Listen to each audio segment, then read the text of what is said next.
All right. All right, we live? Let me make sure my volume's turned off here. Yep, we're live. What's up, everybody? We have 5 people waiting. Welcome. Glad y'all are here. Yeah. What up? So Justin's first time hosting. Yeah. Exciting. What's up, everybody? We have, oh, shit. Hang on. There we go. I knew that was going to happen. Always does. So, yeah, you want to update everybody what's going on with your current situation, Nick? No, not particularly. It's wild night. Had some idiot shoot 2 cops a couple blocks from where I live. So that it's been interesting this evening. Yes. Very eventful, it sounds like. Yeah. Let's see. Oh, we got more. Hey, welcome, everybody. I see people filtering in.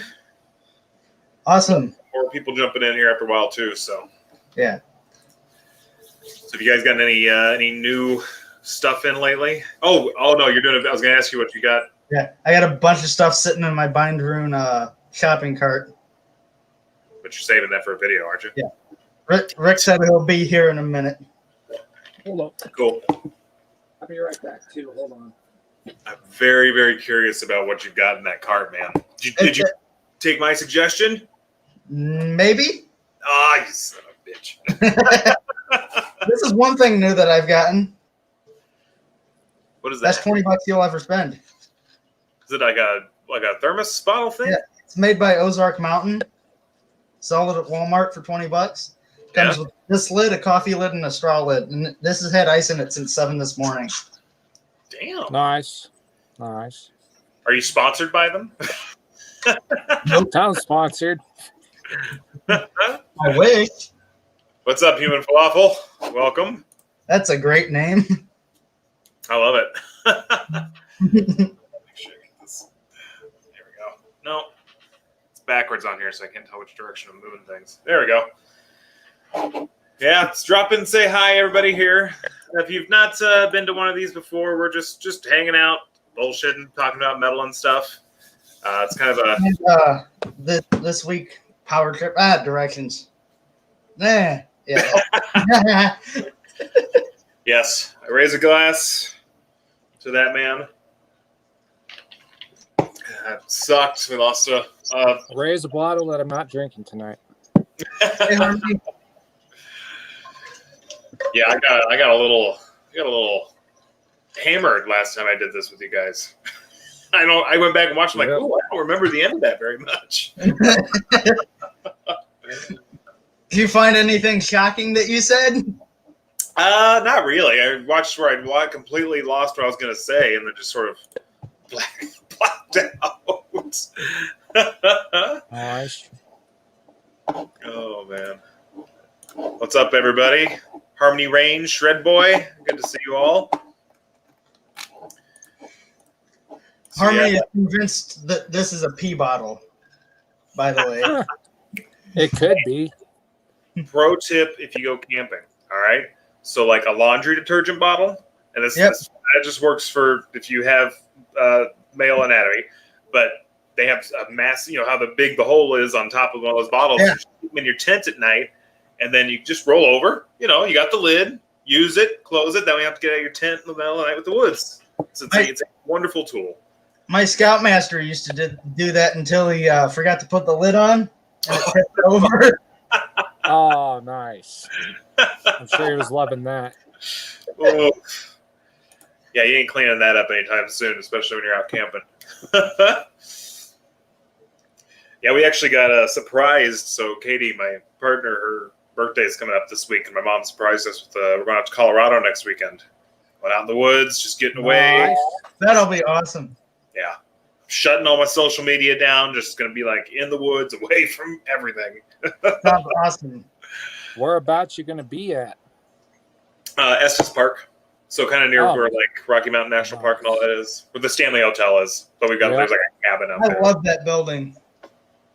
Yeah. You going to visit the Stanley Hotel while you're out there? We are. We're doing the corny ass like haunted tour and shit. Hey, Rick.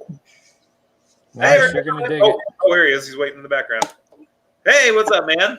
Yo. What's up, man? Good to What's see going on, you. Justin? What's up, Nick? What's up, Mr. M? What up? Your background change, is that a like a tapestry in the background, or is that like a what do they call it? It's a tapestry. I'm gonna be changing it soon. I'm waiting for something to come in. Oh, In okay. the meantime, you've probably been seeing it in my videos, so it's just been kind of trippy. Yeah, I dig it. I love the crypt sermon flag, man. Oh, you want me to put that back up? Just hold it for the entire stream. That'd be great. What are you drinking? Poor Richard's Spruce Ale, Nice. Good choice. Good choice. 5% volume. So should be able to handle it okay. Yeah, that's good. I've got some stash for later I might get into, but I'm gonna instead of coming in hot, I'm gonna try to ease into it throughout the night. So. Not just all Homo heart. Also love the Rotting Christ hat, man. Yeah. Oh, dude. He had that on last week. Nice. Yeah, I just uploaded my new video, so you know what? I'm gonna just put this on again. You know, Yeah. it works. Nice. Digging the channel, by the way, man. It's awesome. Yeah. Oh, thanks, dude. Yep. Great shit, man. You know, I thought I'd do the 10-inch topic because nobody seems to be talking about it. You know, I'm like, it's probably because a lot of people don't have any, which is probably another, 7 inches are like everywhere, but like 10 inches is not like a common, it's a weird format, and like, where do you fit it? Trying to get that in your shelf, like, where does this go? I don't know. And that makes sense. So you got to put it like come with 12 inches because 7 inches you can get the little boxes and stuff for them and everything. But Yeah, it's like readily available, but it's like I said, it's the redheaded stepchild of the format. It's like, where does it go? And I've heard, if I might be mistaken on this, but I've heard they're actually the most expensive record to produce because like 7 inches are actually had. Yeah. Is that the case? All right. I Yeah. believe it because it's a weird size. Mm-hmm. Yeah.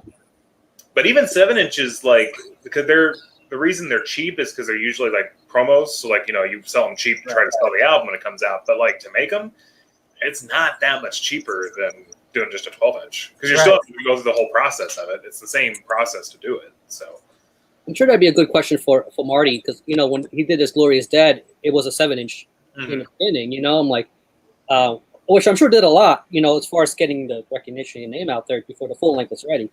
Yeah. So. Oh, that just put a thought in my head. Someone should send Marty the link. see, I'll shoot it over to him, see if he's interested. He'd probably be more responsive to you than to me, but I'm sure he's busy, but why not? It's worth a try. yeah, Let's see. be cool to have him on. Yeah. I'm still reeling from that video he just posted today. I know. I watched it. I was like, oh, God, this hurts. I haven't watched Last time I saw, it got like 300 views in like less than 2 hours. It was like, all right, he's gonna be busy a while. Just responding back to people, just because it's a sensitive topic. It is. Well, I mean, it was interesting seeing that. 'Cause I was like, wait, what the hell is this gonna be? And I'm like, oh yeah, there's some legitimacy here. It's stuff to, I think, especially since so many people are Guilty. kind of since those guys started doing the. Sorry, something cut out. Sorry. Since those guys started doing the live streams like this at the beginning of the pandemic and stuff, like a lot more people are starting to do these channels, and which is cool. Oh yeah, that's awesome. That's the fantastic part about it. And collecting is fun and fantastic. That in itself is not negative. But I've had my downsides. There's been times where I'm like, I'll just put that on my credit card when I probably shouldn't put it on my credit card. Right. So I mean, it's a healthy thing to talk about because collecting can become an addiction. So Yep. But it's also a lot of fun. Anything can become an addiction, though. It's true. That is true. Absolutely. It's the old like quantity versus quality of your collection debate. It's like how much of it you made a good point. How much of it do you actually still listen to? Yeah. Versus kind of there are some albums I can look and be like, there's some I didn't even know I own. I'm like, why did I get this? Like, just on the bundle or something, or clearance bin or something. I don't know. Yeah. Well, and that's what I've started trying to do, like, especially when we moved to this new place. Like, going through everything and like, have I listened to it at all yet? And two, will I ever listen to it again, or is it just here? I've been like trying to kind of trade those off because there's some I want. Like there's some I'm not going to really listen to, but I'm not going to get rid of them just because it's like Right. a habit. You know what I mean? I got shit I don't listen to that I won't get rid of for that reason. Yeah.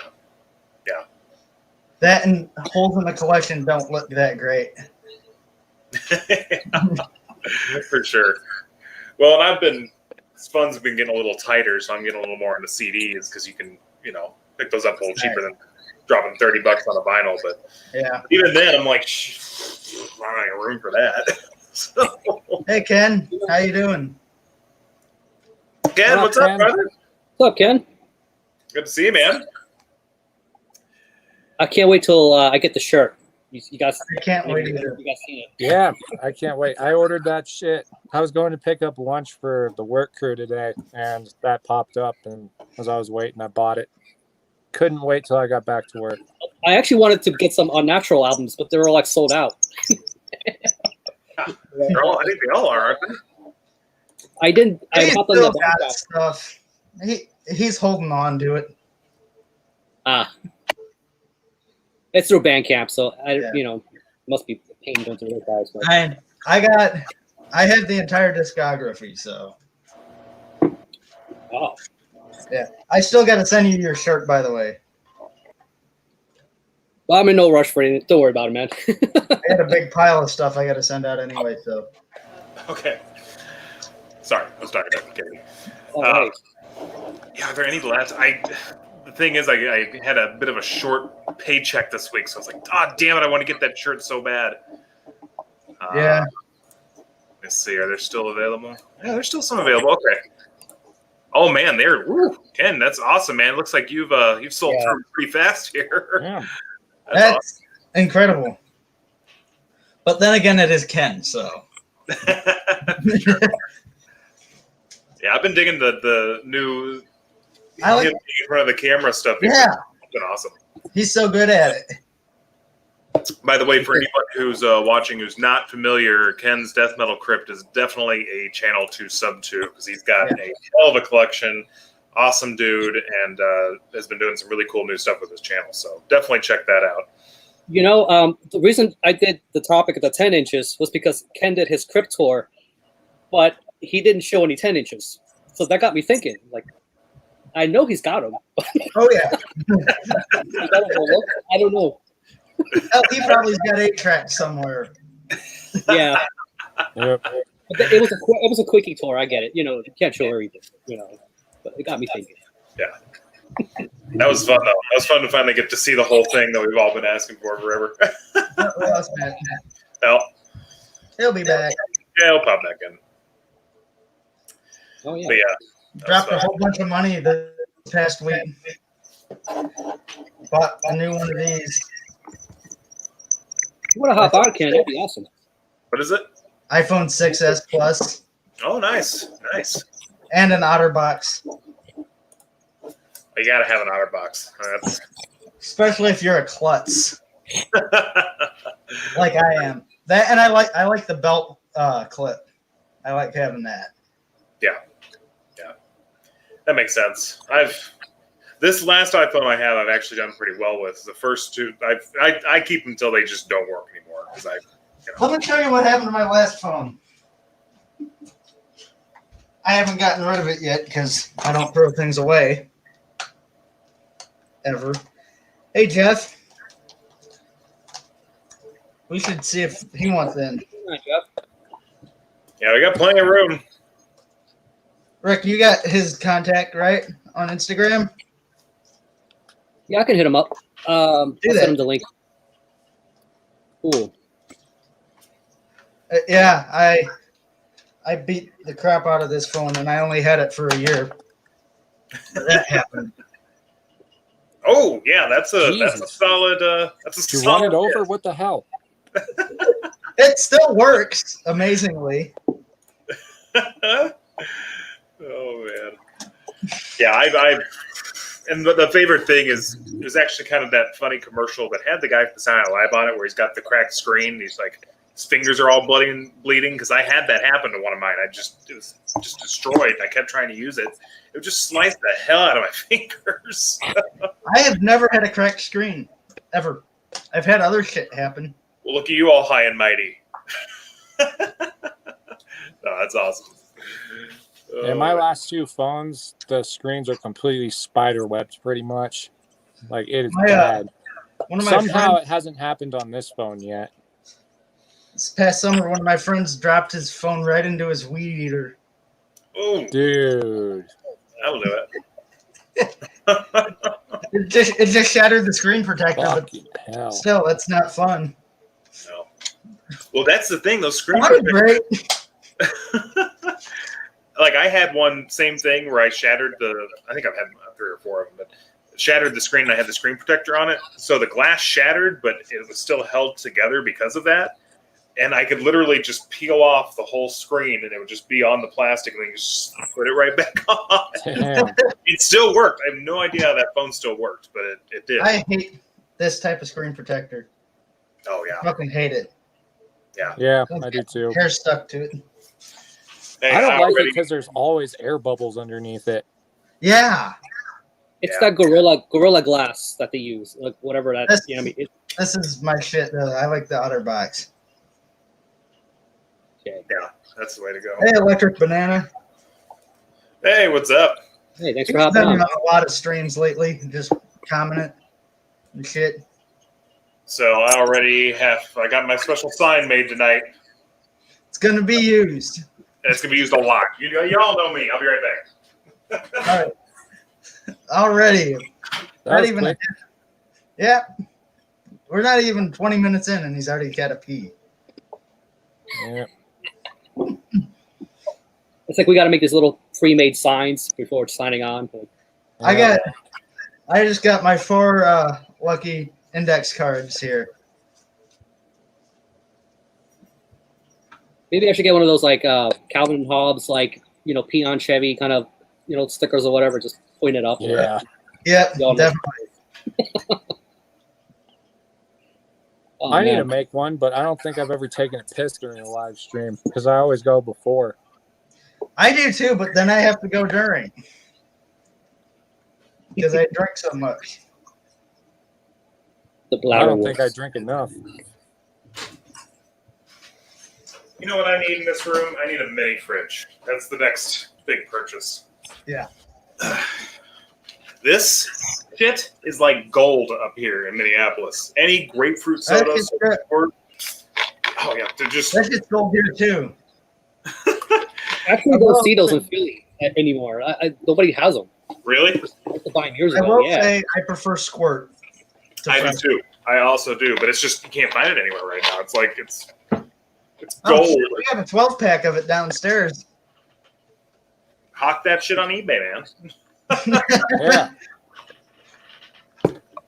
So, so you probably saw the Facebook posts, but I'm transitioning and going to learn how to be a DM. We just picked this up today. So, I Fun. saw that on your feed. You Yeah. got how many of those you got? huh? You had several posted up there. I Oh, don't know. yeah. Katie, my partner, she has this one, which is I don't know how, it's from like 2009. And then she's got one of I don't think it's original, but it's like 1980, old school player's handbook. It's funny reading through this one a little bit because like the guy, I don't know his name. I don't know a lot about like the history of Dungeons and Dragons, but I think it's the guy who like sort of created the game and stuff. Sort of talks a little bit in the beginning of this in the foreword about him coming up with this and creating it. And he thinks very highly of himself. I mean, it's a really like not complicated, but like building the game, I could get it. Like there's a lot into it, but he definitely thinks he's a badass, which is appropriate. Hey, all right, what's up, man? Hey, What up, Jeff? Hey, Thanks for hopping in, man. Welcome. Oh, Jeff. what's up? I gotta turn my volume off. I did the same thing. You're good. There we go. What's up? There you go. Yeah, you're looking like a creature of the night. Could barely make out the. I always look like a creature of the night. By the time these things start, I'm an old man. I'm in bed. Yeah, the night is young here, so. Nah, well, you guys are a little behind me. I think no, Rick, you're a young man though. You're 14 years younger than me, bro.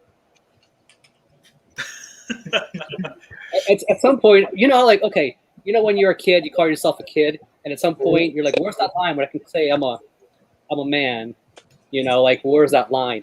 I mean, when you turn 18, is it when so when the young man, old man thing, where's that threshold? To be honest with you, it probably for me was around 50. Not that there's, I mean, the age old thing, you're only as old as you feel. And if that's the case, I feel about 185 right now. So, I mean, I was very, very fit and healthy until about 2 years ago, and I had all kind of really weird ass shit happen physically, health wise.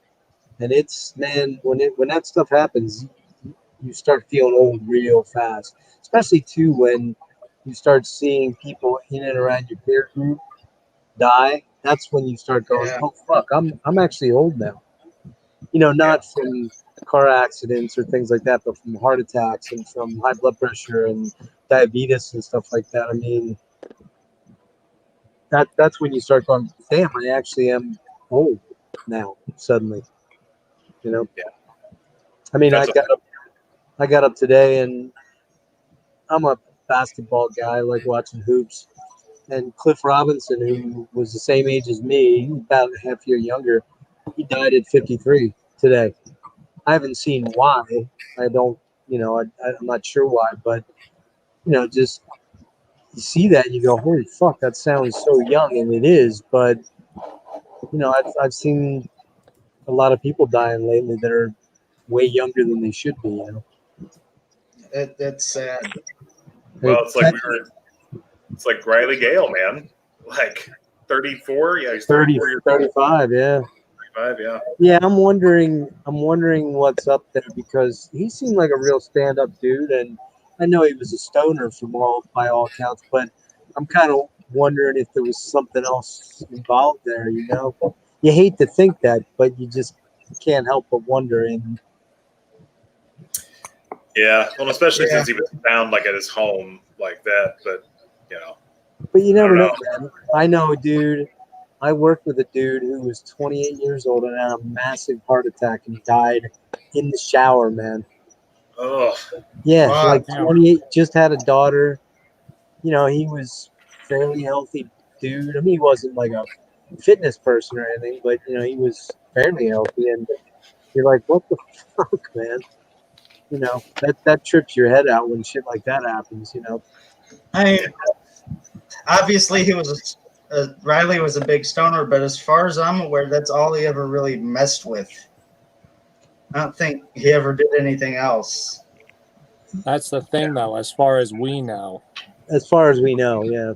I know he had talked about doing like ayahuasca a couple of times, but That doesn't normally kill you, though. right. I mean, No. these days, unfortunately, man, so many people are prescribed, like things like Xanax that they don't kill you unless you take one too many after you've had a couple drinks or you maybe mix it with something else. And the problem is there's so many people on like benzos and, antidepressants and things like that. There may very well be prescribed and everybody's like, oh, well, it's prescribed by a doctor, so it must be fine. But, that's unfortunately where look at Heath Ledger, man, Right.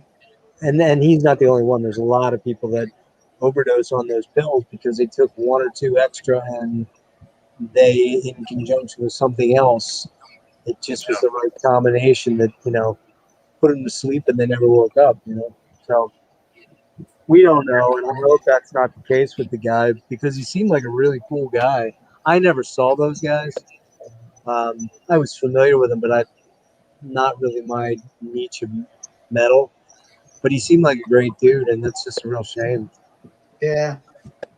It just seems unfair because why is Keith Richards still alive? He did the lifetime of 10 men. Right? He's just sucking up the souls of other these musicians, and that's how he's got some black magic like back room where he's just. I'm convinced of it.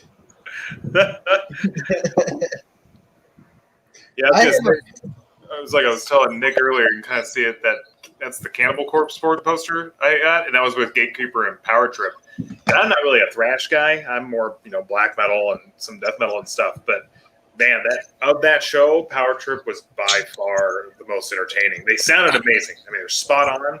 But those dudes were all over the fucking stage, man. I mean, all over the place. Who were the other bands? And shit. Huh? Who were the other bands? It was Gatekeeper, Power Trip, and Cannibal Corpse. Oh yeah. And Cannibal I Corpse. saw that same tour. Oh, did you? Yeah, it was. That's sick. Can't read it, Rick. Back up a little bit. It's not focusing. I see a ticket fly. Nick, I can't read it. Yeah, I see it's a ticket. It's from when I saw him with the Exodus and Obituary. Nice. Oh wow. Yeah, that'd be a killer show. That was my first metal show, by the way. Oh yeah? Shit. That's Yeah. a nice first metal show then. Where'd you see him at? The Ready Room, which sadly doesn't exist anymore. Yeah. They Well, just that's closed not- it down earlier this year. That's not going to be anything new, man. There's going to be a lot of venues that aren't going to survive this shit. Yeah. It just sucks because I have a couple of emotional attachments to the Ready Room. I went to a friend's memorial there. We've had birthday parties for him there since he's passed. It's sad, though. Yeah, I made that Insta post. I was going through my stuff, and his old ticket still fell out. It was for Immolation in '99 show, and Wow. it was for the Trocadero Theater, which also closed down. And Wait, they were the closed when- before COVID anyway. Dude, when did the Trump Right go? back. I think they officially ended. I think early last year, maybe late 2018. No shit. I think they shut for good. Yeah. Oh, damn, dude. I saw so many fucking shows there. They weren't they weren't the most. It wasn't the most like what you call intricate venue. It was quite old when you went in there. It was an old Um, theater. Yeah, it wasn't huge. I mean, there were some bands that I saw there that you couldn't see anymore just because they gotten so big. At some point. I think their max was 1,200, I believe. Yeah, even bands like Xenomorphous. There were other bands that probably wouldn't play a venue like that anymore. Wow. I had no idea they closed. That sucks. Sorry, I was in the chat. What venue was it? Trocadero Theater. I mean, the weird thing about the Troc was that they used to get a lot of pretty sizable bands in, and I noticed over the last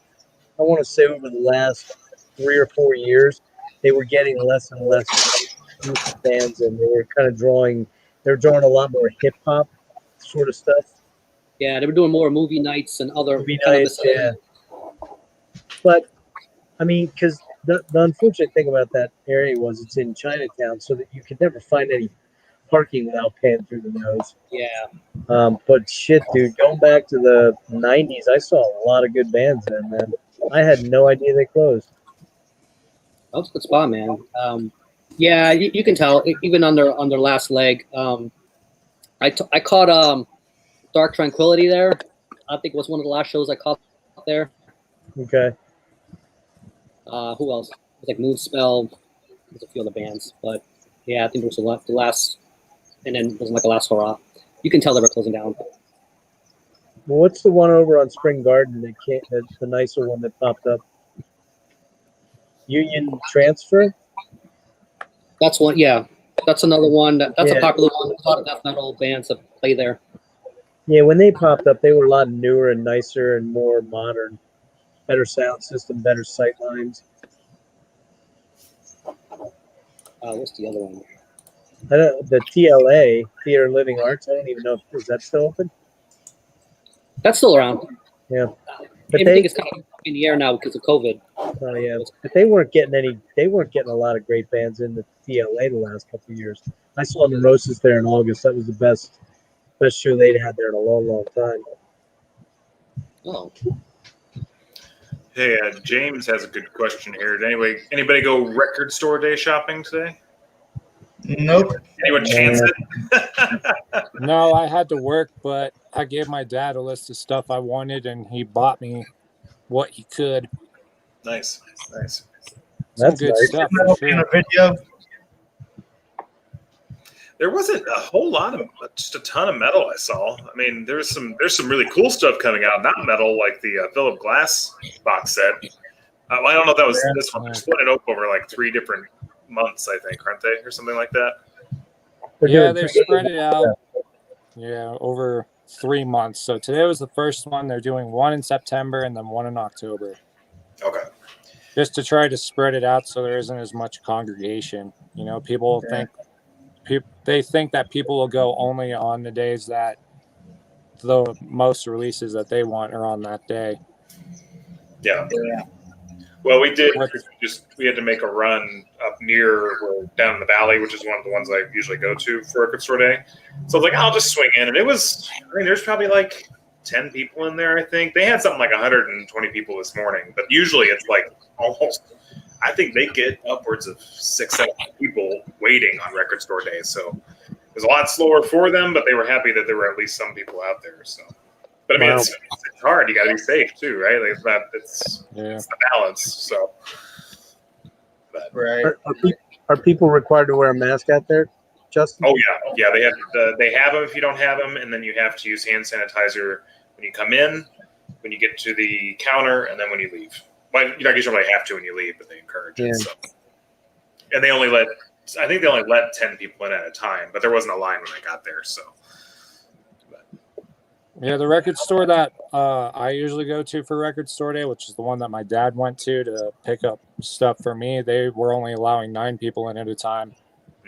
Not a lot. I wonder what math gyrations they went through to come up with that number. Yeah. Do they count waistline sizes? You know. Probably. Oh, Ken's back stage. Justin. Oh, hey. Thought he wasn't coming. Hey, what's up, Ken? Hey, Ken. Ken. What's up, Ken? How you guys all doing? Good. Saturday night. Ethan. Yep. Hey, I'll be right back. I'm gonna go take a look at the situation outside. Okay. I'll be right back. All right. Don't get yourself shot. I Yeah. won't. What are they riding out near him? No, I guess some guy shot 2 cops and then ducked in a house just like a few doors down from where he is. So there's like SWAT teams and all sorts of shit out by him. Shit, I don't think I'd be looking outside. Yeah, it's just like look out the window. I wouldn't go out there. Yeah. Not without my Like I said, don't get shot. Right. Hey, Deborah, if you want talk about patches, find me on Facebook, or you can put it here too if you want. I'll send you one of these for free if you want one. Anybody out there, if you want, this is my project. Sorry, I'm plugging myself real quick. This is my Project Feathered, but I've got a bunch of these patches. So if anybody wants one, just let me know. I'll send you one. You're the host. Feel free to plug. Is that your dungeon? Justin, is that your dungeon synth thing? Yeah, that's the Feather Dungeon Synth project. Feather, okay. Where can you get those? I got some food to show. I'll be right back. Okay. I think Folkfinger still has a couple cassettes left, and then digitally on Bandcamp. I've got a few, but I've kind of just been holding on to them to like send to friends and stuff. So, but I got lots of patches. The Marty Worm actually did these. Oh, cool. Nice. Straightforward, but Marty's screen printing is great. He did the crypt shirts for me. oh, did he really? That's Oh, cool. Oh, nice. Yeah. Yeah, his stuff's really solid. I mean, it's just It is. crisp and clean, and he can do just about anything that you Yeah. want. They've moved the tape line back about 15 feet. They what? They moved the tape line back about 15 feet. Oh, did they? Yeah. Do you have the news on next week? See what's going down. I've been watching our neighborhood Facebook page. There you go. So, Ken, have you sold out of your shirts almost? Almost. I think I checked a little bit. Actually, I checked a little bit early. There were 6 left. We just got another one in. Another order. So, let me check. There's not many left. Well, I just looked and I saw just extra large and large, I think. Yeah, extra large and large are the only two left. So I think you're probably right. You gonna print some more, or what are you gonna do? Honestly, Jeff, that was when I posted that on my social media page. That was kind of a joke. Yeah. It was really kind of just like, look if I made shirts. It wasn't. I wasn't when I first posted that. I wasn't actually being serious. But then I got like this really cool response from people asking, "When are you making shirts? When are you making shirts? When are you making shirts?" And I at first I told them, I'm like, "Oh, I'm sorry, I'm not. Maybe I shouldn't have done that." It was kind of like a joke, like, haha, look, if I made shirts, what they look like. And everybody's like, "No, you should. And so I'm like, well, I mean, I'll make them if people buy them. I don't want to buy a shirt, Ken's Death Metal Crypt shirt, and then sitting here in the crypt, doing nothing. It looked too So, awesome. like, You made it too awesome. That's what happened. Well, how many have you moved? I actually got responses. So everybody's just incredible. The whole community, the metal community, is just so supportive, and just I can't believe it. Yeah. So that's all I can say. And I don't want to get into tears. So all I can say is, there are.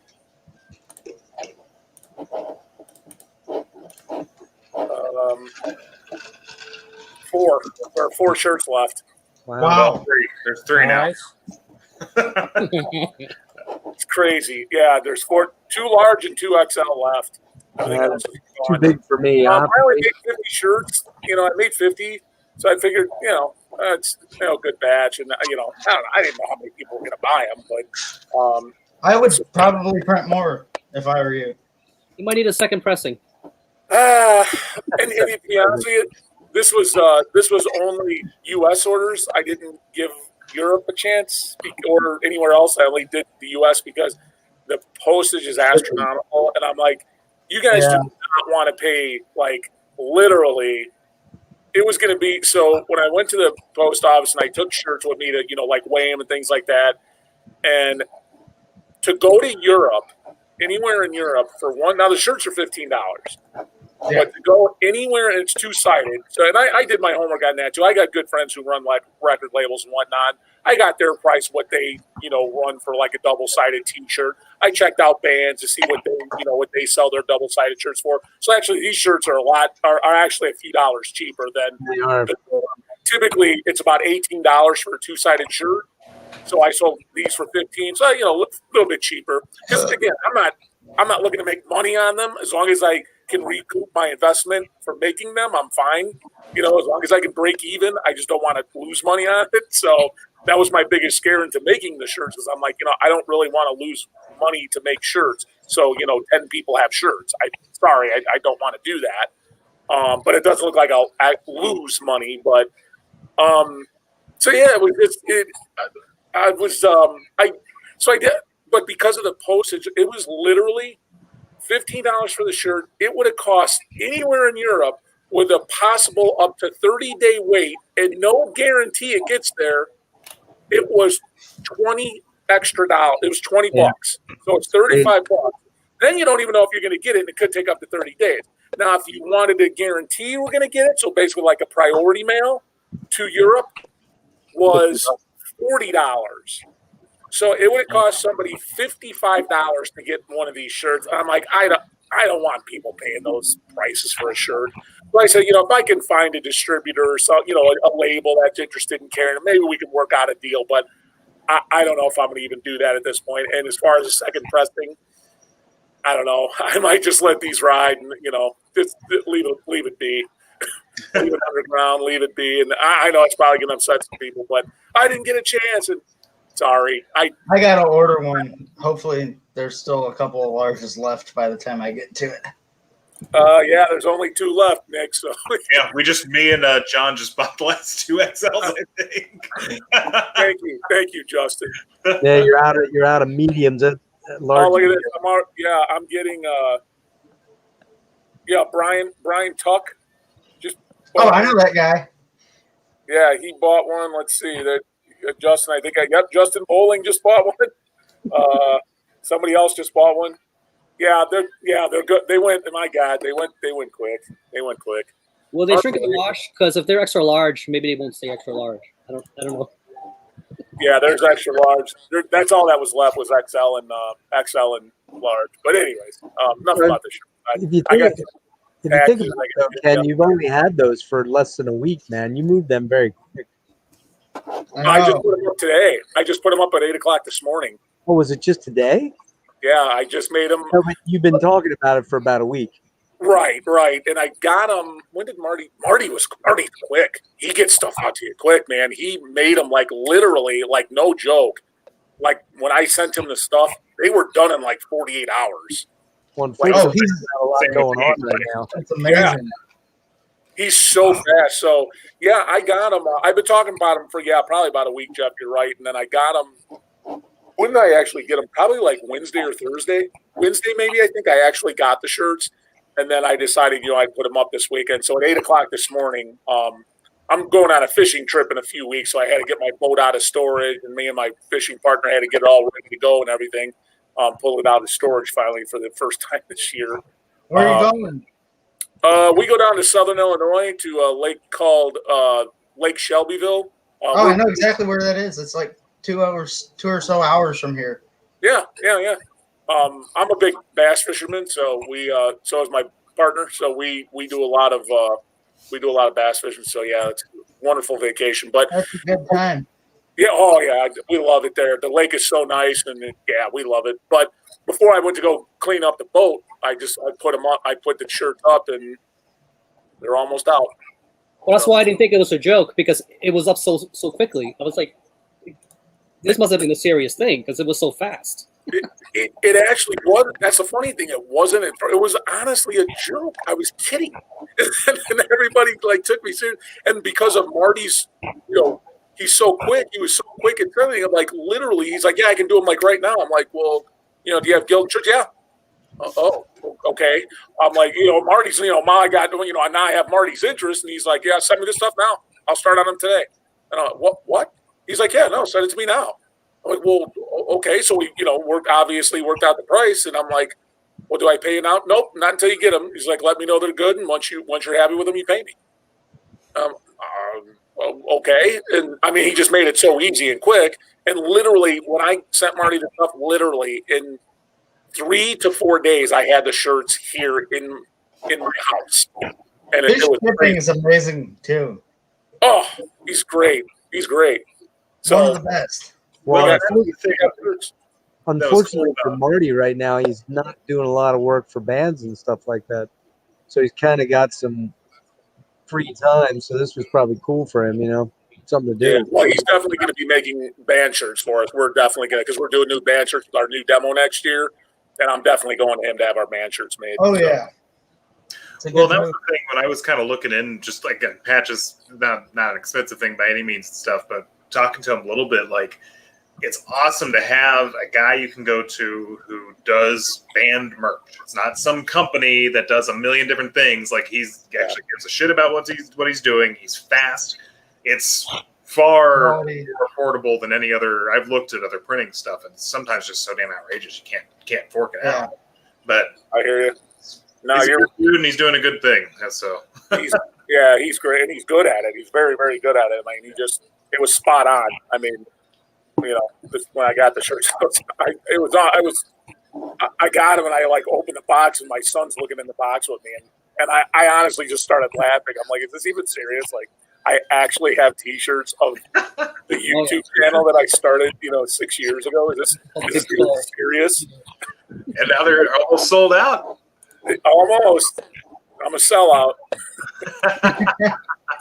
Well, dude, you got 4,500 subs on your channel. I bet you can sell another couple hundred. I bet pretty easy. But I get you don't want to be salary. Yeah, I appreciate that, Jeff. I don't know if I'm going to. I don't know if I'm going to press anymore. I may just leave it underground, and the 50 that are out, that's what they are. Maybe at some point later. I don't know. Just think. It's a collector's item, so that's cool. Yeah, I'm just going back. I think I'm just going to leave this patch unless I just get hammered more. And like I said, I feel really bad about people that did that. Those who got the T-shirts the first time will be advertising for the next one. There you go. Yeah. Well, I was going to say, just wearing mine on a video. And all you guys that bought them, I really do appreciate it. Thank you very much. just wait till they start showing up on Absolutely. eBay. They will go out. Monday. Priority. So what everybody paid for was because there were two options: first class or priority. And the first class was like $6. Priority was $8. I figured for the $2 you're going to get it in 2 to 3 days. And so I just made it a fact, $8 shipping. It's priority. I literally got a stack because they're free. You don't have to pay for them from the post office. I literally got a stack of the priority mailers to mail them in. And, I had already had my, stamp on there, my label on it and everything ready to go for. So, the post office made it super. I just said, priority. So, they're all going out. They'll all go out Monday. I'll get them all done. I got several of them done already today. So I'll get them done tomorrow and they'll all go out Monday morning. Nice. Awesome. We'll have them. You should have them in a week. Hell yeah. I missed out. I'm going to have to go to eBay and get a scalper version for $500. You know what I did, and the reason what I did, Jeff, for that is I limited it to 2 T-shirts per order, and I even put on. I don't know if you guys saw that. I put on the website. I said if more than 2 shirts are ordered, the money will be refunded and your order will be canceled. I didn't want anybody buying 10 and then doing that very thing, trying to sell them to people for $30 a pop or something. Not on my watch. I mean, if you bought one and you save it and you sell it later on, hey, whatever. But, not on my watch. That's not going to happen. Not with my name. That was smart. Yeah, I respect that. That's been another thing I've been seeing a lot of smaller labels having trouble with is trying to keep, especially some of the European labels like Death Cult Productions, who has Lamp of Murmur. Like those just go instantly, but then people are reselling them for a cassette tape for like $300.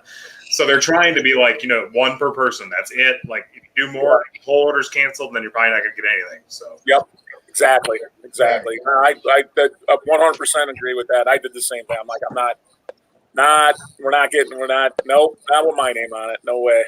Yeah. So if somebody bought, actually, I think I might have had 2 orders where people actually bought 2, and one of the persons I know, and I knew he was going to order 2 for him and someone else. So there was only, I think, one other order that came in that actually bought 2 shirts, but that's what I limited it to. So yeah, I don't know. I don't know if I'll do any more. I'm sure Marty wants me to, but yeah. Heck, he might do them behind your back and sell them on binder. And Marty, no way. Marty would do that. Marty's the market. The inflation would just go out of control. That guy John there was talking about how much of a pain in the ass it is to package all that stuff up and ship it. About 15, maybe 17 years ago, I worked for a band. I don't know if any of you guys ever heard of Porcupine Tree. Oh, yeah, I love Porcupine Tree. Yeah, I was real good buddies with the band back in '99. Mentioned them in my video. What's that? I actually mentioned him in my video that I posted. Did you? Well, I was real good friends with Steve Wilson. I still know him, but I haven't talked to him in quite a long time. But anyway, long story short, they kind of entrusted me to run their American Street team when they got signed to a U.S. label over here back in 2001. They were signed to an Atlantic imprint called Lava. So I got with their manager and their promo team and all that shit. And long story short, I ended up designing it, in fact, a PT Street Team. It was called the Porcupine Tree Street Team shirt. And I see them occasionally pop up on eBay for $40 and $50. But the irony was, when I talked to the guys about it, I designed it and got it sourced and printed and all that shit. And initially they were like, well, just keep it to a couple hundred. Before I knew it, I had 1,700 orders. I literally spent about 2 fucking months putting together orders and shipping them out all over the world. And man, I'm telling you, that was like a full-time fucking job on top of my actual job. I literally spent every night after I get home from work running through orders and packaging them up and sending them out. And The weird thing about that was when I did my pricing, I didn't think about the fact that people might buy multiples. And it wasn't until the end when I got done and they were like, just as long as you don't make any money off of it, me and another guy designed the shirt, their actual artist, Lasso Hoyle. So I gave him like $300. At the end of this thing, I had like $1,500 left over. I'm like, why do I have all this fucking money left over? And it never dawned on me that people were paying for the shipping for multiples. Like, I didn't think back then to divide out. If you bought 2 shirts, you would pay X for the shipping. And so I ended up having all this excess money. So I'm not gonna lie, I kept a little bit of money for all the time and effort I had put involved. But then I ended up sending like $700 to Steven's a big animal lover, and I think I ended up sending a lot of the money to like anti Cruelty. whatever they call that. Is that vivisection or whatever? Like anti-cruelty to animal foundations and shit like that. Yeah. So, but I'm telling you, I spent literally about 8 to 10 weeks doing nothing but putting, T-shirts in the mail and running the mailbox every fucking day. So yeah, Ken, I don't know if you really want to go whole hog on this. Yeah, I agree. Nah. Well, I've done a little bit of that too with comics because, like, I do some comic illustration and stuff, and I finally finished the full graphic novel recently, and was doing a Kickstarter and everything. Which, honestly, thank God it didn't go through. Because when I actually sat down and was running the numbers, I was like, I need about 3 times as much money as over what I'm charging for the comic. Because with all the shipping, all the overhead stuff was just outrageous. Yeah. And I had it planned out how much I needed, but I was kind of like, God, this is going to be so much work. So I'm kind of glad. I'm like, okay, I can just kind of piece it out here and there now instead of having to do one big. The problem is you're an artist. Sometimes the logistics shit, it's like math. It doesn't quite go hand in hand. No. I hate that part. Yeah, it's a lot more work. One of my first jobs, I was like 13 to 14. I was for a screen printing place, and this guy. I was too naive at the time, but he wanted that underage labor, So I went in there, and it was for bootleg Absolute Vodka shirts. It had all kinds of stuff in there, and that's what it was, But learned quite a bit of screen printing working for that guy. But now I realize this stuff was quite underground and not quite legal. Didn't know at the time. That's why they get the young dudes in there, just happy to be doing something. Hey, you want a job? I think there's some legal issues. Oh, man. What you guys been? Anybody get anything new lately? Like new music? Nope, not yet. Got a couple things. I had a bunch of stuff sitting in my shopping cart. Not really much crazy, but I got Danzig's Black Aria. Classic. And then found this one. What is that? I can't see it. Just Wilt. It's actually a release, but I found it at Extreme Noise for like $1. So I was like, oh, check it out. I really like it. I think there's vinyl of this too. I think I'm already sold out of them. But what about you, Mr. M? Anything new? Got the CD version of this. Ignorance Exalted by Fluids. Oh, nice. Oh, cool. Nice. Anybody knows a little band? Ken will know. Glare. Necrodeath? Necrodeath. Oh, that's cool. What is that?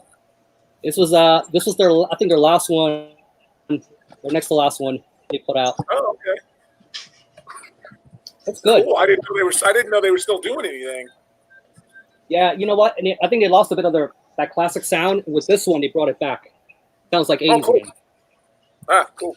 Their first album's classic, Into the Macabre. Yeah. Oh, I love it. I got these. You. No, Coffin Rod. That's a good Coffin Rod. Mind Eater. What's the bottom one there? The yellow one. Consecration. I love that album artwork. I don't know if I'm familiar with that. These are almost all demo, except the Coffin Rod. These are almost all demos. I'm gonna talk about these on my next video because one of these is probably my demo of 2020. Oh shit! And yes, I can't stop talking about this band. What's that? What's that? Oh, Nick? that's the same one. Oh, same one Justin's got. Okay, got it. I got that in the binder in my grab bag. One of those tapes could very possibly be in my top 10 of 2020 at the end of the year. And it could be labeled as my favorite demo of 2020. The band is absolutely incredible. If I was a record label, and I'm not, but if I was, that band would probably be hearing from me about a signing. If I had a stamp, it would have Ken's Death Metal Crypt approval for 2020. Who was it again, Ken? I'm sorry, what's that? Who was it again? The name of the band, I'll tell you guys. I wasn't going to tell you, but I'll tell you, and then you'll see it on my video as well. They're called Continuum Zool. Oh, I've heard of them.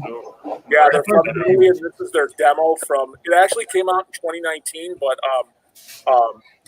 Desert Wasteland Productions put it out this year. Continuum Zool. This demo ripped my face off. It is. If you like Morbid Angel, here's what you do. You take a cup of Morbid Angel. You take about a half a cup of Hate Eternal. Take a couple of tablespoons of Grecian and a pinch of Nile. Mix it all in a bowl, and then get the bottle of heaviness and pour a little bit of heaviness into it. Put it in the oven. Bake it for 30 minutes, and what you get is Continuum Zool. Because they are Eternal, Grecian, Morbid Angel in their ripping. I can't say enough about this band and this demo. I hope the band hears me and sees me, and they're on their website. They were like contemplating making 2 different shirts, and I just went on there and said, "Make both. I'll buy 3 of each." And I think they thought I was kidding, but I wasn't. Like, Where are they from?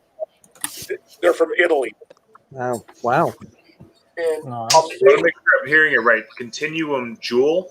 Zool. Zool. XUL. Zool. Zool. Okay. They are amazing. Another good U.S. band I just found, as well as this band. I got their shirt and this tape. It's called Pain Giver. This is really, really good too, you guys. If you guys want some really good, ferocious sounding death metal, Pain Giver. This is pretty good too. But lots of good stuff. So I'm going to talk about it on my next video. Have all you guys spun the Glorious Dead? Yes. Yeah, that thing's fucking heavy, man. I got it sitting in my binder and shopping cart currently. Yeah, I really, really dug it. And I liked the 7-inch. I got that. It's good. I really dug it. But this is just so. One, the production value is a little better, but just from front to back, I've loved it. It's just heavy. It's interesting. Like, it holds my interest throughout the entire album. It's organic. Yeah, exactly. They're going to be Decibel next issue. Yeah, so Yeah, that was pretty cool. Well, they're friends with one of the writers. I think the vocalist sounds a little bit like Paul Kerr in his death metal voice. Guy from November's Doom. November's Doom. Yeah, he was in a band called Laceration before that. I have the demo. He was from Chicago. The guy in Marty's band has a very Paul Kerr death growl. I think you can understand what he's saying. He's got that kind of raspiness to it. It's pretty good stuff. I was not that I was surprised. I just was like, it was pretty crushing. I was not expecting it to be quite as crushing as it was. Fuck yeah, it is. Hey, Justin, have you seen his first video, Jacobs? No, I haven't. It's awesome. I'll have to check it out.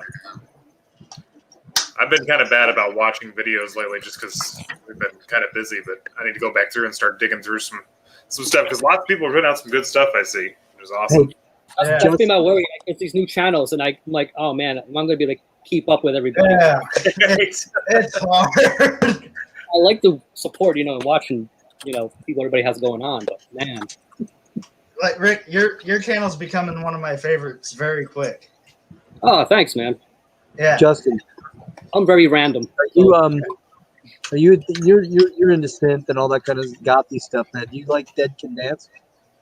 Dead Can Dance? Yeah.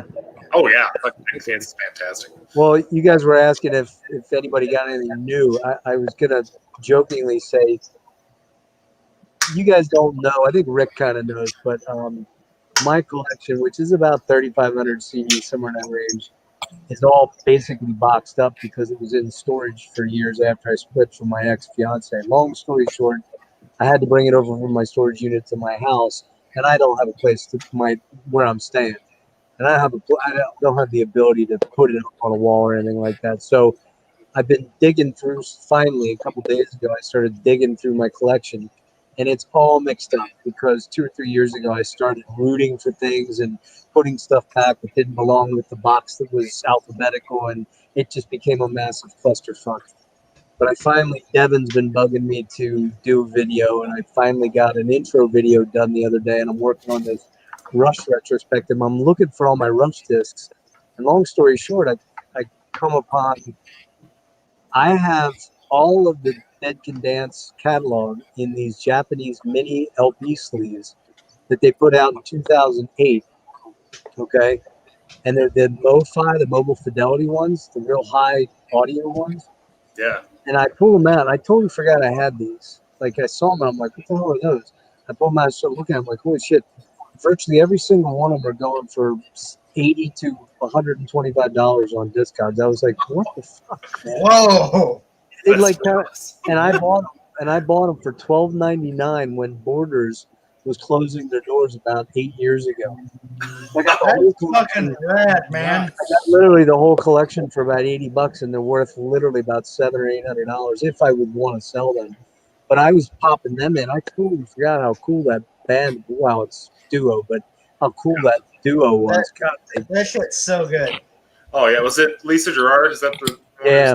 Yeah. Oh, Brendan Fraser or Brendan something. I forget his last name. Yeah. Well, I got this metalcore one after the burial.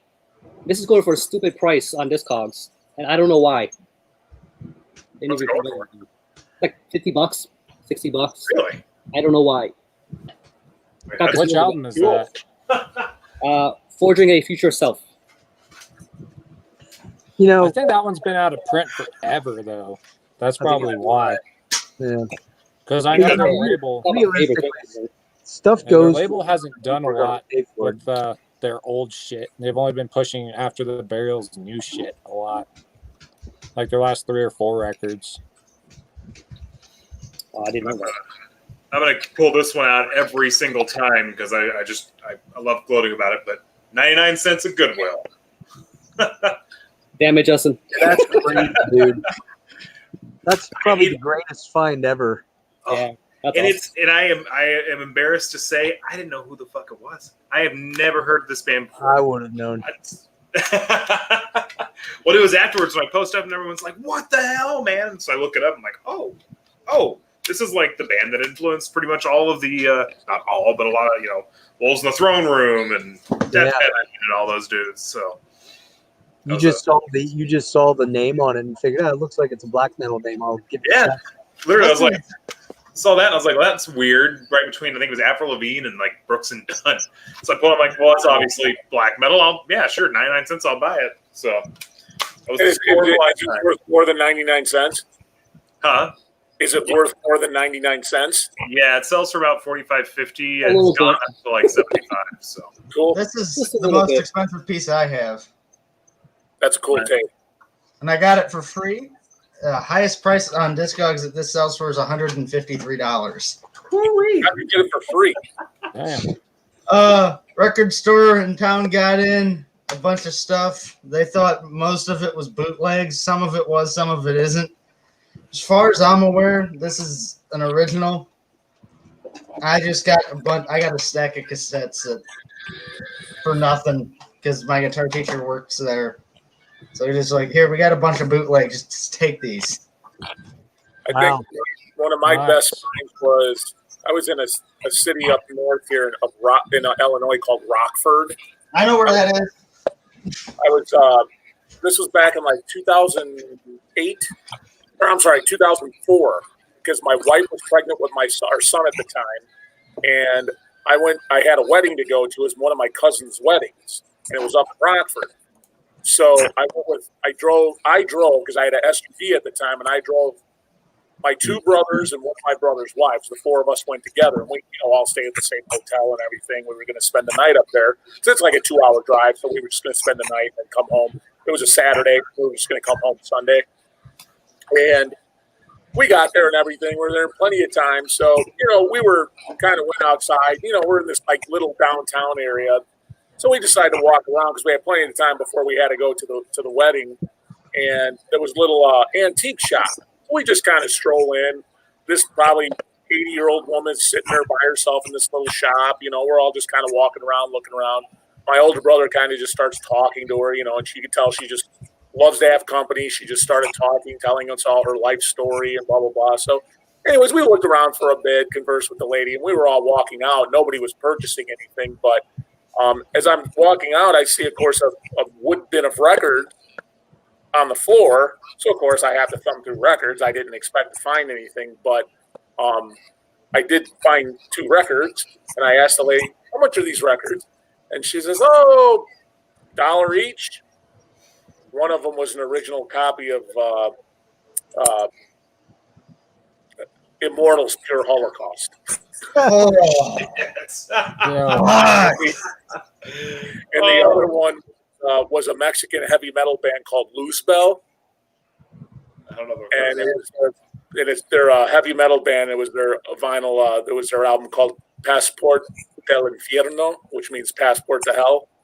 And it was their original vinyl, which is probably like a $200 record. So I got both of those for $1 each at an antique. Nice. Come on. That's awesome. I almost didn't even look in the bin. I almost didn't even look in the bin. I was literally like, I looked and I saw it, and I kind of do one like, and I thumbed through it. And sure enough, the first one I saw was the Immortal one, and I'm like, what is this? Like, What's this get here? And then I just asked her, I'm like, how much for the records? And she's, I don't know, $1? Okay. I'm excited. I think I gave her 5 and told her to keep the channel. Like, just keep it. I don't need any change. I got this. Awesome. Echoes of Death. These guys are from Brazil. It's called In the Cemetery. Oh, cool. What's it like? It's kind of like imagine Entombed with Van Drunen vocals. Oh, That's interesting. yeah, that'd be cool. Okay, I found them on Bandcamp. I'm putting everything in my shopping cart right now. So. we always make you go broke when we do these streams, don't we? Yep. Yep. Marty's video was about me. No, I'm kidding. I think Marty's video was about all of us. Yeah, It was a cautionary tale. Poor Marty, he had rebutted to my comment on his video, and he thought I was offended, and I said, I rebutted back and said, no, as a matter of fact, I found your video inspiring, not offensive, although it did light a bit of a fire. I mean, I wasn't offended by it. I mean, but yeah, it was. But no, I wasn't interested. It is an interesting subject, that he brought on one of his videos about, what people are calling the dark side of collecting. I didn't know there was a dark side to collecting. I'm sorry. In his defense, he did get a sudden flood of messages, so probably didn't have time to process everything properly. Yeah. So I think it's more just the it's not like music specifically. It's anything it's like gambling, right? Just the obsessiveness. If you have an obsessiveness about something, I mean, like unhealthily so. We all obviously have obsessions about this. We love it. That's why we do it. But but some people it could cause us problems. But then what I consider that, what I don't want people to think is that people with large collections, and I'm not the only one with a large collection. Anybody with a large collection, I just don't want people to think that, oh my gosh, they have an addiction. Because now I would be offended if somebody said, oh, Ken, you're addicted. You're not passionate about it. That would offend me because this is an accumulation of my passion. It's not an addiction. For sure. So that's all I was saying. But, I would just hope people that we wouldn't just see someone that, has a large collection and they say, hey, that person is addicted. No, I don't agree with that. It's because if somebody collects a bunch of cigars, I'm not going to go, you have a cigar addiction. You know, like some people are just sort of passionate about certain things, you know. Now, if you're not into music and you see this giant record collection, I can see how they can think that even more versus somebody who is into music.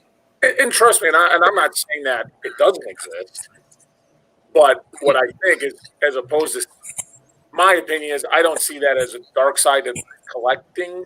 What I see that as that's a mental health issue. Yeah. If someone's going to put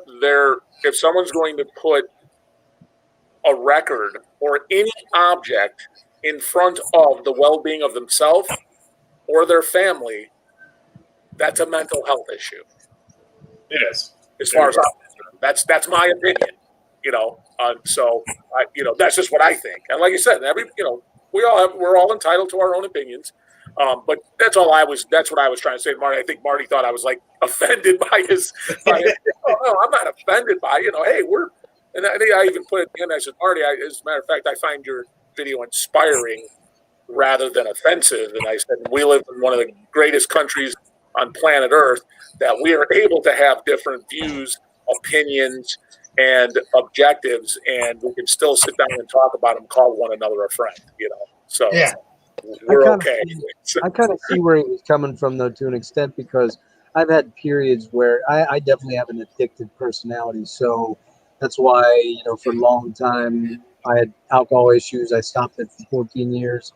And then, I got to be very, very careful around it, drugs, the whole nine yards. But so for me, I've had periods where, particularly when I was younger, where I was like, well, I'll just throw this on the credit card. I'll be able to catch that up somewhere down the road here. And that's where I think he was honing in on that more than people who have a passion about it. I mean, the realistic part of it is, though, like, I have 3,500 CDs. There's really no way in 1 year I could ever get halfway through my CD collection.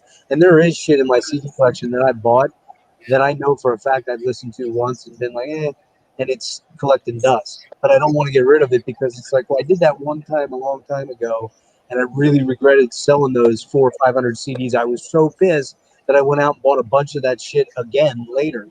So I kind of see what he's saying. I'm not saying we're all like that, but I do think there's a mentality that, well, I got to have that, and I got to have that. And and that's why I'm not saying it doesn't exist, and that's why I said that. I know it does. I just don't want people to misconstrue that people with large collections possibly have an addiction issue or some other issue. I wouldn't have had that statement. Did you ever see that guy in South America or whatever? I put the video on the Marty's thing. I think he's got 7 million albums. Oh, I think I did see that guy. Yeah. Yeah. Like, seriously, and they're cared for so fucking terribly. They're in crates in a warehouse. That's a totally different level of that's a different level of illness. The guy at this point is just doing it so that he can say, "I'm the world's largest collector of wine." You know what I mean? That at that point, I don't know. I mean, like I said, all I can say is, for me, this is because of a 40-year passion that I've had for music. That I developed in 1982 with Venom's Welcome to Hell. Well, and I think it was actually cool to have, so like what Marty's talking about, because it is a mental health issue. I mean, essentially, and even saying it's a mental health issue doesn't mean it has to be extreme for it to still exist. Absolutely. But then it's also good, like you in your position coming in, because I don't think anybody looking at you or watching your videos would say you have an addiction, because you can go through at any point in time. I mean, I watched it on your going around. You just pull out a hand stack of albums. You talked with exactly what every single one you pulled out was, like, knew all about it and everything. So that's passion. So it's good to show that it's like it's even not the physicality of the thing. Like, you can have a large collection and be passionate about it, but it can also exist where, and in sometimes extreme cases where it is a mental health issue, where it's an obsession. It's an obsessive thing. Absolutely. Where you're, and that's not knocking people like that. That's just saying that can happen. And the truth is, I think, and I say this honestly, I fall in the middle of the spectrum on that, because there's definitely been times where I'm like down to my last $15 and it's tight, and I'm like, I bought a record. You know? I mean, I'm glad you said that because I think with like YouTube as a platform, for example, it's not just sitting on a shelf like in Ken's example, because he can put the stuff online for people to enjoy, especially those long lost demos that nobody will ever hear because these copies are impossible to get. You know, so he's providing a public service at the same time. You know, it's not just gathering dust. Public service. Dude, I mean this honestly. We've said this before. I agree with it. It's you are doing the same thing, and I'm serious. The same thing like museum curators do, but you're doing it for metal music. And I'm serious. That's metaphor. Like, things out there that maybe could have been lost in the ether, but now they exist forever on YouTube because you put them up there. You guys are making me blush. We appreciate you, Ken. Yeah, thank you. I appreciate every single one of you gentlemen here tonight. Cheers to you all. I wish I'm out of a beer. I got to go get another beer, but I would salute you. Thank you. It was like, Nick, I got to tell you, you won the award, though, for making me blush when I was watching one of your streams a while back, and you framed the letter I wrote you. Oh, yeah. I got it right here. Oh, yeah. Where did I put it? It is. Knocking shit over to get it. I got a box of soda cans from the beginning of our streams from several months ago. Nick, I'd write you another letter. Hey, wait a minute, Ken. I think he's on to something here. You want. Can shirts be framed? Ken, I think he's on to something here. You can start selling framed Ken's death metal letters now. Yeah. When you showed that, I couldn't. I'm like, he actually framed the letter I wrote him. I thought you were kind of jagging me at first, and then I'm like, no, I think he's serious. I didn't want anything to happen to it. I thought it was really cool. Well, it is very cool that you did that. I promise I'll write you another letter, Nick. I just got to figure out where the hell I'm going to hang it. You're crazy. That's a pretty good letterhead. Yeah, it's Mark Riddick. Mark Riddick made us free. He's so generous, that guy, and he liked the channel. Really cool dude. He likes the channel, and I only did it because I like the demos, but I put a couple of demos that he was on. Him and his brother from years, back in the '90s and stuff. I'm a little bit older than he is, but back in the late '90s, he was in bands. And I put some of their demos up, and one day he just out of the blue contacted me, and he's like, "Thank you so much for putting up the demos." And I said, "Oh yeah, of course, thank you." And then he says, "Hey, if you don't mind, I'd like to send you some artwork I did for your channel." And I'm like, "What?" He's like, "Yeah." I'm like, "Well, Pop, how much are we talking?" And he's like, "Nothing." I'm like, "Oh." So he literally did channel artwork for us and band artwork for me and our band and for free. It's like, dude, that's awesome. Yeah, it's like, who does that? That's so dope. But anyways, yeah, really, really generous guy. That's one of my favorite things about the metal community is just everyone's so generous and kind with everyone. Yeah. So it's an extension of our family, It's an extension. I think to outsiders, it may not be interpreted that way, just because you see all the guts and the gore or whatever, whatever skulls and. Yeah, it might be scary, but it's not. Normal people think we're weird. Yep. Heck, we really are though, in a way. True. Well, absolutely, we're all a little crazy. Yeah. Some more than others, but. We wouldn't be listening to metal if we weren't all just a teeny bit crazy. I'll be the first to admit I'm crazier than a shithouse rat sometimes. But yeah, I just had to go put a spider outside. Another one? Freaking out. Oh, that one of the windows that's our buddy. He stays, but he stays. Yeah, I try. Oh yeah, he's still there. Oh my god! You see a red hourglass in the back. Be careful. Huh? Oh yeah, no. Yeah. Back in Missouri. Oh, Missouri's a hellhole. There are brown recluses and black widows everywhere down there. Oh, there's a family of them living in my shed. Mm-hmm. Shit. Of what? Brown recluse? Yep. Ooh, you better watch those, man. You don't want to get bit by one of those things. Nope. Yeah, they eat your I do flesh not. off. Yeah, it'll start. Whenever I can, I blast their webs down with the leaf blower. Wow. That's the way to do it. Around here, we get those big wolf spiders. I mean, they're You get harmless. those too. They're harmless, but they're giant. I mean, the things are like literally They're that. massive. They're pretty freaky looking. Yeah, I mean, they're harmless. I mean, I actually hit one in my hand, and it did absolutely nothing. But they're huge. They're like ginormous. Who's Yeah, that? Justin? Yeah, fuck that. This is Monkey. Monkey? Yeah. Here, say hi to everybody, Monkey. That's thrilled. Pissed. It's in the live stream too. Well, you won it up here, so now you're up here. Yeah. Last stream, it was like 2:00 in the morning. Everyone was asleep with their doors shut. Our one cat just took up post outside of my door and started yowling as loud as she could. I got up and opened my door, and she took off down the hall. Isn't that the best? They just want the option to come in. That doesn't mean they need to come in. They just want the door open. Nah. I was like, okay, you're going to be that way, and I just shut my door again. Cats are very self-sufficient animals, right? I mean, they're like That's why I love them. you need them more than they need you, I think. Oh yeah. You know, That's like what's a dog needs people. Like a dog, a dog needs a human. Like a cat like does not like you need the cat more than the cat needs you. We'll go camping for a weekend, overfill their food bowls, and give them a bunch of water coming back home Sunday, and it'll be fine. They're one of the lowest maintenance pets out there. Deborah's asking if anybody likes anything other than metal, like non-metal. Sure. I get a lot of non-metal stuff. Yes. I'll show you some top non. Deborah, no.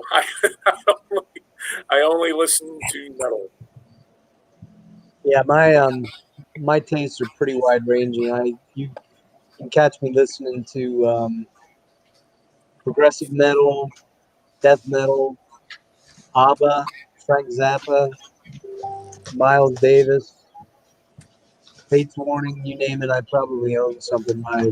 The only thing I don't listen to is country, other than Johnny Cash, and I can't stand hip hop and rap stuff.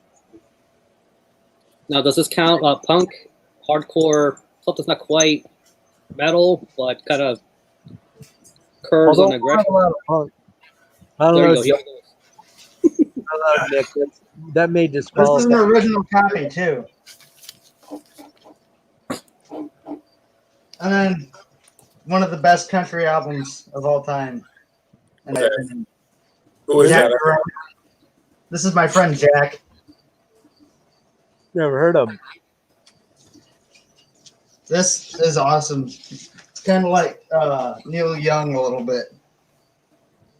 Oh, that'd be good then. Sorry, I was just finding a message. What's that? What's that one, Nick? Which one? This one? Last one you were just talking about? Jack Garelli. I don't know if I've heard of that.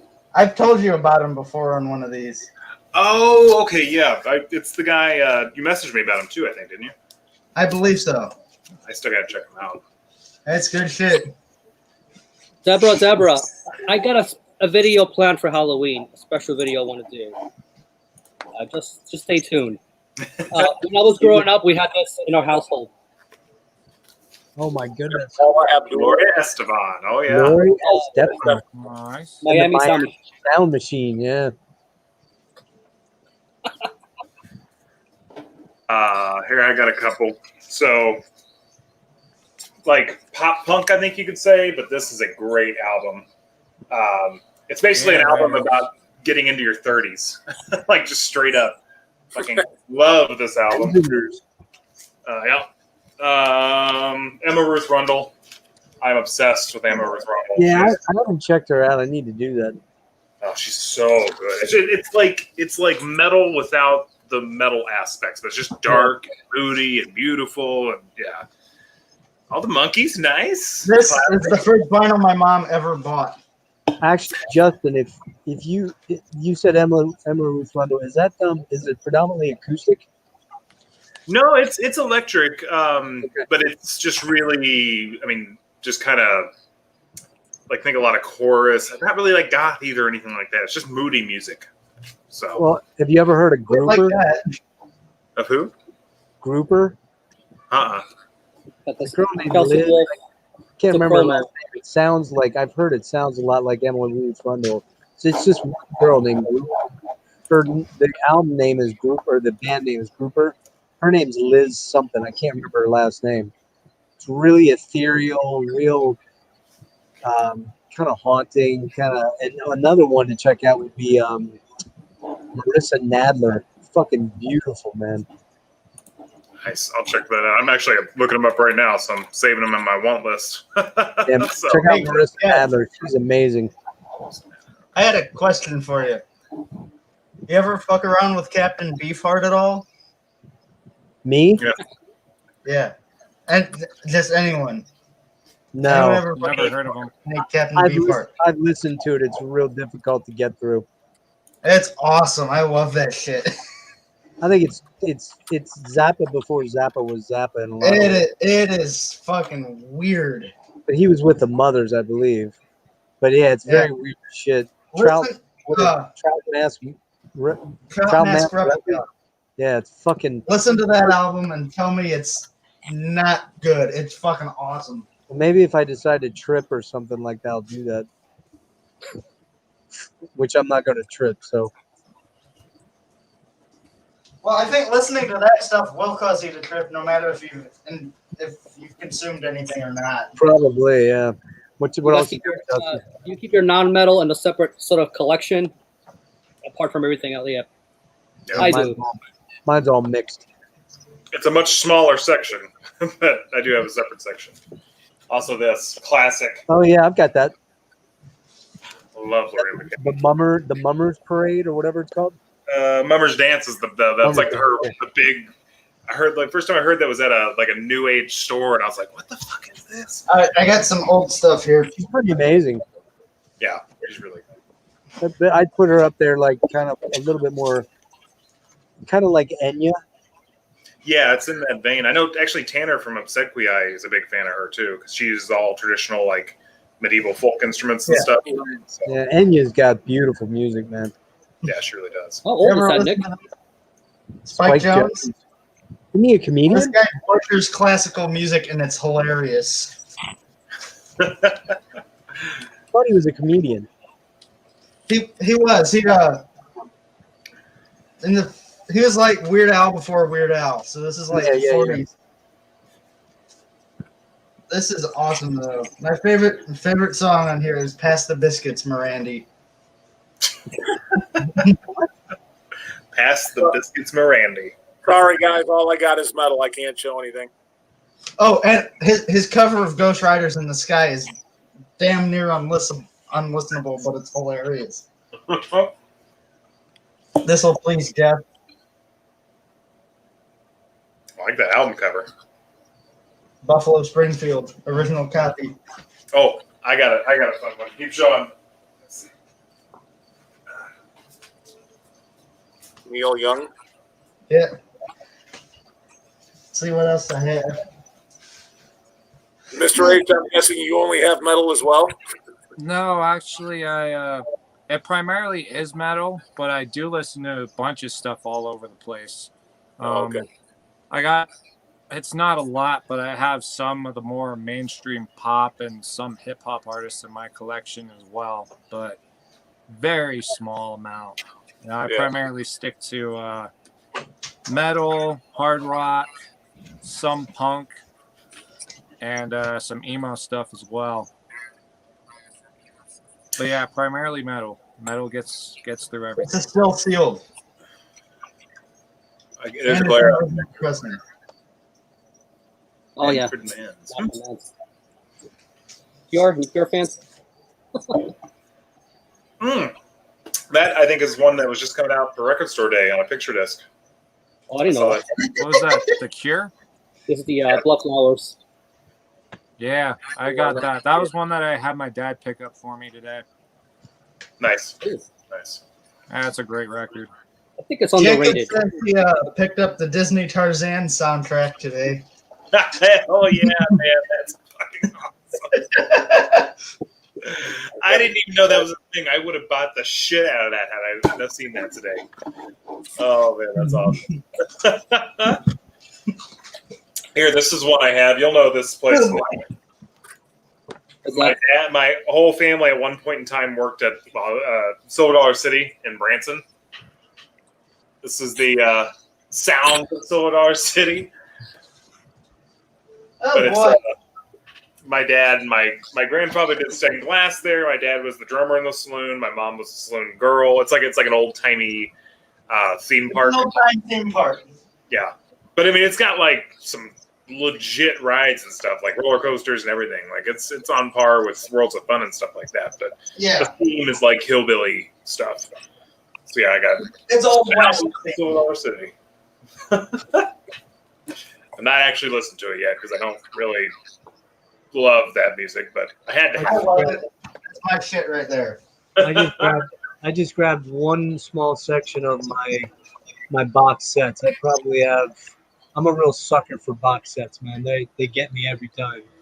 So I probably have maybe about 60 or 70 box sets somewhere in that range. So here's just, and they're not in any alpha order, but Yeah. Wow. That's their limited edition one of that. Then I got the cult one from Love. Nice. That's awesome. Are those? Is it like a booklet or is it just like a longer No, box? it's like a small box. So you take the lid off. Let's see. Take the lid off. Then you got the book. Then all the CDs. There's 5 CDs in this one, I believe. There's live stuff, demos, a different remix or something like that. I'd have to look. I forget what's even in there. I'm sorry, it's 4 CDs. But then you got shit like this. Duke Ellington Orchestra, fantastic fucking CD box set, I'm telling you. That's awesome. You've got like YouTube material right there, man. That's a lot of stuff you can talk about. Simon and Garfunkel's full collection. That's good stuff. That's probably the first thing I ever heard as a little kid, Bridge Over Troubled Water. I love that album. Got a Miles Davis quartet. Miles Davis. And then some weird stuff here. Billie Holiday. I Fantastic. agree with that statement. And Justin, you'll appreciate this one, I think, quite a bit. Oh hell yeah! What I want that. I didn't know they had a box set of that. Yeah, it's a full CD box set. The cool thing about it is, I believe two CDs of it are got a beautiful booklet. It's long out of print, though. It's long out of print, so if you find it, you're probably going to end up paying for it. I got lucky and found one about 3 years ago for $25, but generally it goes in the $150 range. But Oof. Nice. killer artwork too, yeah. They come in little sleeves. But I believe in this set, there's a whole disc of probably 40 tracks or two CDs that are not things that were released anywhere before, and they've got I don't know what I have to show to Ken. Oh, here you go. There you go. That's not metal. It's blues. I have it on cassette. Experience. I don't know if you guys are familiar with Frontline Assembly. Oh yeah, Oh yeah. I'm actually not. I had an old roommate that was addicted to that band. This is pretty cool because this one has. Them in like Left Hand Solution. He was See into how all old that this is. This came with a VHS tape, Nice. so that's how long that goes back. And then my Steely Dan box set. So that's just one little small shelf of my shit, and virtually none of it was metal. That's something I've been getting back into is VHSs because you can get them so cheap, but they're starting to go up a little bit, especially the music ones. Like I got this. I was lucky to find a copy that wasn't terribly expensive, but What is it? Typo Negative. After Triple Dark. negative. Ooh, That's nice. going to go through the roof price wise. Oh yeah. And you can still get them for under $20, but I was like, I gotta grab it now because they're every day. It's like they start creeping up a little more. Yep. Here's a curious one. It's just Emerson, Lake and Palmer, right? They did this best of album, but they went with this sort of Japanese art. Yeah, that's like woodblock print art. Not sure why. It's good. I mean, if you're into that prog rock stuff. Ken, do you have any like video stuff? Like, do you like music DVDs or VHS or anything like that? 100%. What do you got? I assume a lot. A lot. Yeah. I got a lot of VHS metal, death metal, VHS videos. They run the video. That's right. DVDs. I got a ton of DVDs. Yeah, I got yes. I got stuff from the 80s, even from the 80s on VHS and stuff, metal that was like from the 80s and stuff. That's yes, sir. That's I think I was telling you guys, maybe you weren't here, Justin. I can't remember, but I was telling somebody on one of the streams about the time I went to. It was late 90s. I don't even think I was married yet. I think it was like 97, 98. I went to Vegas with a few, like 3 buddies. And we just went, to go hang out in Vegas for a week vacation. And I went to a record store there one day. And I ended up finding, now, back in the 80s, there's a band called Warlord. I'm guessing you guys know who Warlord is, maybe? Yeah. A heavy metal band. So they did an album back in the 80s called And the Cannons of Destruction Have Begun. It was a live album. Well, inside the final record was a slip to order VHS video of the show. But, of course, it was like $25 back then. No kid my age at that time had $25 to spend on a VHS, but it actually came with the order form to order the VHS. Well, of course, I had never gotten it because I was just way too much money for a kid back then, in 86, 85, whatever it was. But then, 1997, I'm in this record store, and I literally found they had the VHS video, and it was like, he had it for $8. And I'm like, is this like the Warlord Cannons of Destruction Have Begun? Because it's just a plain blank white. It just had the name Warlord on it, the logo of the band. But then the cover was just a plain white cover with a sticker on it that said Warlord. It had the Warlord logo, and I'm like, what? I'm like, is this, from the album? And the guy goes, I don't know. I said, well, you have a VHS player so I can look at it because I don't really want to spend $8 on something I don't know what it is. No. I said, well, you do something on the price because I'm not really willing to take a chance on $8, but if you give me the right price, I might take a chance on it. He's like, I'll do it to you for $4. I'm like, all right, well, $4 is easier to swallow than $8, but it was that fucking video. I put the set together. 10 years later, I got the set together, and that video now goes for just a boatload of money now. But I didn't get, I can't say like, I bought it back in 1984. No, that's not true. I found it in 1997 for $4. That's awesome. But yeah, no, I got a ton of VHS on of bands and shows, all sorts of fun stuff. That's cool. Well, there's actually a guy here in Minneapolis who, I've been looking for that one. I've been seeing that pop up. That's awesome. Yeah, I totally forgot I had. I was looking to see which metal ones I had just handy. And shit, that's going for $45 on Discogs. Yep. How many lost tracks does he have? Probably a lot. You had the Cure up. It's a great box set. Yeah. Box set, actually. Priest. Just so that I get my metal one. The British Steele, it's on a record store day. I think they're reissuing that. Yeah, I think it's a picture disc, isn't it? Yeah, but they do this crazy cotton candy color thing on their picture disc or whatever. It looks weird. Yeah. So, I don't know how I feel about that. Which wasn't it record store day today? Yeah. It was the first of 3. You know what? If they got, I forgot. They was gonna, what they were listening? What? It's the Entombed Live album. Clandestine. Clandestine, right? Yeah. I didn't know about that. Is that today's release? Yeah, I think so. And it was only 500 fucking release. I was gonna. God damn it! I forgot. And it's got Left Hand Path on it. I forgot. I didn't even know that was there. Another weird one. What's that? Oh yeah, I see that. That's That a goes cool for a one. lot too. That goes for like $100 or something. Yeah, I know this Well, one. Yeah. All of his stuff I goes got for a it for lot. like $45 when it came out. To be honest with you, What is that? Leviathan? yeah, this is it's 5 CD. Oh, cool. Yep. Yeah, I got some Leviathan. That's cool. Yeah. I've never seen that. Well, apparently it's the one that Jeff Whitehead, although he fights with everybody that he's involved with, but apparently he's been in a major fight with the owner of this record. Is it Hammerheart?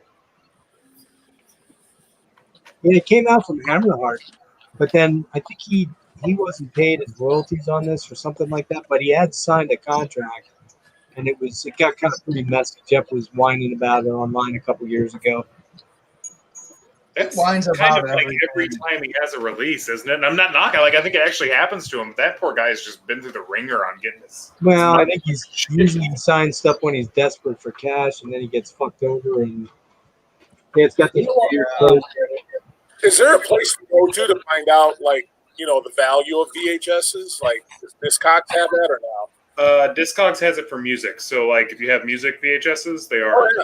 They're That's all I have. I mean, Yeah. that's. They do have Yeah. VHS. Yeah. Then yeah, it'll be on Discogs. I used to be a big horror collector, so I do have a ton of horror on VHS. But Yeah. I got mostly You music. could probably for the horror stuff, you could probably just look it up on eBay.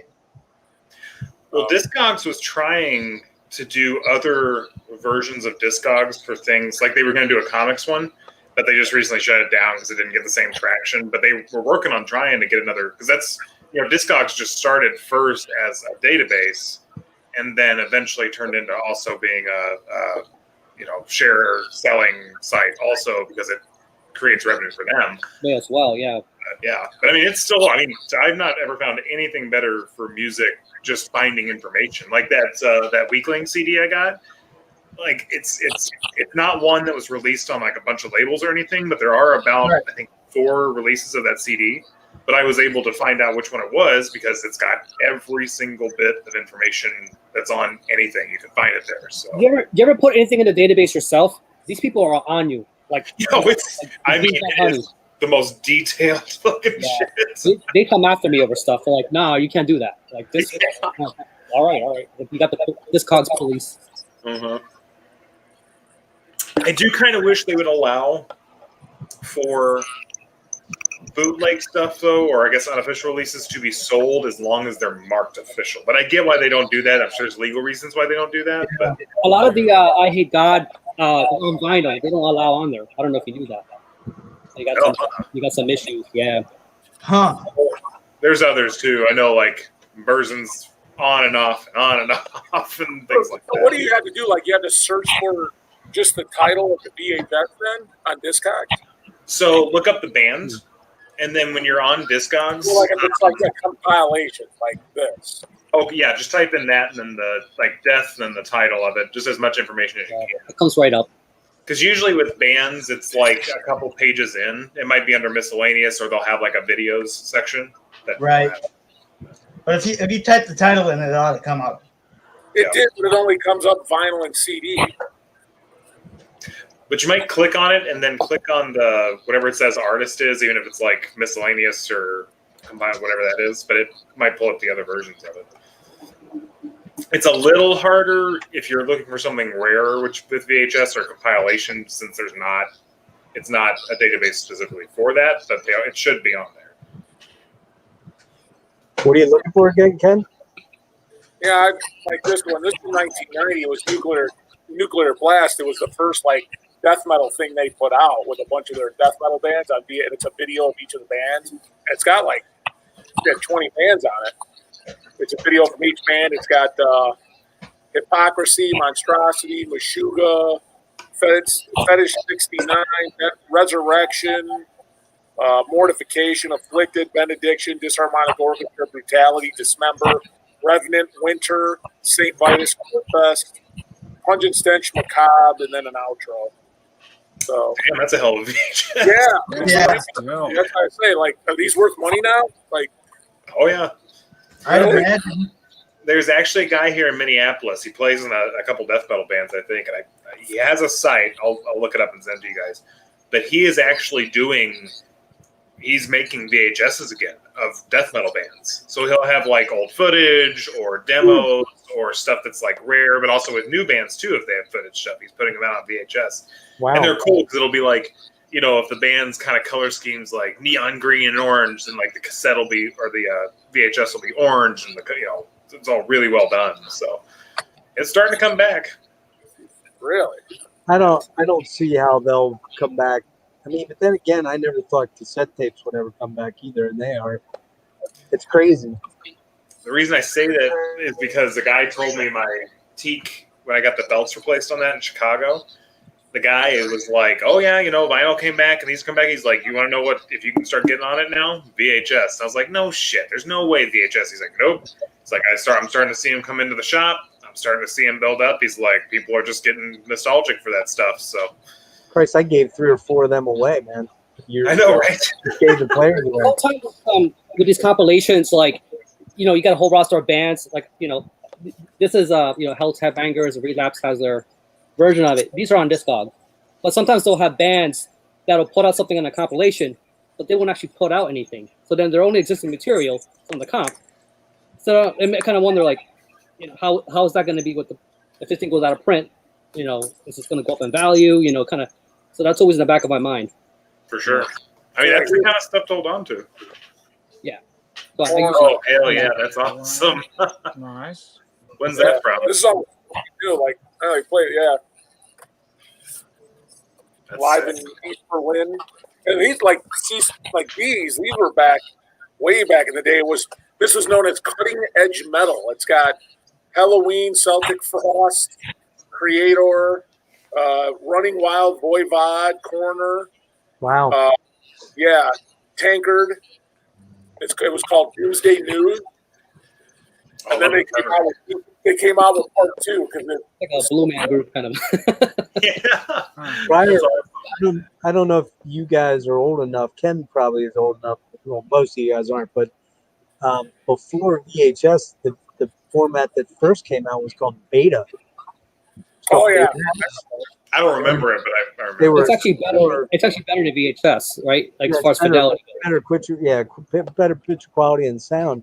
And but they didn't catch on in the U.S. at all. They were more European, and but I believe they were the precursor, or else they came out simultaneously. But I found when I was moving, I have no idea where it came from because I don't ever remember owning or have us owning a Beta player. But I have a Rush Beta concert from Toronto on the Grace Under Pressure tour.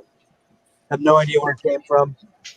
I think I only own like 2 or 3. I got rid of all my VHS stuff pretty much, except for the stuff the Disney stuff that I had for my kids. I have a Striper. Believe it or not, I have Striper Soldiers Under Command VHS, and I have, what the fuck's the other one? I have one other one. Damn it, now I can't remember what the hell it is. But that's it.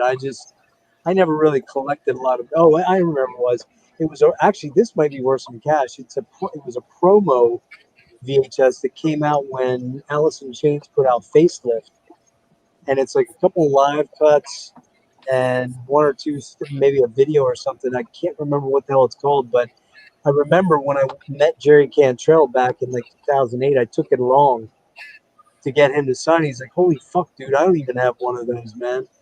He's like, "I remember this thing. It was like a promo item. It really wasn't. There weren't that many of them made. I'll have to look into that." But again, it's VHS. I've never probably watched it once 20, 30 years ago and never watched it again, But those promo VHSs over even the higher priced regular VHSs, the promo stuff, Right. it's going crazy. Yeah. That Especially probably, Alice in Chains. yeah, that would probably be, especially with Lane on it, that would probably be a pretty good collector's item. Yeah. What I'd like to come back and hear me out is laser discs. because then it's like having vinyl for movies, right? They're like, it's 12 by 12, same format and everything. I want laser discs to be a thing so you can collect movies like The one thrift store near me, like they put the laser disc with the vinyl sometimes. When I'm looking through it, I'm like, okay. I've seen that where it's like, oh, they think it's like the soundtrack or something, but no, it's the movie, it's the laser disc. Yeah. So this one's going for anywhere between 15 to 30. That's pretty good. That's pretty good for VHS. Running Wild, you guys like Running Wild? I don't think I've listened to them. Really? Oh. No. No, I've got gaps in my listening history of what I didn't know who Weakling was. Running, I would highly recommend. I would probably be more you're talking about, Ken. But I would start off with their first couple albums. Right at that time. I would start with that, and then they get a little different later on in their career. But the first two albums, amazing heavy metal albums. Amazing heavy metal albums. You're starting to echo, Ken. Do you have another? No. Make sure it's not me.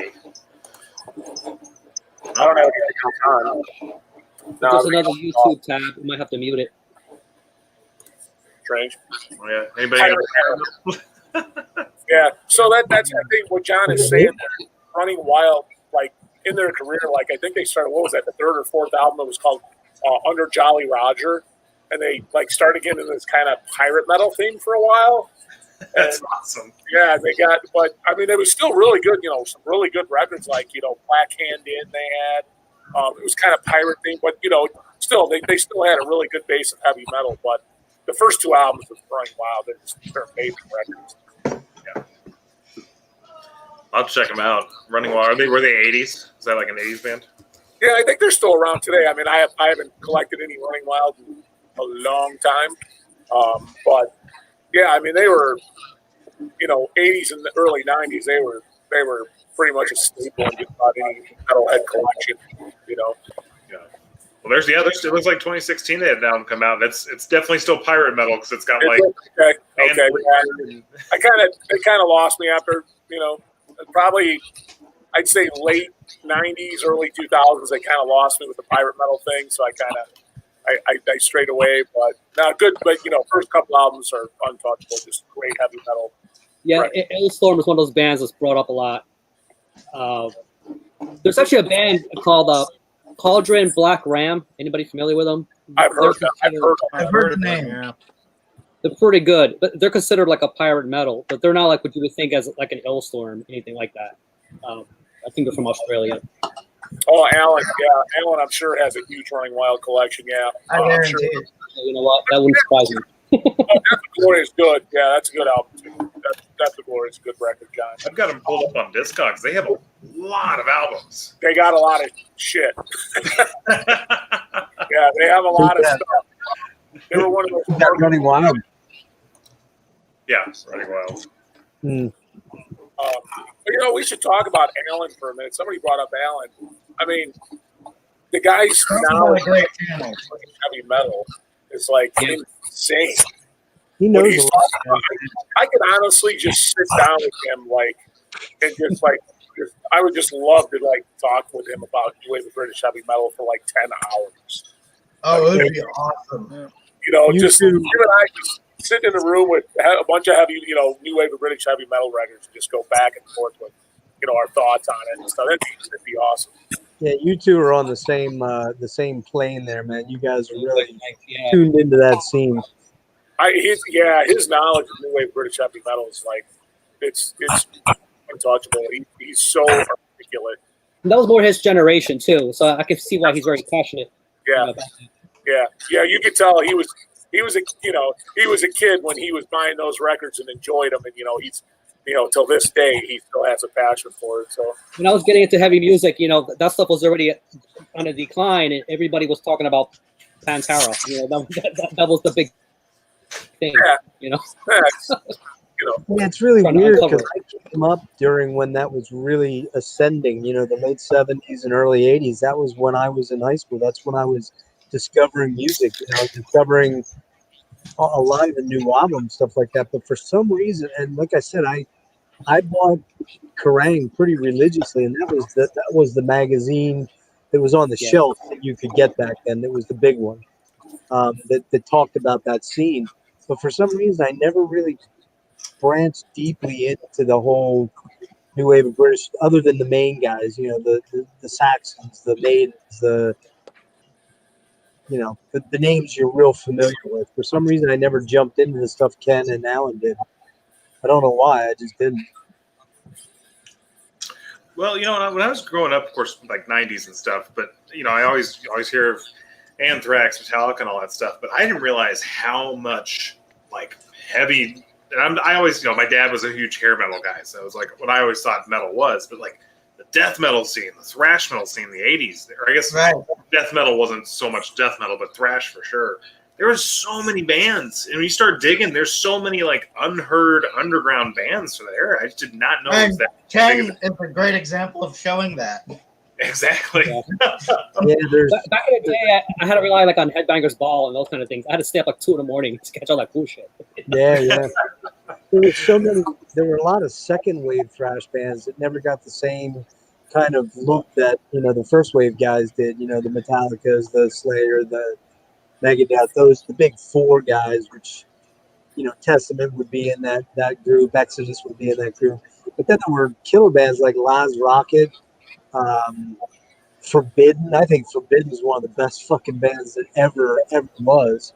You know what, Jeff? You mentioned about thrash band. You know what thrash band to me never gets enough to talk about, and I think they were one of the darkest sounding thrash bands ever was fucking Dark Angel.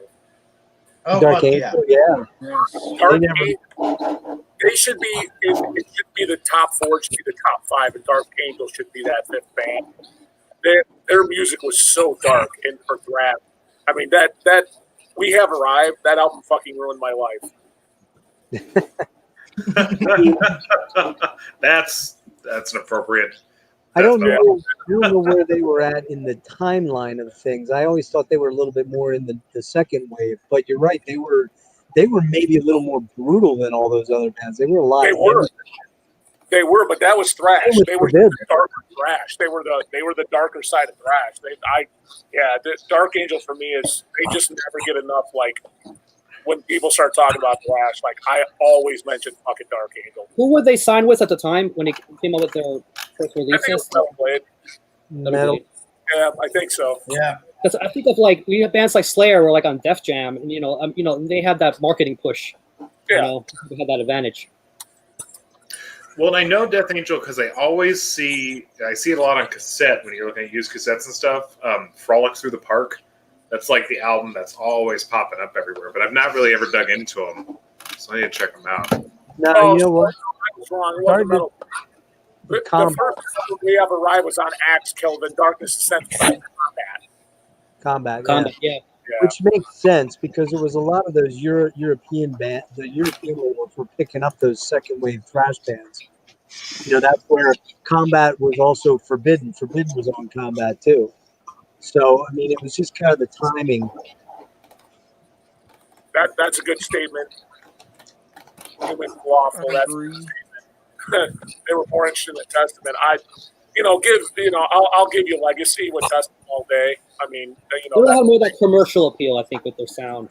Legacy was a great album. I mean, Legacy was I even like Practice What You Preach. I thought Practice What You Preach was a hell of a thrasher. Great album. That Dark Angel was more interesting than Testament. I totally agree with that. I even, Dark Angel, the first three albums, Darkness Descends and then Leave Scars. Those are great thrash albums. I just never think Dark Angel gets enough credit. Yeah, they don't get the same kind of. I definitely don't. Oh, yeah, they actually. And Nick, you kept showing Death Angel. I mean, what pressing was that? This looks like it's with white vinyl. 2015. Okay. That's a good record, man. It's my favorite.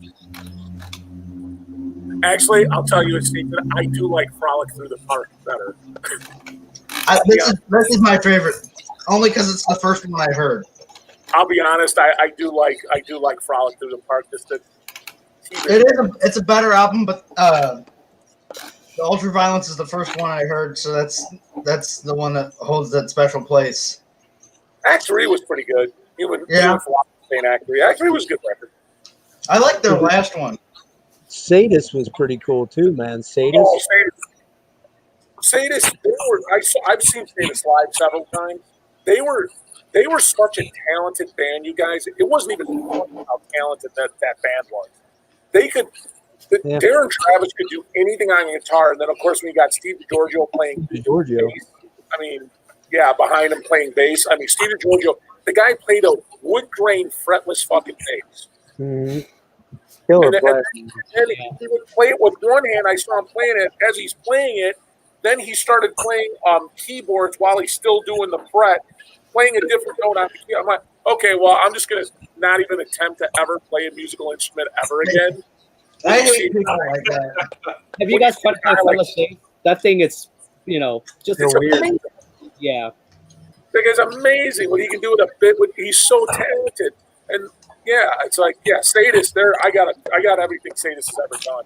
They're a staple for me. I love Sadist. Yeah, I agree. Definitely, they're still putting out high quality material. Yeah. I don't know why they didn't get bigger. I don't know why Sadist didn't get bigger. Who's that? I don't think they were quite able. I mean, nothing against Massacre Records. Most of their stuff came out on Massacre Records. I don't think they were on the right label. Yeah. That was a lot of it. That was the, even the tier 2 bands, thrash bands like Forbidden and the combat ones, they were always just under the radar because you had the big labels, the Mercuries and Polygram and people like that. I would say the only band that kind of escaped that was Slayer, because Slayer actually started with Metal Blade initially with Brian Slingle. I mean, I believe he produced their first two albums. They were in the Metal Massacre comps and all that stuff. And Metal Blade. Go ahead. No, I'll just say I'm on top with your comment was that they are just. It wasn't because of the music. It wasn't because of their music that they didn't get that attention. They were just. They were so talented. It wasn't because of the music. I mean, all of us everybody have a few beers and then come here and I'll put a Sadist record on and I guarantee you that's going to get the party going. Oh yeah. I think what had happened was, the first wave, those first wave bands struck huge, especially Metallica and Megadeth and Slayer, and then Anthrax to a lesser degree, slightly lesser degree, because they were East Coast as opposed to West Coast. But those guys had such a huge impact that then there was a big clamor to go out, and Testament, I put them right there. There was a big clamor to go out and sign all these thrash bands because that was the thing to do, because those 5 bands were so popular. And I think what happened was the market got sort of hit with a glut of thrash bands. A lot of them very talented, but they were in the shadows of the big 4 or 5, you know what I mean? Who had the big marketing machinery behind them. Combat didn't have the marketing machinery that, whoever, I forget who Metallica signed to after Megaforce. Who was it? Was it Atlantic? No, what Atlantic? Who was it? That was for that. Metallica. Who were they on? After Ride the Lightning. Oh, fuck. I forget. I could see the label, but West or big, fuck, I can't remember who it was. You'd have to look it up. But I mean, they had all the big labels behind them. Anthrax was kind of unique because they had Island behind them. And Island was big, but they were known more for like reggae and U2 and shit like that, which was odd. Right. It was odd that Anthrax became as big as they did. But all the other thrash bands from the West Coast were all kind of the big ones. All went with the Capitals. It was probably Capital, I'm thinking. Well, who was it? Like Rain and Blood came out on Def Jam, which was super weird. Later, though. Yeah. I mean, that was when Rick Rubin got involved. Then they had Danzig and a couple other on the roster too. Yeah, Rick Rubin somehow scooped them up, but they had other albums out before that. Metal Blade, then I forget who I guess Def Jam was the first one that took them because South of Heaven was on that. But it is weird. You're right, Ken. And Sadist and some of those bands should have been much, much, much bigger. Yeah. Again, it wasn't for like a band like Sadist. It wasn't because they didn't have the talent or because of their music. It's technically thrash, but it's borderline death. I mean, it's borderline. They ride that line right on thrash. Yeah. And I think we've had this conversation before. My contention is it was thrash first, of course. Thrash was before death metal. But bands that were playing thrash, because what is thrash? Thrash is a more extreme part of heavy metal. Right. They were taking heavy metal one step more extreme. And then what do you do when you take a thrash band who becomes more aggressive, a little heavier, and plays a little more dirty? What do you get? You get the band Possessed, and you get Seven Churches, which was is the first death metal album ever recorded. See, I actually think it was not. I truly think that Scream Bloody Gore was the first one. That's the debate. My contention. Rick's going with Death. Scream Bloody Gore as well. My contention. Possessed Seven Churches is the first death metal album ever recorded. Because Possessed sounds very, very, very thrashy, man. Very thrashy. Much they more. Were. Yeah, and the only difference was Jeff Besser's vocals were more harsh. But they took the realms of thrash heavier, faster, dirtier, more satanic imagery, everything. They bumped it up one step further in its extremity, and what's one step further from thrash? Death metal. Yeah. I mean, you can't really argue either of those two. There's no wrong answer. No wrong answer. Yeah. Like Sodom was one of those bands where like they were kind of on that borderline too. But I don't think they wanted to be. They weren't intending to be this big band. I knew they were settled on being underground. Right. Sodom always struck me as thrash with a little bit of punk in there. Their first couple releases, they had some good punk in it for sure. Yeah, like Agent Orange. They just have to me, they've got a more punk vibe to them. But their imagery then put them almost, Rick. Their imagery put them in the black metal realm. Yeah. A lot of that second wave of black metal took a lot of influence from Obsessed by Cruelty. Yeah. They took a lot of influence.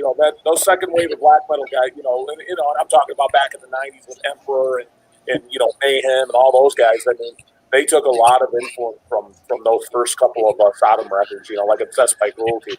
They did. And I think a lot of that was imagery. Too, as well as the ferociousness that Sodom was playing at that time. Where do you put a band like Nuclear Assault? I remember buying their shit way back in the day. I guess they were more thrash, huh? Yeah, that was thrash. That was straight up thrash for me. I forget which one I had of them. I don't have it anymore. That was one of the early bands I kind of grabbed. The one with the Yeah, I have some nuclear assault stuff. I mean, it's not. I wouldn't say they were ever one of my favorite bands, but I have some. Mine either. Yeah. Conley's voice was kind of whiny. Yeah, I just never. There was something about them. They never hooked me. They were okay. I just never got hooked. But then again, Dan Lilker's been in about every band that you could think of, man. That dude's been around. He's a lifer. So this is because it was in passing that mentioned Mayhem was brought up. I finally got the bootleg or an unofficial. I got this. This is the worst sounding piece of shit I've ever heard in my life, and I love Mayhem. That's why I got it. They were fucking kids, right? They were kids just jamming in their basement. But this is just garbage.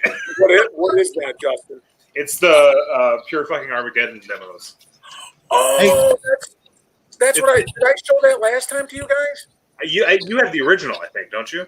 The original vinyl press, yes. Yeah, this is official. Oh, yeah, that's not fucking trash. I mean, it's cool. It's fun to hear. You're going to hear this stuff later on. That's much better. But it's in demos. They're supposed to be demos, right? But it's fun to have. I love having this. But yeah, that's the cool stuff, man. The shitty. I mean, that record I got, probably worth a mint, but I'm not going to get. It sounds like it's hot garbage, but I'm not going to get rid of it.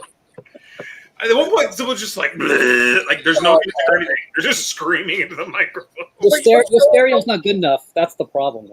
You know what? Though, that's the thing. Even though, and I shouldn't have said it's hot garbage. You know why? Because put ourselves, 6 of us here right now, we're Mayhem in 19. When did they make those demos? 85, I think it was. 86. Let's go back to 1985. We're 15-year-old kids, all of us. Nick's not far from that now, but I'm not. I'm 20. We're all 15-year-old kids, right? We're going to start a band, and put yourself there when they were doing that. Like, how glorious would that have been? That these kids are just sitting there banging this stuff out, and probably guitars they paid, they bought for $50 or something, a little TV amp or a little amp or something, and they're just sitting there, just for the first time, and Rick's over there playing on the drums for the first time he's ever played, that's what I mean with stuff like that. At first I think, oh my God, this is fucking garbage. It sounds terrible. But then I think how much it probably meant to those kids at the time they were doing it, and then that's what gets me listening to it. I'm like, fuck yeah, if I was 15 at that time in that room, I'd be sitting there fist pumping too, like that's what I get drawn to is but that's even, where my background. but even and think about this: you're there jamming with your buds, and then you go out and you burn a fucking church down. I mean, what could get better than that? Yeah. Or you can murder somebody because Right. That works too. Yeah, there's murder, burnings. I mean, we could, suicide. I mean, take your pick. I'm not condoning it as a marketing solution. There was some pretty weird stuff going on back then, man. I'm telling you. Wow. But you make a really good point, Ken. That's also too because, Mayhem, they see that there's kind of a market for their old bootleg stuff, right? So they've been re-releasing it, like the Henhouse recordings, and some of the other stuff that they have. And I see people being like, it sounds like shit. Why would you put it on vinyl? What's the point? It's like, well, there is also a point that there's a historical aspect to this that's fun to hear it. Like you are hearing, I mean, whether it's good or bad, that it ended up being historical for what it is. It was historical moments that these kids were coming up with. And that's the thing. I'm always like, they were kids. They were kids doing this really hard shit, man. But it changed shit forever after that. It changed metal. Yeah. It changed on a subgenre of metal. I mean, and that's they weren't realizing what they were doing back then. Just like today, and I get so many great compliments about the collection and everything here in the crypt, and at the time I was buying this stuff, I never imagined that the accumulation would bring me here today. You know what I mean? I never thought when I was writing those letters and buying these demos and buying these records and buying these CDs, I never at that time I was doing it ever thought, in 2020, Ken, you're going to be doing a live stream on something called the internet. It didn't exist back then. And this tape is going to be worth $400. Never did I fathom that possibility. So that's what I mean. And like you just said, Justin, perfectly put, that these kids, they had no idea, but they were just playing from the heart, and they were dark hearts, but there was their heart. We've been putting those demos on the internet because, tapes tend to degrade, especially the more you play them. But if you can digitize that, put it on YouTube, there you go, problem solved. Yeah. I'm going to run for a little bit. Jacob wants to come in. Right. Yeah, I'll be back later, though, for sure. Sounds good. Should I pick up the link? Hey, man. You need to take me out, Justin. Oh, I'm new at this. Hang on. Where are you? The one that looks like a boot. Hey, what's up, man? I'm new at this. Hey, what's up? Congrats on the channel, man. When's your next video? My next video? Hey, what's up, man? I'm new at this. Coming soon. I saw your CD stash, man. That's a lot to go for. When's your next video? Jacob, turn your window Right down. here. This is the next video. Hey, Jacob, I Coming think you're on soon. YouTube, Don. That's a lot to Jacob, go mute your Oh. window. Mute your window. Yep. Sorry. It's all right. Gotcha. Hey, that looks like a sick, brand new stack of cassettes, though. Where are they from? They're not new. Oh. They're some of my first cassettes. Oh, nice. Cool. Okay. If I told you where they're from, it kind of gives everything away, though. Save them. Save Got them. a whole- Watch the video. A whole series coming up. Oh, cool. All right. That's awesome. So I'll How's probably do things out there? an update on those tapes I was showing you guys earlier. I'll probably do that tomorrow. Upload it, hopefully. I don't know if I'll upload it tomorrow, maybe early next week. But I'm still doing research for my first spotlight of I'm going to do Drowning Productions, but I'm still waiting for some information back from the guy who ran the label, Dave Sanchez, Dave Rotten, he goes by. I sent him a message. I'm still waiting for him to respond back about a couple questions I had. So I'll be spotlighting Drowning Productions. I think I left a comment on your video about that. Yeah, I'm looking forward to that.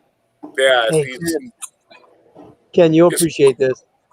Earlier today, Schnell was doing a little bit of a live stream, and I happened to just flick by and clicked on, and he had Grim Reaper "See You in Hell" behind him, like playing. Yeah. And I remember, dude. I'm this is no joke. I was I just graduated high school, and I was working as a shipping department for like a styrofoam cup place. And this dude came in, and this was right around the time that, the first stories about Bathory and Slayer and all that stuff were kind of breaking out. I would imagine, I guess Venom was out right before that, right? Was Venom like 82 or was that 83? Venom's their first album. Yeah. Their first album came out like 1980. Was it 80? Mhm. Now, what was the first one called? The first one was actually remember what the first one was, but my first Venom record was "Welcome to Hell." Yeah, which I think was like Isn't it black second- metal? because the very first Venom albums were more like Motorhead, weren't they? Well, their demos came out in '80, and then they had the 7-inch that came out, "In League with Satan," "Live Like an Angel," Right. and then "Welcome to Hell" was our first full length, which was '80-'81.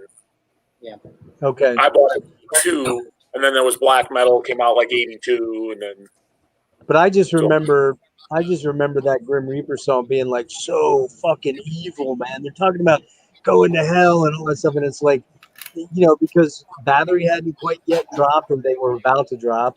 The first Bathory album, the first Slayer was just about to drop. It was like, and it's funny now you listen back to that song and it sounds like hair metal almost. You know what I mean? It's a cool song. It's a great song, great album, but it's like that was thought to be real evil in 1983, and yet, I would say the only more evil band was probably Venom at that point in time. yeah. I think you'd appreciate that Grim Reaper's awesome. I love Grim Reaper. for sure. Sacred Reich. Never really got into Sacred Reich. Yeah, I never got into them that much either. They're good thrash, but I mean, it just never jumped out at me too much. Yeah, same with me. What about you guys? Anybody else? You guys, Sacred Reich? no. No, not much. I'm going to be honest. And this is just me through as I continue to delve into stuff. I'm like 90s on, and that's why I'm learning a lot from you guys from the 80s stuff, because I almost know nothing about most of the 80s stuff. Yeah. I'm the appreciate same way. That's okay, Justin. Neither do I. I'm lying. Oh man. I'm out. I'm gonna go grab another one. Yeah. Is there somebody want to come in? You guys want me to jump off to somebody else? Hey, Stefan, are you I don't think anybody's. here? Yeah, I don't think there's anybody actually waiting. Okay. Yeah, you're good. All right, I'm gonna grab a beer. I'm gonna grab a beer too. I did send something to Alan, but I don't think he's around. Let me check my email quick. Haven't seen him in the chat tonight either. Yeah, I don't think he's in the chat, so he's probably not around tonight. Yeah. Yeah. Hey, Mr. M, have you ever said your name? I don't remember your name. I'm sorry. My first name is Matthew, although Matt. Mr. M is like my That should Mr. be M is my initials of my first, middle, and last name, so it still technically is my name. Gotcha. What was the big thing you had hanging up on your wall back there? Not right behind you, but the other view you had. Oh, that one. Big, yeah, what is that? The one that looks like a portal is the album cover to This Light I Hold by Memphis Mayfire. Then I got Yom's Viking by Amon Amarth, and Straight from the Barrio by Upon a Burning Body. That Amon Amarth is a good album. Yep, I love that one. I was trying to read what that said. I kept thinking it said Mephisto's Waltz. I was like, where did you get that at? Did you follow the story to the album, Mr. M? That was a little bit. I didn't go too deep into it. really I know what throws it's you for a about, loop but at I the don't end. really know like song for song. Yeah, that the ending is just a real unexpected. I dig that what they did at the end of it. What is it? Like what? It's a concept album, and it's basically about like this Viking, the lord of the area, comes and steals his girlfriend. Basically, says she's gonna be his wife. He kills a guy. He gets outcasted. He goes and joins another Viking clan, becomes like basically their leader. He comes back, fights to get her back. This is years later, and she basically tells him to fuck off. Oh shit! That he's a piece of shit for like what he's done. So yeah, damn, harsh. Yeah, it's like, oh shit, he's gone through all this. I think he like, if I'm interpreting right, he even killed like his best friend to take over the group of Vikings, whatever you call them, to go and get his woman back. It's a trip. That's awesome. I need to, and I really like Amon Amarth. I haven't dug into them a lot because they got a hell of a discography too. Like they got a lot of stuff out there. Yeah. But they are one because it started with I can't remember the name of it. There's a band that they're loosely Viking related, and of course, I got into Bathory kind of later on, like it was first Mayhem and stuff like that for me, and then when I started looking into them, they turned me on to Venom and all the older stuff, right? So I started going through Bathory stuff, getting into the Viking Age Bathory, and then started revisiting some of the, because I mean, well, in Amon Amarth was in the early '90s, didn't that when they got started, like 90, 91, something like that? Mid '90s, I think. Okay, Yeah, they close around the like Bathory Viking era then. But they're like they're really influential on that too, and they're solid, solid. I mean, solid band. Yeah. So I need to dig into them a little more. So wait a minute. It's intimidating. They got a huge catalog. Mm-hmm. Amon Amarth wrote an album about Vikings. I'm shocked. A couple of them. They are the Viking metal band of Viking metal bands. Like staying true to being Viking. That's true. They definitely stayed true to it. No doubt about that. I think the early Enslaved is great Viking stuff too, and they were around kind of before then. Frost is really excellent.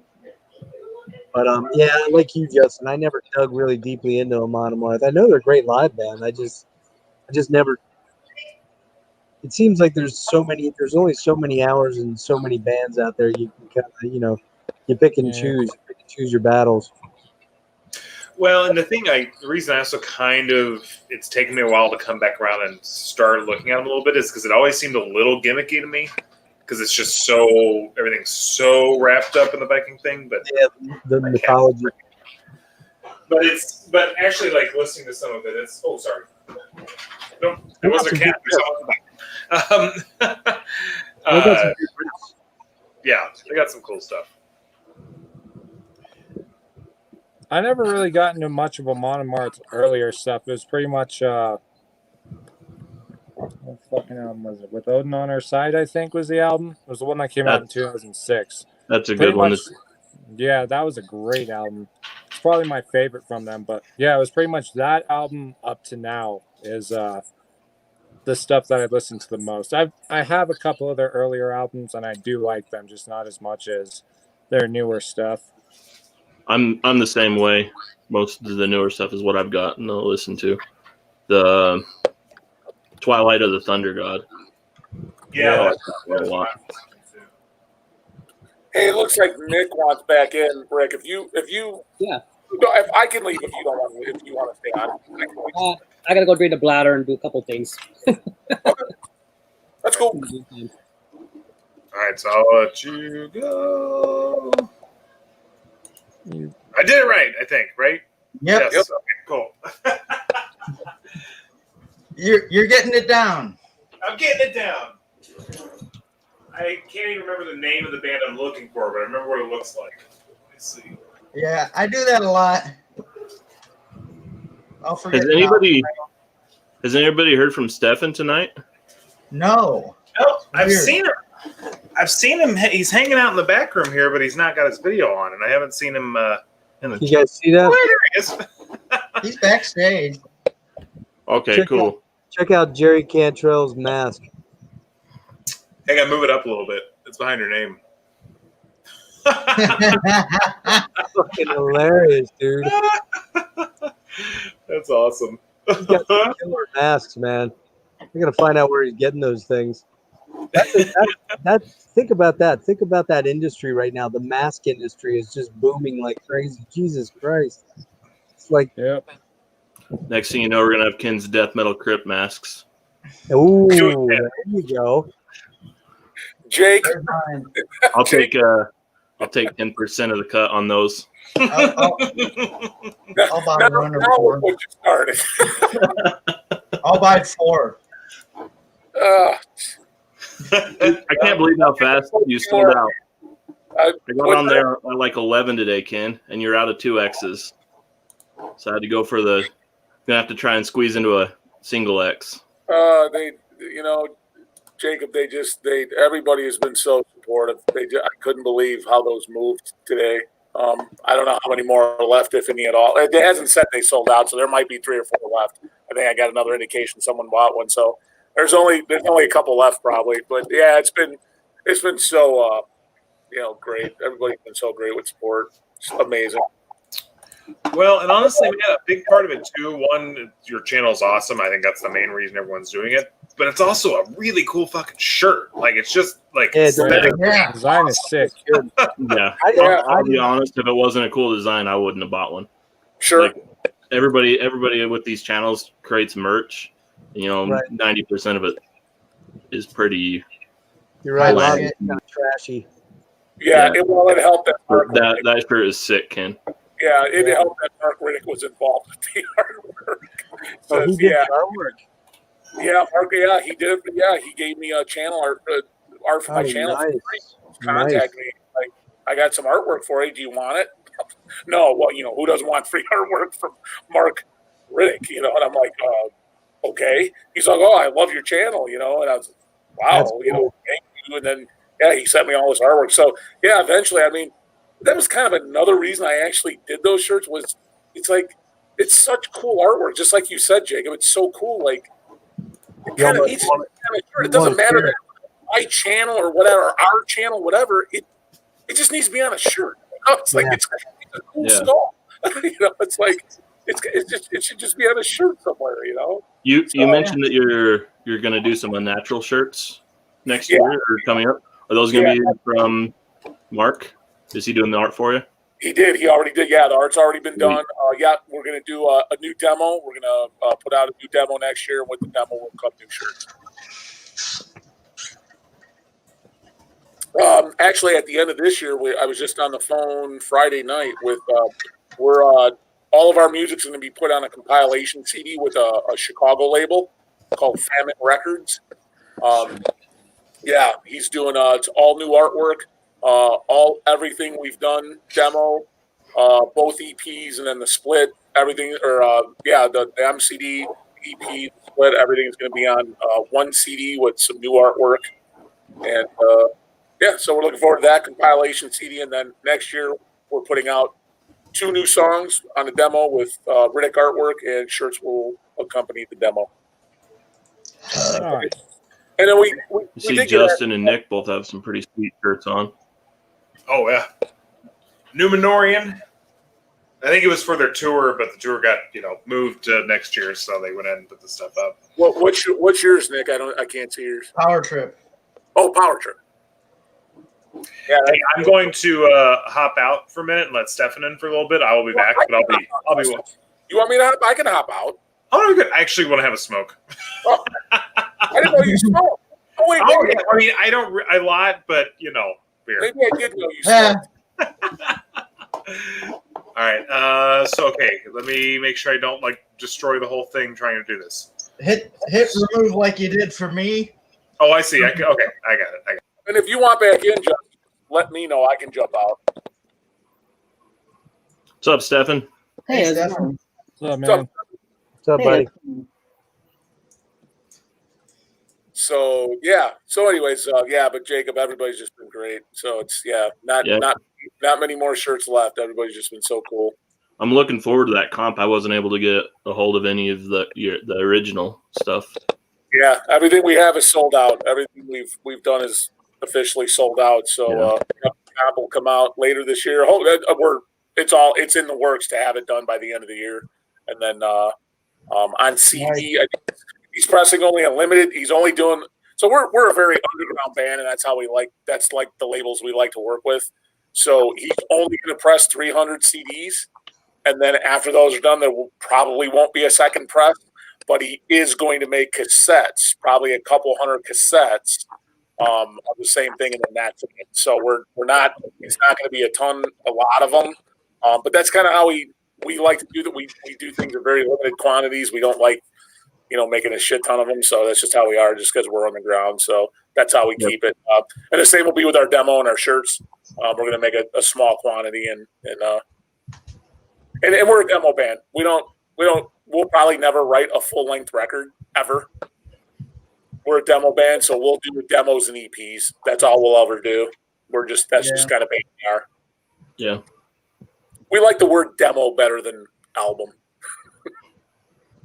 Did you do anything before this project, Ken, or is this your first band? No, I was in a couple other bands before Unnatural. Unnatural is the first band that I was ever in that we actually recorded something for a label. Right.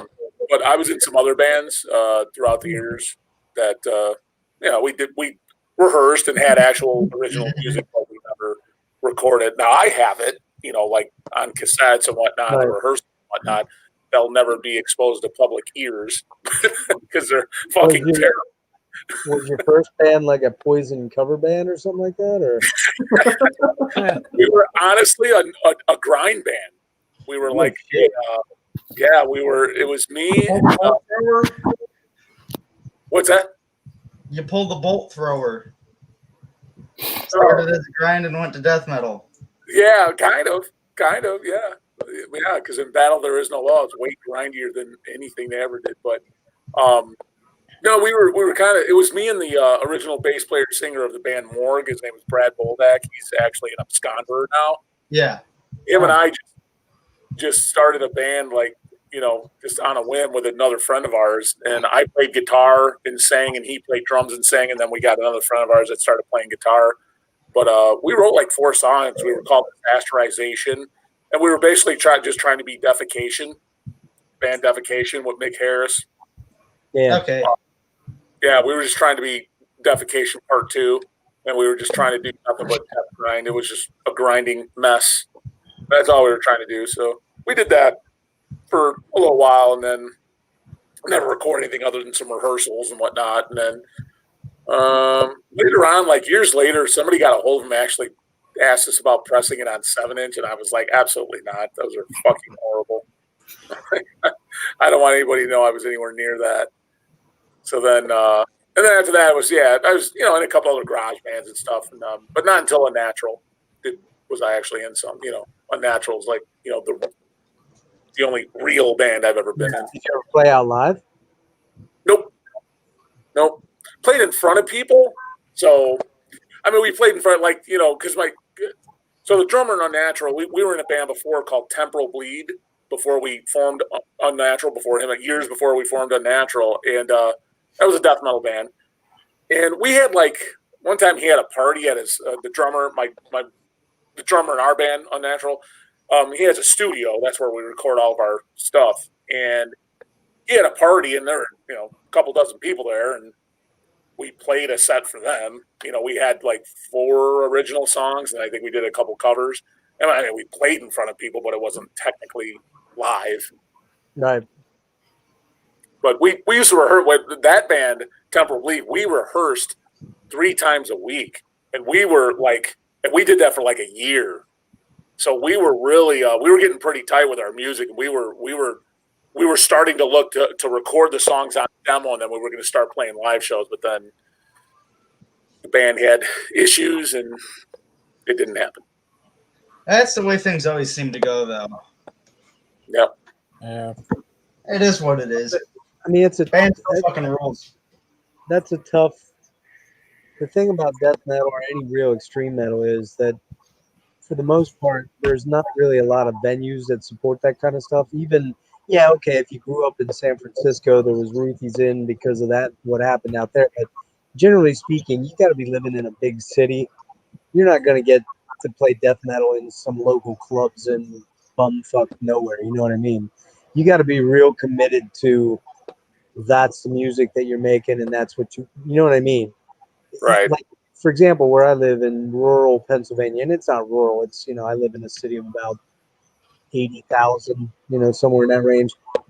And we have 1 or 2 really nice clubs here that get in national acts. I've seen some pretty major national acts here. But locally, you could never play in a death band in any of these places around where I live. Just, they never, because they know that you'd only bring out about 25 or 30 people, and they wouldn't make any money at the bar. You know what I mean? Yeah. Oh, yeah, for sure. Yeah. And here living just outside of Chicago, we did have that. We were fortunate enough that there were plenty of venues in Chicago, so we were gearing towards that. We were actually ready to play live before we had the demo recorded, but we decided not to do that. We wanted to have actually something to sell or to give out when we played live. So we were ready to play live before we were ready to record the demos. Because we had done so much rehearsing. We were so rehearsed. We were ready. Especially now, I was so excited to play live. I wanted to play live so bad at the time, but things happened with the band and didn't work out. Did y'all see Justin's comment? I did, about the wood burning, and it's 55 degrees. No, the next one. Yeah. Wow, it's 55 degrees in Minnesota. He's lucky. Hey, Nick, if Justin wants to come back in, I'll hop out if he wants to come back in. All right.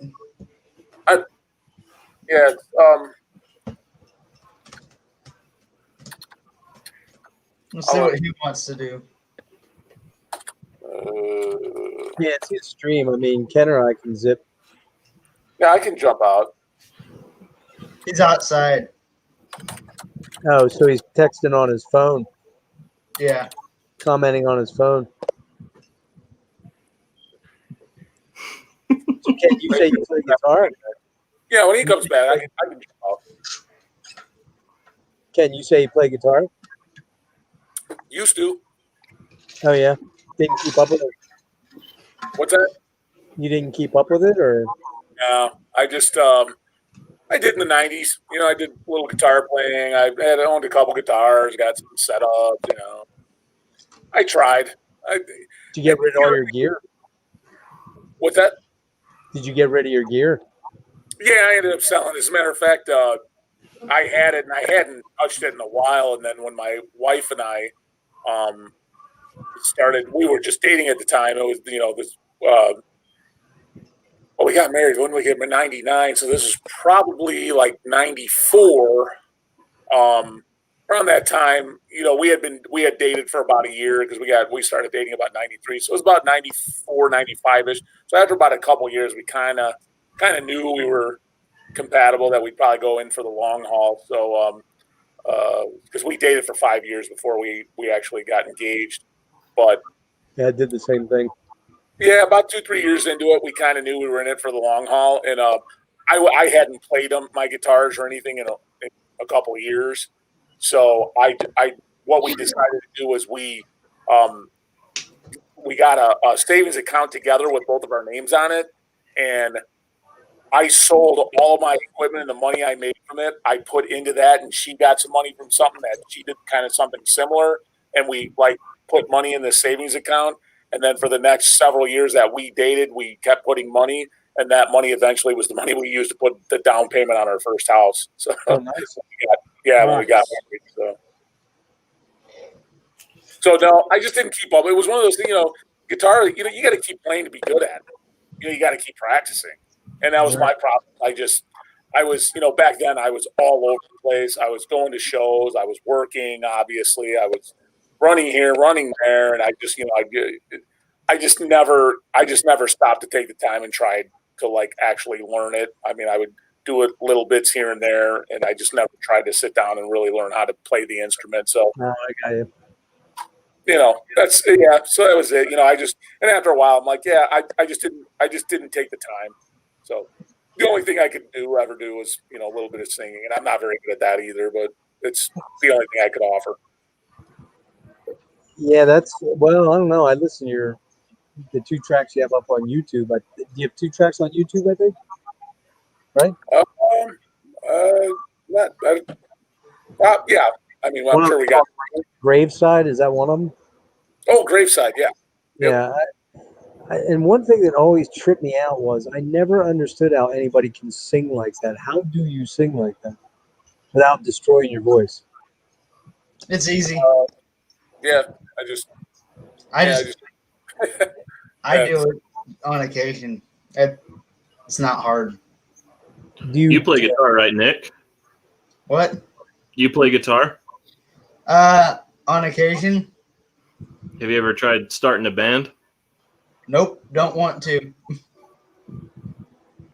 you play something? I don't like being around people, so. Oh, so you're going to start a solo project. He doesn't like being around people. That's why he's on a stream. Yeah. Well, Stefan's the musician, right? Stefan, don't you play 19 instruments, and you're like a world famous opera singer? And wow. I do play guitar actually a little, but I'm not an opera singer. But you play drums as well too, right? Yeah. Oh yeah, I played a couple of times. Oh yeah, of course. I play percussion in my school's band. What about you, Mr. M? Do you play any instruments? Yeah, I can play the whole band: guitar, bass, and drums. And nice. Drums, wow. I'm kind of iffy on timing though. It was very difficult for me to actually play to a metronome. But guitar was my first instrument. It's the only one I've really taken seriously. I also can do the guttural vocals as well, which I've been taking that a lot more seriously over the last couple of years than I have guitar. Nice. You want to join the natural? Because we could use some talent. Sure. Happily lend a hand for you, Ken. You know what? That's funny you say that, because Ted and I were actually because Ted writes all the music. All I do is vocals, lyrics, song titles. That's I offer as much as I can. That's why, because I don't play an instrument. So he writes all the music, and there's been times that we've entertained the idea of having a third member to especially help with the writing process. And we've had, I wouldn't say auditions, but we have talked to people, other musicians, guitar players and whatnot. And I wouldn't say it's an audition, but we did try and get them to, maybe send us things that they, after listening to our materials, and get the idea of what we're doing, send us material that they would write. The way I explain it is, if you were, after you listen to our material, if you were in our band today, what would you write? After you hear all of our material, listen to it, soak it in, absorb it, and then if you were in the band today, send us something that you would write for the band. And that's the best way I can explain it. And we've gone through several people. We did have one fella that was spot on, and he was a wonderful guitar player. And we really thought it was. We were really hoping it was going to work out, but unfortunately, there was just some bad timing, and Ted was the other guy, Unnatural. Ted with me. He was going through some surgeries and whatnot. He had some recovery time. It was just bad timing because this guy really wanted to get started, and we're like, well, I gotta wait for Ted, and it is what it is. Obviously, and this guy just kind of didn't want to wait, so he ended up, leaving and going to start a different band and whatnot. But yeah, we don't rule out, possibly getting another member to help with the writing process and things like that. It's obviously it's got to be a good fit, but Yeah. Justin says he's back, by the way. all right, I can jump out. He said no one has to leave if they don't want to, though. No, I can jump out. All right. All right, fellas. It was good talking with you, Ken. Yeah. Have a good one, man. Have a good one, again. Sure you. What's up? Ew. Welcome back. I'm officially crossing over into Buzz territory, so off That's we fun. Look, it's Pumpkin Spice Girl. Hey Justin, I think I might be joining soon. Oh, I don't give a shit. I'm not embarrassed. When fucking fall hits, there's fucking fake leaves all over the house, and I've got spray and incense and body wash and all that shit. Damn, dude. Hey Justin, I'm a pumpkin spice fan for coffee. There's no question. You know who Yeah, else was? Peter Steele. That motherfucker was a basic white girl to the core. when fall hits, this is on at all times. Oh yeah, killer album for the fall. That and Actually, just a killer band. Yeah, just that band in general for fall is great. Yeah.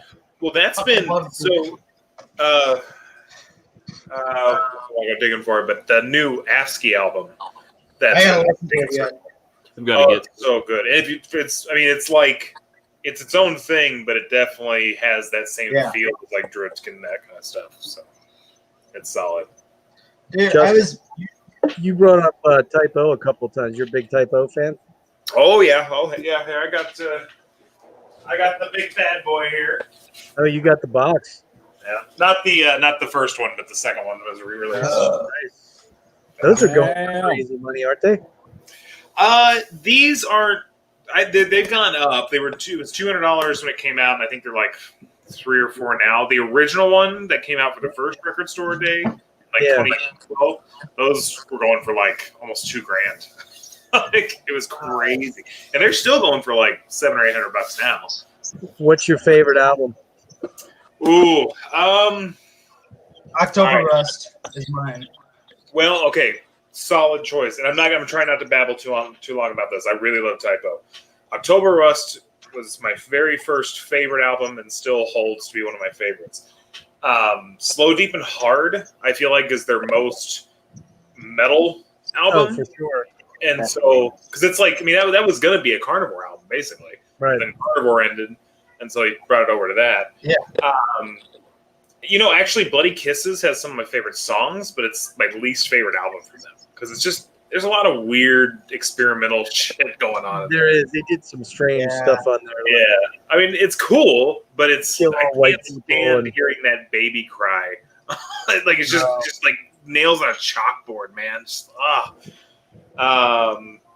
World Coming Down. That's the darkest fucking album. That's probably. I mean, October Rust is really their masterpiece. But I think World Coming Down is the one I like the most, actually, because it's just fucking dark, hopeless, pissed off, ugly. But there's a lot. But of course, there's still a lot of great Peter Steele melodies on there, like all their albums. Hey, Justin, did you I ever got see him? something for you. No, I never got to. Yeah, I never did either. Oh, that's sick, man. That's fucking You want it? I got that too. Yeah, I want that. If you're getting rid of it. I'll send it to you. Hell yeah, man. That's awesome. If you want to keep that, Nick, I've got two. I can Hey, spare one. Hey Justin, what are you I joining? don't care. If you want to send it out, go ahead. That doesn't matter. All right, I'm drinking this. I think I have two. I'll have to double Ooh, check. that actually looks. That looks. I am drinking. Mine's literally piss water. So This is actually really good stuff. Drinking Nice. I'm nice. drinking water. Oh, really? Man, I thought you were I'm staying drinking. sober tonight. yeah, I'm sober. Nah, not But tonight. on those albums, so Oh, man. I've read I went interviews. double on caffeine today. Oh my god, man! You on, dude? Go ahead, Jeff. But on those Type O albums, so I was reading. So I guess so. Like Slow Deep and Hard comes out. Slow deep. There's lots of issues with that because of the song "Der Un." Oh, what the fuck's the name of it? Where Peter Steele's being pretty shitty towards like people who have addiction problems and stuff like that. But I've heard different views on why that's in there. Because supposedly, I've heard that it's like loosely a concept album on him with that whole breakup where he tried to kill himself and stuff, and him like just examining his own mental state. Right. And so that's like the hate that's coming out of him with that song. But it can be talked about and argued or whatever. But so Bloody Kisses was meant to be just like the song "We Don't Care" is just like fuck it, we're gonna do what we want, we don't give a shit. And then October Rust was literally that Peter Steele wrote the lyrics on that album to get laid. That was the purpose of it. The entire album was meant to be like the most romantic-y goth type stuff he could come up with. But then like in the period of that happening, he had like a bunch of friends and family members die. I mean, not anything connected, just in general, just in his life, like a bunch of people started dying off. So that's when World Coming Down comes out. And they never played, I might be mistaken on this, but I don't think they ever played any songs live off of World Coming Down because it was so hard for Peter Steele to like play those songs because it's just so heavy. And actually, is a great album too. I mean, the thing about World Coming Down though was Peter was pretty locked in his major addiction, particularly with cocaine. I mean, he was really fucked up on cocaine really bad around that period of time, and he was pretty despondent. And he always battled depression and anxiety and all that kind of shit. But here, two stories about Type O. When I was probably about 20 I was legal. I was 21, I think. I was going to college, and I worked at this really cool, what now would probably be called a brew pub where they brew their own beer. They were one of the very first places around here 25 years ago to start brewing their own beer, like a microbrew. But it wasn't microbrew, wasn't quite a term back there. Anyways, long story short, it was a restaurant. And I was a waiter, and this place was built in an old brewery where the catacombs in the basement were where they kept the beer barrels, where they aged the beer, like back in the 1800s, late 1800s. And every Halloween, we would shut down early and we would turn the whole fucking place. And it was big, man. I mean, this place had a hotel in the front. And then you can look it up. It's called Booby's Brewery in Lancaster, Pennsylvania. But long story short, the owner of this place was pretty theatrical. And they used to do these medieval feasts and things like that. Well, at Halloween time, we would close down and we would turn the thing into a fucking an insane asylum, basically. Because we had all these young teenage kids working there, and they were all pretty hardcore, and we would create all these crazy fucking like Halloween themed skits. So the first night I ever heard Type O, I was dressed up as Dracula and escorting people through the bowels of this restaurant, and it think of this place was probably like 35 or 40,000 square feet. It was a big place. Oh shit! Yeah. And you would go down into the basement, into where the catacombs were and shit like that. Well, these kids, and I say kids because I was 21, they were probably like 15, 16, 17. They're blasting Type O negative out of the speakers in the complex of the place. And the very first skit you walked into when you walked through the gate, like the velvet drapes we'd pull aside, was one of the girls. She was a waitress or something. And they went and got pig entrails and pig heads, real fucking pig heads. And they hung them all around the fucking. So like when you walk in there, they blast these lights on and you just see these giant fucking real pig heads. And then this girl's laying on this table. And of course she's below the table, but her her head is out, and they've got pig entrails all over the place, and these kids are like digging in the entrails and fucking. Some of them were even putting them in their mouth, man. It was so rude. So, and imagine that, and you're hearing Typo Negative blasting. I'm like, hey, this shit's pretty cool, man. I got to get this stuff. So, and if you ask me, that first album's more metallic, but it's also very punk. It's got a lot of punk ethos to it too. But then when they came out with Bloody Kisses, it was like almost like they had mellowed out quite a bit, you know? I think, anyways. But so I had tickets to go see them every Halloween. They would play Philadelphia. Every Halloween, they would play the Trocadero in Philadelphia. And here, the one year that I got tickets to see them, my wife and I had just had kids, and we got into a kind of a fight. And she's like, "If you go to Philadelphia to see this band, you're going to be sleeping in your car when you get home." So I didn't go. And as it turns out, it was the show they did with Pantera where they totally trashed the Trocadero Theater. They just fucking, and there's video footage of it if you look it up. I can't remember. It's on the VHS I just showed. I know exactly what you're talking about because that's the show that I had tickets to go see, and I missed it, man. Oh shit! You gotta be kidding me. Damn. But it was either that or come home to a divorce, you know. So I didn't have much of a choice, I think, you know. That's fair. Yeah. So that's my Typo stuff. That's awesome. Good I shit. remember the first time so first off, yeah, fucking room full of pig heads and shit with Typo, because it's like I would think like, you know, Gorgoroth or something like that, but Typo, that's a whole different level of like immersion into that sort of thing. Definitely. That's fucking awesome. So yeah, my first time hearing Typo was like 2009 maybe. So there was this bar. I was like 19. There's this bar that a buddy of mine worked at, and he got me in. I got to know everybody, so it was the bar. I went to there every single night, underage, right? And so they closed down at 1, and everybody that, you know, if you're friends with bartenders and stuff, everybody would stay until like 4 a.m. So I was there playing pool, just hanging out and stuff. It was like 3 a.m, and then this girl puts on Christian Woman, and I had not listened to much metal at all at this point in time. I was like a folk guy for the most part. But I hear this, I'm like, oh my God, this is fucking cool. And by the time the song is done, I'm like, what were those 3 songs? Those were awesome. Yeah. Like, it was one song that's just really fucking long, and it's Typo Negative. And I was like, what the fuck? I gotta fucking find out who this is. And then, of course, it just spiraled out of control after that. I'm like, this is my fucking everything. I love everything about this. So.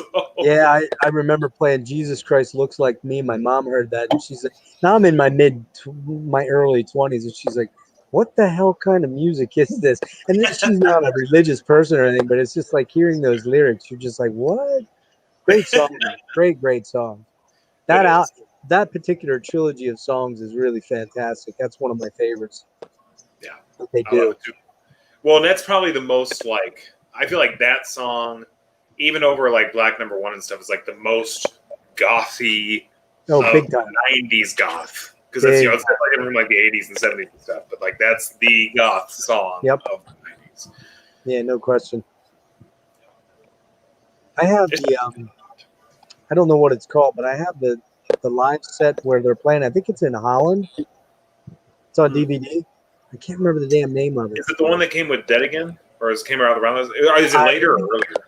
I believe you're right. It was for Dead Again. Well, Peter's sitting there drinking bottle after bottle of wine on stage. And then at the end of it, there's a lot of pretty rough stuff they can't even show because Peter's in the back of the bus with a bunch of chicks. Oh, yeah. Is that the one going down on a girl? Yes. Yeah. And they're like laughing and giggling in the fucking and they're videotaping it all. Wow. Yeah. That's some raw shit there, man, for sure. Good band, though, man. It's a shame. Actually, have you heard Kenny Hickey's new band? Well, they're not new. They've been around. Silvertooth? Yeah. Pretty good. That's good shit. There's another one, too, that they've actually done it. Because Silvertooth and then... Kenny had another one called Something Void. Seventh Void, I think it was called. Yeah, Seventh Void. Yeah. And there's a third one. I don't know that one. Pale horse named Death. Oh, that's the original drummer. That one's a great one. But I think the original. the original drummer. That's his band. He plays guitar in it now. Sal Okay, he sings Alpascato. too, right? Yeah, sings and plays guitar. Yep. Okay. That was the original drummer on the first 2 albums, I believe. Yeah. But yeah, Silvertomb's actually really good. Kenny can actually sing Fuck pretty good. yeah. And talking, sorry, I'm really obsessing about Typo right now, but actually, probably It's okay. favorite, just like personal favorite album is this one. Fucking Origin of the Beasties. It's the most self-rating. Yeah. Just like, I mean, they fucking, and they actually went in and re-recorded everything, and then had the crowd fucking hate them. They call it I mean, it's all in a studio, of course, but they like, there's a fake bomb threat, all that shit. Brilliant. I have to sadly say, I think I've seen Peter Steele's asshole more than any other man's asshole in the world. For sure. And I never really wanted to, for God's sake, you know? Well, and I love how on the box set they really cleared up everything too, because like Slow, Deep, and Hard, the original release of that, is intentionally really pixelated or really grainy. It's just like, you know, for whatever reason. But for the box set, they really cleaned up that negative to make sure you know exactly what's going on. Yeah. Sorry, I hope there's no children watching. I remember pretty poignantly back in, I don't know, the late 80s, I guess it was, whenever that was, or maybe very early. When did their first album come out? What year was it? 91, I think it was. Okay, so this was right around that time. He did a Playgirl centerfold, and he was on fucking Donahue, which was a talk show back in the late 80s and 90s. And he was on there, and I mean, he came on there, and you can find it. You guys have probably seen some of it, but there's footage of him talking to Phil Donahue about this Playgirl spread, and there's all these goth chicks in the audience, man. I mean, it's just loaded with goth girls, and they're talking about this shit. And it's like, you're like, man, I hope they don't show anything. Of course, they show it, but then they cover up, you know, that area as crotch. But man, I don't know. I've seen way more of Pete Steele than I've ever wanted to, man. So 2 stories about that specifically, about that Playboy thing. So one, my partner, my girlfriend, loves Typo also. She actually was a bigger fan of Typo for the music before I was, but she was a fan of the music before she ever seen or knew who Peter Steele was. And then someone's like, have you ever seen him? She's like, no. And so they showed her. She's like, oh, shit. But I have been to this day trying to find an issue of that Playgirl, and it goes for like $600. What? It's crazy. You gotta be kidding me, man. Ridiculous. Crazy. Second story about that is I read, and there's days back in my past where you just go, like, you just dig in the internet until you find these like old interviews from some small thing or whatever. But there was a thing about Peter Steele talking about going to do the Playgirl thing, and I guess when he gets on set, they're like, do you need like either some Viagra or like a ring? Help. Yeah, because like, you know, most people, like, you know, you're not doing anything arousing, but you need to be, you know, erect for this. And he's like, no, I'm here to do it. I will hold it. And the motherfucker held that erection for like 12 hours. Yeah, I think that's where cocaine came into. I was going to say, I think it's cocaine influence on that. Yeah. Well, as long as your girlfriend doesn't yell out Peter Steele's name when you're with her, I mean, I guess you're cool. But isn't that kind of metal if that did happen? That is pretty. That would definitely be metal. Yeah, that would definitely be metal, no question. Talking about this too, one of the I think underrated albums. It's an unofficial copy. They somewhere in like Europe or I don't know where it is, but it's the same people that did the Dissection unofficial releases lately that have been really good. Nope, that's Bloody Kisses. Hang on. Here we go. Dead Again. Yeah. It's also a very different Typo record. Not, I mean, this is. I don't love that one, to be truthful with you. It's okay. I don't love it. I hated it when I first listened to it. I didn't like it at all. It's grown on me a lot since I've been listening to it more. Well, I like it a little better. What's the one with the heartbeat symbols on it? That's With Life is Killing Me. Life is That's Killing the Me. one Yeah, before this. yeah, that one. I think I like that one least of all. To be blunt with you, there's a couple good songs on it, but I don't know. That one just seemed kind of contrived. Like Pete was just doing something to get something out. It sounds like 2000 rock friendly metal. Right. It's very much the 2000s. Like he was trying to get more radio play. Yeah. Yeah. So I think that's a fair assessment of that one. I like it, but it's not one I rarely put it on compared to the other albums. So Now those first four are really hard to beat. yeah. And man, Slow Deep and Hard. Because again, when I first started listening to them, I didn't listen to that one much, but that's just I fucking love that album. Yeah, it's brutal. There's some really dark shit on there, man. I mean, just like dark sounding, like the haunting keyboards and things, which they were pretty famous for. But like I said, that's the one they were playing during that Halloween thing. They're playing Slow, Deep, and Hard, which is, I can't remember which songs because that's 35 years ago now or 30 years ago. But I remember hearing it and kind of honestly being a little freaked out by it. Like this is pretty eerie shit. Like I thought they had one of those. Initially, I thought they had one of those like Halloween tapes, with just some metal stuff on it. But then I'm like, I finally talked to one kid and I'm like, dude, what is this? He's like, fucking Typo, man. I'm like, okay, I don't know who that is, but I'm gonna find out. So it's cool shit. Yeah. And last thing, and I promise I'll be done with Typo because I'm really, like I said, I knew I was going to go on a tangent. I said I was. Oh, good, man. But I just the other day, because I did Carnivore too. I'm trying to get the second album. I got the first one, but Fallout. So I always heard of Fallout. That was like pre-Carnivore, really young Peter Steele stuff. But I actually found it on YouTube. They just put out, I think, a 7-inch. So they got like 2 or 3 songs. It is fucking cool as hell. It's straight up like take some of the thrashier stuff from Carnivore and mix it with straight up 70s like disco shit. Like it is completely different. So if y'all get a chance, anybody's a Peter Steele fan, look up Fallout on YouTube. It's really cool. I never really got into the Carnivore stuff, to be honest with you. It just didn't do much for me because I kept kind of identifying Peter with Typo, and it just didn't work for me nearly as well. I did that for a while. Yeah. I don't know if it by itself it's something I would like. It's the association with Typo and Peter Steele. I appreciate it more, but that's kind of disingenuous to the actual music itself because that's kind of why I like it.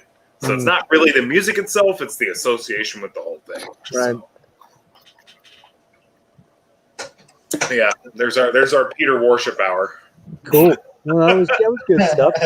I brought it up, so it was on me more than anybody. So, Jacob, where you live out in Utah? Did I hear you say one time? What's that? You live out in Utah? Yeah, Salt Lake. Salt Lake, yeah. Suburbs of Salt Lake. What's shit like out there right now with regards to going out these days? What's that? What's stuff like going out these days out there? Is it pretty normalized or is it still pretty locked down? No, it's a pretty red state, so no masks. You don't see a ton of masks, even though Salt Lake, our county, has a mandate for masks. It's still ignored by probably 25% of people ignore it. Everyone here's pretty good about it, and we're a red state. I think it depends on where you're at. Yeah. And, I work in construction, so I see a lot more, construction, real blue collar guys. Manly men. They're not going to wear masks. Masks are for pussies, man. Right? Yep. My whole company is like that I work for. That doesn't shock me. I'm sure it's even like I live in Pennsylvania. We're kind of, the rural sections are pretty red. Of course, you got Philadelphia and Pittsburgh, which are two huge cities, and they're very blue. So that's why Trump is desperately needs to win us and Michigan, stuff like that. But from the start, our governor kept a pretty good grip on it. But actually, what I noticed in the last week or so is our caseload is creeping up locally here. We've had several deaths recently, so that's kind of when people read that and hear that, then they suddenly get a little bit tighter. But yeah, I was kind of very surprised with how many people were wearing masks. But I think I'm noticing now it's getting less and less. Of course, if you go in any place around here, you got to wear a mask. But private businesses obviously. But yeah, who knows what to believe anymore? Who really knows? Yeah. Like going to like grocery stores like Walmart and stuff where they're very strict about it. Everybody's got a mask. Right. But like gas stations, almost nobody. Or convenience stores. Yeah. Yeah. So what kind of shit's your favorite stuff, dude? What's your favorite band? What did you say? Dark Tranquility's favorite band? Yeah, I'm Mellow Death and black metal. Jesus, that album. Atmospheric black metal and post black, that kind of stuff. Who are some good atmospheric black bands you'd recommend? That you're into? Druk, An album. Valiant. Over, Panopticon, Qualiteroros. What else we got? That album. You like the Bind Rune stuff? Yeah, Binder. Almost everything they put out is great. Binder that kind of stuff. Marty really has his thumb on the pulse of like that modern atmospheric nature black metal type stuff. Yeah, he really does. Yeah, I like atmospheric black metal. I'm very picky with my black metal, though. I can't just listen to any black metal. I'm not really down with all the lo-fi shit. The lo-fi stuff, it just doesn't work for me. I don't quite get it. Black metal, I can jam most any black metal, but death metal, I'm like you with black metal. I'm very picky with death metal. I think that's interesting because I'm the same way with death metal. Like black metal, I can do just about anything and really get into the dredges of it. But that's the same way. Like I know a lot of death metal dudes can be with death metal, and it's like the same kind of when you try to cross over the other way. We had the same kind of issues. Complaints aren't the right word, but you're a little more picky on the other side, which is it's weird to me because it's like. All of us can find something we like in all metal, right? But we definitely have a genre, maybe a couple, but for sure one, that we can damn near listen to everything in it and like it. Yeah. And I wonder what that, I think it's probably just, we all have our different histories and our different ways we found metal and stuff, and that contributes to it, and our associations with our past of what we get into stuff with. But it seems like that's the case with everything. And it's the same with like thrash dudes too. Of course, I see thrash and death metal guys kind of can blend a little bit between those genres from what I've seen. But yeah, it's because there's some death metal stuff where I'm like, people love it. And like, I understand why it's good, but I don't know why my brain isn't. Yeah. Up on it. You know what I mean? I watched Devin's top 20 death metal albums. And he was, he had Morbid Angel #1. So I'm like, I've never really given that album a chance. Let's throw it on. I just couldn't get into it. I'm like, yeah, it's good. I'm just not digging it. Which Morbid Angel album was it? I think it was Covenant. Oh, Covenant! I love that album. I personally don't. I don't think it's their best, though. I'm not. That's his taste. Obviously, I would go with probably Gateways of Annihilation, or I would go with Blessed of the Sick. Blessed. Probably Blessed would be mine too. Yeah. Yeah, that's my all-time favorite one. I don't know if you're like this too, Justin, but like live, I really dig death metal. Like I've seen Morbid Angel live. Oh, yeah. I couldn't tell you what songs they're playing, but I loved it. But then absolutely, You know, as I'm working throughout the day with headphones on, I just can't get into it. That's not my thing. And it's the same with thrash. So like, it's interesting you bring that up because the show I've been talking about because of everything with Power Trip and stuff, but Power Trip and Cannibal Corpse. Honestly, Cannibal Corpse, I appreciate it. I can't just throw it on and listen to it. It's just kind of monotonous to me. Live, it was fucking awesome. Which Cannibal Corpse albums are you talking about? Like, which ones did you really like about or like the best? Sorry, can I say it again? Oh no, you're saying like which Cannibal Corpse like you listen? Which albums were they that you can't really get into? I've not really delved into their catalog. Yeah, most of them. The one I listened to was actually their latest one. When I started listening to them was because of the show, because it was the album they were promoting. It's the one with the guy slashing. Red Before Black. Yeah. Yes. And I've not really dug into their catalog a lot. Of course, I've always Cannibal Corpse is a name. Even when you're not in metal, you hear that name.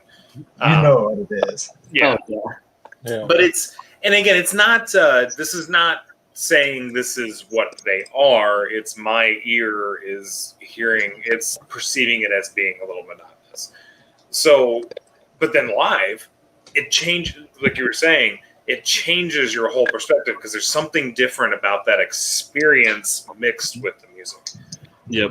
And it's with a lot of bands. And the same thing with thrash. You want to talk about an energetic show, and I can't. Thrash just doesn't do it for me at all. Listening to it, but like at a show, I'll hit up every thrash show I can find because it's just Exodus. pure energy. Exodus live is insane. Oh, they're great. Especially when I saw Warbringer live, that was crazy. Well, I mean, I came up in the era of thrash. That was when I was a teenager. You know, when that shit was happening. So thrash is pretty near and dear to me, but it's weird. I've gotten more into it as I've gotten older. But like you, I can't listen to every death metal band. I mean, I do find that I like the old school death metal more, especially with newer bands. I like the ones that sound like the older bands. But the irony is, I am not a big Cannibal Corpse fan at all. They just never did much for me. Every time I tried to listen to them, never did much for me. No, I was more into death. Obituary, I like Obituary's first three, and then they kind of get samey to me. I love Obituary live, though. You know, it's kind of hit and miss for me with death metal when it comes to that. You know, Entombed, I love Entombed. Yet I remember buying the Left Hand Path way back when it came out. And I was like, what is this fucking garbage? This is terrible. And now, then 10 years later, I'm like, oh, you know what? I had that album. Why did I not get it then? You know, Coroner, I didn't get Coroner when I first heard them. I fucking love Coroner now. But it's one of the bands. What's that? It happens with a lot of bands as well. Like, first you don't like them, then you re-listen to them, and you're like, why didn't I enjoy them before?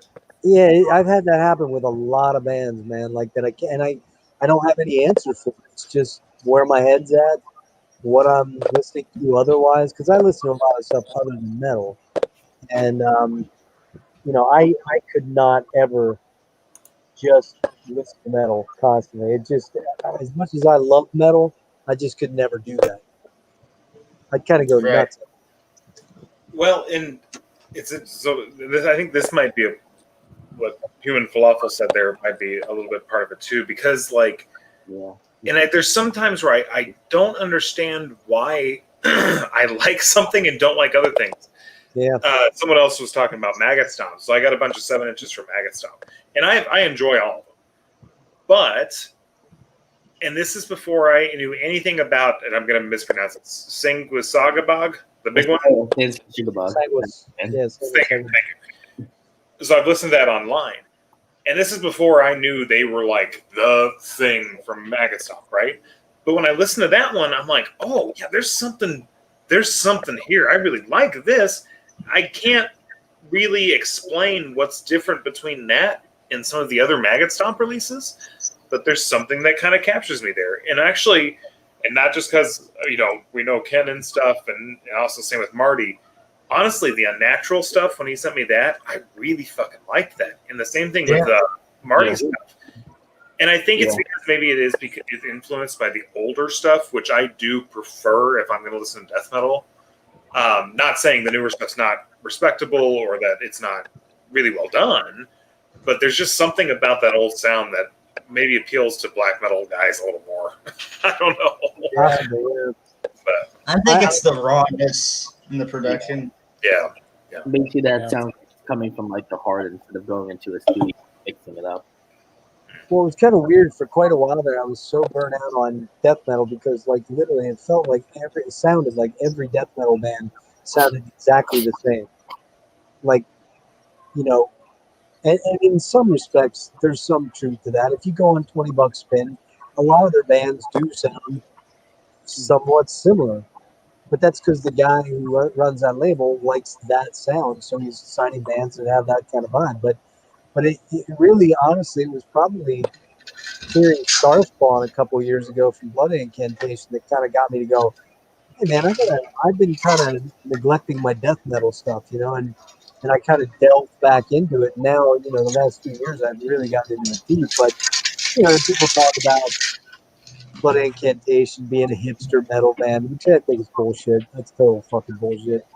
It's absolutely bullshit. Yeah, that's cool. Just real quick, fucking Blood Incantation.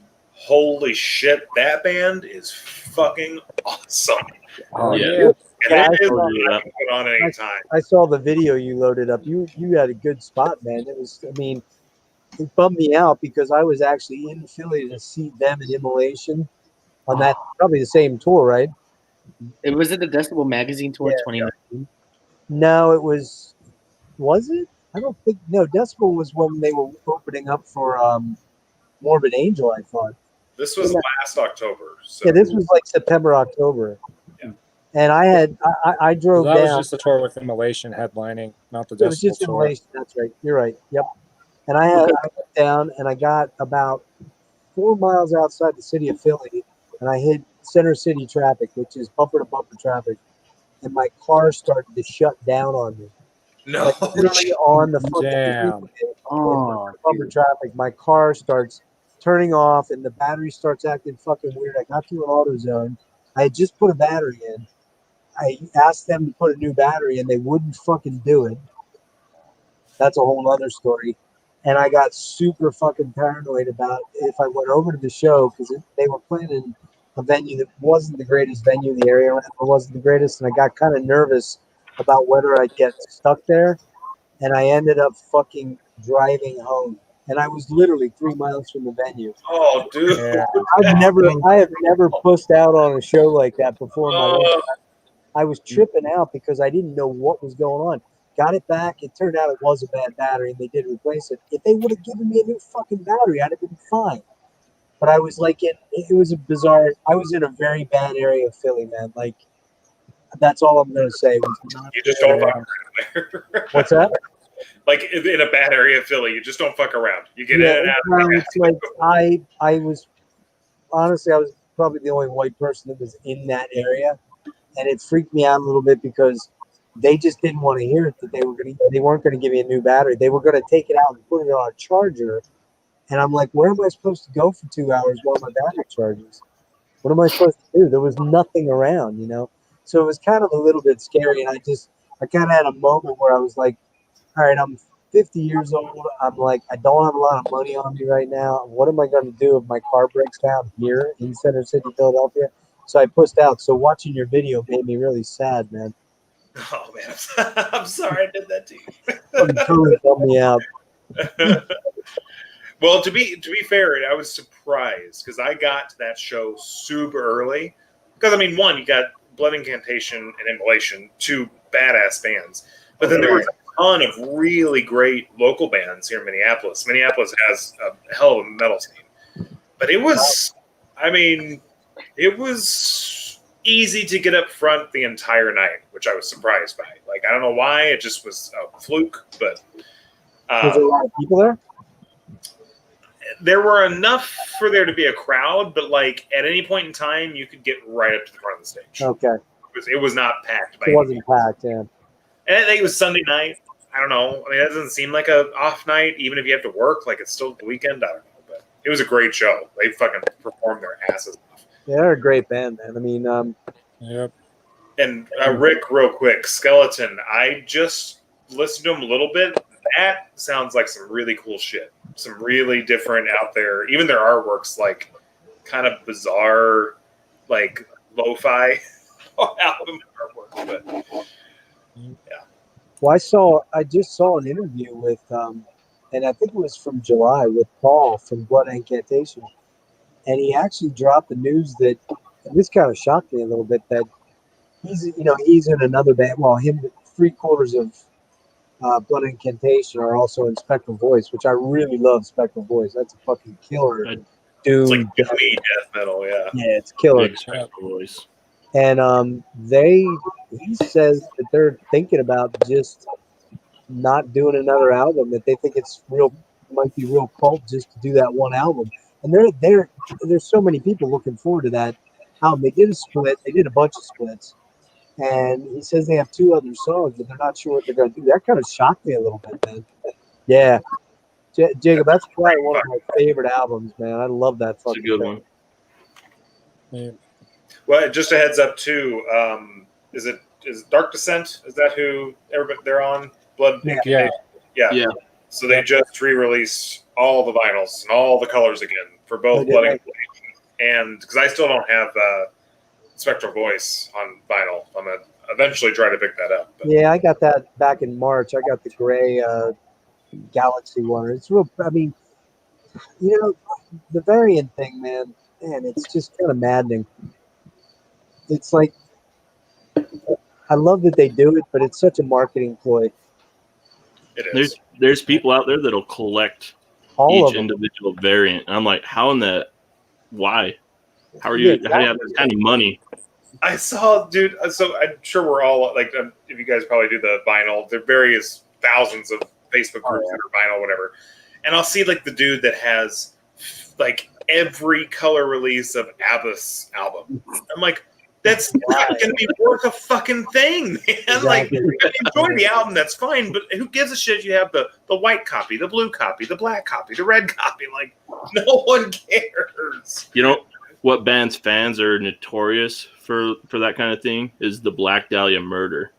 Those guys go hard for that merch. I love that albums. Yeah. And I actually think I said this in one of my videos at one point in time. The way I think the appropriate way to do it, and I really am always on about Marty because I do respect the guy a lot, and I think he does it really well with Bindrune because, for instance, Panopticon's like kind of bread and butter because they always sell out of that stuff. But let's say Kentucky, right? An album that's always going to need to be repressed. It's a classic album now of that modern era of that music. So what he does is, okay, maybe the cover changes slightly, and then this new release is going to be a different color variant, but it's only one. But then that categorizes what era of repress that is. That makes sense to me because it's like, okay, well, you can go back and get one that's rarer if you want, but you'll always be able to get that album.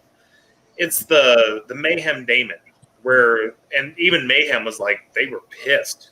Because they're like, we don't need 30 fucking color variants of this. And they're not even interesting color variants. It's just solid colors that are different. Like, it doesn't make any difference.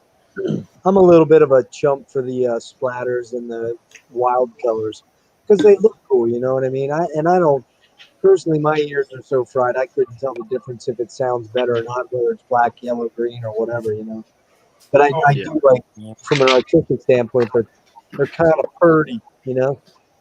Yeah. Well, and I'm gonna head out, guys. I gotta work tomorrow, and it's getting kind of late for me. Okay. All right, see you, buddy. Later. Yep. Good to see you, my Catch y'all friend. later. Have a good one, man. I think we bored him. And I actually, next time we do this, I want to dig into, like, because he's a little more into some of the quote-unquote core genres. Yeah. The dude at work introduced me, I cannot think of the name because I'm not I familiar think Ken was hanging out backstage. See if he's still there. Oh, yeah. Hey! Oh, by the way, just What's up, Ken? if you haven't, You're back on. by the way, Justin, if you want to know more about deathcore, You're muted. So yeah, that's what I was getting at. A dude at work, because I'm being a kid that was in high school in the 2000s, anytime I hear anything core, I'm immediately repulsed by it without hearing it, which is not a fair assessment of the music. I don't blame you. Because a dude from work introduced me, and I got it on my Spotify. I'm not gonna look it up, but it's a deathcore band. And I listened to it, and I was like, "Holy shit! This is actually really fucking good." So, it's got to be done just right for it to be good. It does, and it's like anything. Like you got, I mean, again, the 2000 stuff. There's lots of stuff back then. It's like nails on a chalkboard to me. But I do feel like I've not given those genres much of a chance. So I would be interested to hear his Mr. M's opinion because I would too. Yeah. Which band? Poor Ken. He was ready to come back on or not. Don't know much about the core stuff, man. Not something I pay a lot of attention to. Well, and I don't think a lot of us have because it's a series of genres because you got like metalcore, deathcore, all of those. I feel like, and I certainly have discounted a lot of that. And again, it's because of kind of where it started to my very small understanding of it, which was, I don't know, I lump it in with like emo and stuff like that, right? From the 2000s. I think it's somewhere mixed with that. But dude, let me just look up the name. I've got it right here. What's the name of the band this dude at work showed me? And it's fucking heavy as hell. It's really fucking good. Is it Annihilator? No, but that's another one I've heard come up a lot. That's kind of stupid stuff, though. Lorna Shore is a pretty good one. Oh, Lorna Shore. Yeah. I've heard him live. Count Blaggerith introduced me to those guys. One of the good deathcore band that really got me very well was Angel Maker. I've heard good things about them. Spite is the band. Anybody heard of them? I've saw that name around. Yeah, I've heard of them. What's the name of the band? Spite. This is the first time of me ever hearing that. It's just I was impressed. I was impressed with what I heard. It was heavy. I mean, it's got the same. There's certainly a style within like deathcore and things like that is there, but it was not as well. I don't want to knock the genre just because I don't like it doesn't mean it's not good. You know what I mean? But there's certain styles I attribute to that kind of music that I it's not my thing. Where the hell am I going at with this? What the fuck am I saying? I'm kind of like that with regards to grindcore, man. I just never got it. It never made any sense to me. I have the first Carcass. That's the only grindcore album I think I probably have. Napalm Death I never got. It's not that they suck or anything. I just never. It just sounds noisy to me. I guess maybe I'm a pussy. I don't know. I didn't like it for a long time. Well, for a few years, I didn't like it, and then Pig Destroyer. I listened to them, and it caught me. Pig Destroyer is the one with Travis. What's his name singing? Is that them? No. The guitarist was in a few other projects. I'm not well versed enough to know. I'm sorry. I'm thinking of Cattle Decapitation. That's who I'm thinking of. See, now I've listened to them. They have a few good riffs, but I just can't get through any of their songs, man. I cannot. Their new album is real good, and it's not grind though. I wouldn't call that album grind. I'm going to be honest with you. It's that pig squeal thing, man. I just cannot get into it. Every time I hear one of those, I instantly my dick crawls back up inside my body, and I'm like, I can't fucking listen to this, man. Yeah. It's like I can't even get into grindcore that much. Like, don't get me wrong, I do like grindcore. I did like Napalm Death and Pig Destroyer and Carcass, but for some reason, like, I don't know why, I just can't get myself really dig into that genre. Like, don't get me wrong, I love Carcass's two first albums, Reach of Putrefaction and Symphonies of Sickness. I still do to this day, actually. I like Symphonies, but Reek is just a mess. It was kind of messy at times. Like, I'm not gonna lie about that, but like, I don't know. It's just that I can't get myself that much into grindcore. That's probably why I'm I really like the heavier stuff than anything else I've ever listened to in my life. Brutal Truth is one worth checking out. Oh, yeah. I They're dig a those. long-term one. I know that name. Ken, what about you, man? Are you a grindcore dude? Yes. Oh, Yeah, there was a time where I listened to nothing but grindcore for a while. Yeah, back in the like mid to late 90s, I was a huge grind kid. So yeah, I got a lot of grind. So what bands other than Napalm Death? Like Lawnmower Death? Wasn't that another one? No. Or was that a joke? A band called from Italy called Cripple Bastard. They were a great fucking grind band. They were probably one of my favorites. God, so many I could mention.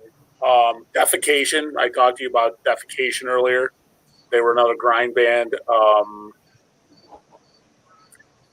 God, stuff from this. God, there are so many. I'm trying. I'm like drawing a mind blank because there are so many I had.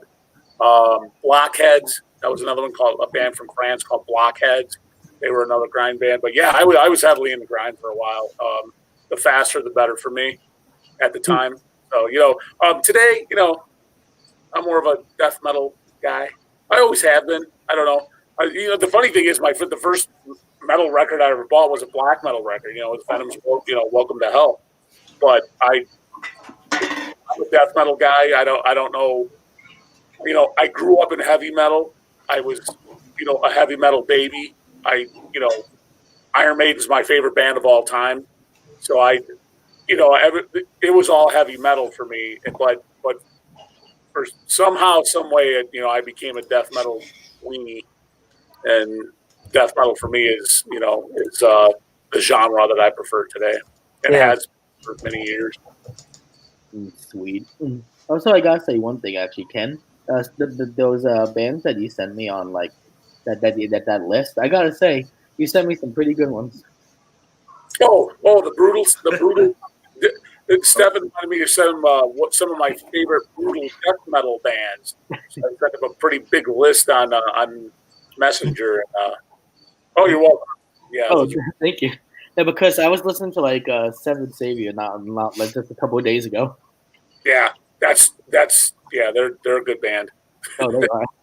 Like, what was that other band? I forget what the name was, but that one of their albums was called Graveyard or something. I forget. Graveyard. It was Cerebral something. I forget what it was called. Oh, Cerebral Effusion. Real quick, guys, I'm gonna hop out and let. That was one. You want me to hop out, Justin? I can hop out. You just came in. I can roll. But actually, yeah, Ken, that was the. He was going to have a smoke, I think. Oh, okay. Yeah, I'll hop in. Yeah. When he comes back, I'll roll. They're a good band. That's heavy shit. Are. Oh, but and also some other bands that you sent me, like I kind of actually listened to some of them. I've listened to Pyrexia before.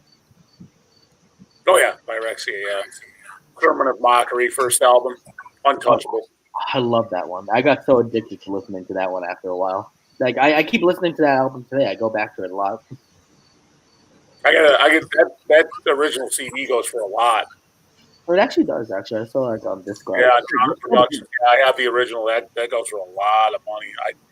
It's too bad because it's a good record. I just hate to see people pay that kind of an exuberant amount for a CD. It's too bad. But I think it has been re-released, so you could probably definitely find the re-release for cheaper. For sure. Probably actually. There's one album that I saw that from Cerebral Hemorrhage that I saw was $55. I kind of want to go for it. Bro, Do it. What band was it? Cerebral Hemorrhage. I don't think I've ever heard them. Cerebral Hemorrhage. Oh no, they're a really good brutal death metal band. I go back to that album. I think I'm trying to remember what the name of it, but I go back to that album so much because of how good it is.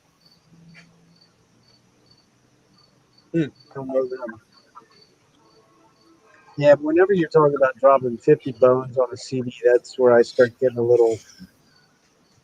my knees start shaking a little bit. I mean, when I see people dropping these crazy money on OG presses of vinyl, I kind of get it to an extent because, I guess the nostalgic thing, but I just could never see myself dropping more than 30-40 bucks on anything because there's so much I can do with that. You know, if something's $200, I can buy tons of other stuff with that $200. You know what I mean? Yeah, Just because it has that label, it just seems absurd to me. For me, That's a for box. me, for me, Jeff, I'll go $100. I'll go like $100 on a record, CD, tape, tape maybe 50, maybe half of that. But a vinyl or a CD, I'll go as high as 100 because I've actually offered $100 actually not too long, like literally like last summer. I offered a guy at a record store that had a record price at 135, and I told him, I said, I'll give you $100 cash for it. I don't need a receipt. I already looked the record over. I don't need a receipt. I'm going to give you not credit card, not debit card, cash. $100. I'm going to give you 5 $20 bills. You don't even have to put that in your cash register. You don't have to claim it in your store. You call this record shrinkage. You can do whatever you want with that $100. Right? And he goes, I can do like 120. I said, you're really going to let me walk out of here for $20? Yeah, I remember you telling us this. Yeah, that's crazy. And the guy did. He's like, I can't give it to you for 100. I'm like, you're absolutely off your rocker. I could see spending $100 on OG presses of something, or maybe even. Oh, it was OG. it was big time OG. But CDs, I just can't see it, man. I mean, that doesn't make sense to me either. Oh, I'll do $100. I'll go $100 if I really want it and it's the right price. I'll go $100. That's all. It's just that album that I just wanted for $55. It means a lot to me. I'm really enjoying that album a lot. So I'm like, I really want this in my collection so badly. See, that's it's easier, yeah. So much that I want it in the collection. What you said, the first part, what you said, it's the record that I had offered had all Chicago bands on it, and there was one particular Chicago band that had tracks from their demo. Their demo was hand given out to friends that they put on tape, and that was it. Like a very small quantity of these demo tapes ever, no covers, no nothing. They recorded, they handed it out to friends, and that was it. Well, a couple of those tracks made it on this compilation record. And I wanted to desperately hear these tracks. Like, it was strictly for me. It wasn't to have the record because it's worth $120 or whatever. I wanted so badly to hear those songs from that band. I almost was in tears when the guy wouldn't sell it to me for $100. And I wanted desperately to hear those songs. So for me, it was all about hearing that music, all about hearing those tracks. I couldn't get it. Wow. I couldn't justify $100 for a CD. I wouldn't pay that much for a CD though. Unless it's something really, really fucking special, I just wouldn't. I'd never do it. I do it in the heart. I have. Well, not really. I've never. Honestly, that's the most I paid for a record is probably $50. To be honest. Remember, guys, I was collecting this stuff when it came out, and it was $10. Yeah. The most I ever spent was $60 on the Relapse reissues. When Relapse did the Death reissues, they put out those limited edition 2,000 copies of the all the albums. They had 3 CDs with them, and I missed Leprosy. I don't know. I had all the other ones, and some dude threw one up, and he had to buy it now at 60, and I hemmed it all, and I'm like, well, if I don't do it now, I'm never going to do it. And I think they're bringing over $100 a pop now. But that was the most I ever spent. And for an album, man, I'll take a repress. I'm not proud, No biggie for me. Yeah. Yeah, I'm tempted to drop the 50 for that Weakling CD that Justin showed earlier. Yeah, that would be a tough one to pass up. You're right. It's almost. I would pay, if I didn't already have it, I would pay probably $50 for this. Is that one rare? No, but I just really like it. Is that good? I really like it a lot. So I think the most thing I've ever spent the most expensive thing I've ever spent on for vinyl was a whole box set that was re-released of Mayhem's like live albums. So Well- I basically buy Live in Leipzig, Live in how you pronounce it. Those ones they reissued it again, but it was like a whole box set that was like $100 with all those albums, and it came with like a booklet talking about like each one of those shows at that time. That's like the most expensive thing I think I've ever bought for vinyl. Is that phenomenal? This is the most expensive single vinyl I've bought. Oh wow! Is I that paid phenomenal? 50. Yeah, Mhm. I paid 50 for this one. Oh wow! The first press on clear. Oh, nice. Nice. Oh wow! It was before Binder had repressed them. This is the most expensive vinyl I own. What is that? The Wild Hunt box set. Oh, is that Watain? Yeah, $86 for this. That's a good price. Ooh, the reason Pretty why cheap when they sold them for originally. I got mine from Ominous Domain, so I got some original Watain stuff. sweet. what you got? You don't want to see that. Yeah, I do. I'm a huge Watain fan. I would love to see it. We'd love to see it. You guys don't want to see any Watain demos. Yeah, I we love- do. What Watain does to I me. love Watain. Yeah, they're decent. Watain puts me to sleep. They were, you know what? Honestly, they were. I liked them better earlier on. I'll be honest. My favorite album was Sworn to the Dark. It's a good Sworn to one. the Dark. That's a good fucking album. That is a balls out black metal album. I love Sworn to the Dark. After that, I got was that Lawless Darkness. I got that on vinyl and the good the Hunt. But before that, up to Sworn to the Dark, I thought they were a very good band. Yeah. Yeah, they were. I like the old stuff the best. The Wild Hunt's not their best, but it's a darn good album. It isn't what It didn't really catch me. Yeah. They tried different things with that one. I liked the slower I song only on that wanted one. it for that, for the altar cloth. It's the whole reason I bought the box set. Now, see, Stefan, I would have thought you bought something like that was Cannibal Corpse, like you bought George Corpse Grinder's hair or something, like $1,000. Yeah, basically, I'm like, I can go like when it comes to Cannibal Corpse. To me, I like the Chris Barnes era. Of course, that's like the most important to me. But when it comes to anything from that era, any album, if I find like even if it's like something I like maybe like want to have and I never heard it, I would just go for it anyway because like I don't know, I'm a really huge diehard Cannibal Corpse fan. I don't know, I just listen to them so much. So you prefer Chris Barnes over George Corpse Grinder? I actually do. It's just that his vocal, like back then, before, like not now, but back then, like I don't know, his vocals he's the reason his vocals for the old albums is the reason why I wanted to do death metal vocals in the first place because of how deep, low, and guttural they were. So I wanted to make my voice sound a little bit like that. I'll be honest with you. I think George Corpse Grinder is probably one of the top 5 death metal vocalists of all time. Is Yeah, George. for sure. George. Yeah, his range is his range. It's his range. His highs, lows. The fact that the guy can sing like 10,000 words a minute, and and do it consistently and do it well in that style of vocal. George Corpse Grinder is probably one of my favorite death metal vocalists.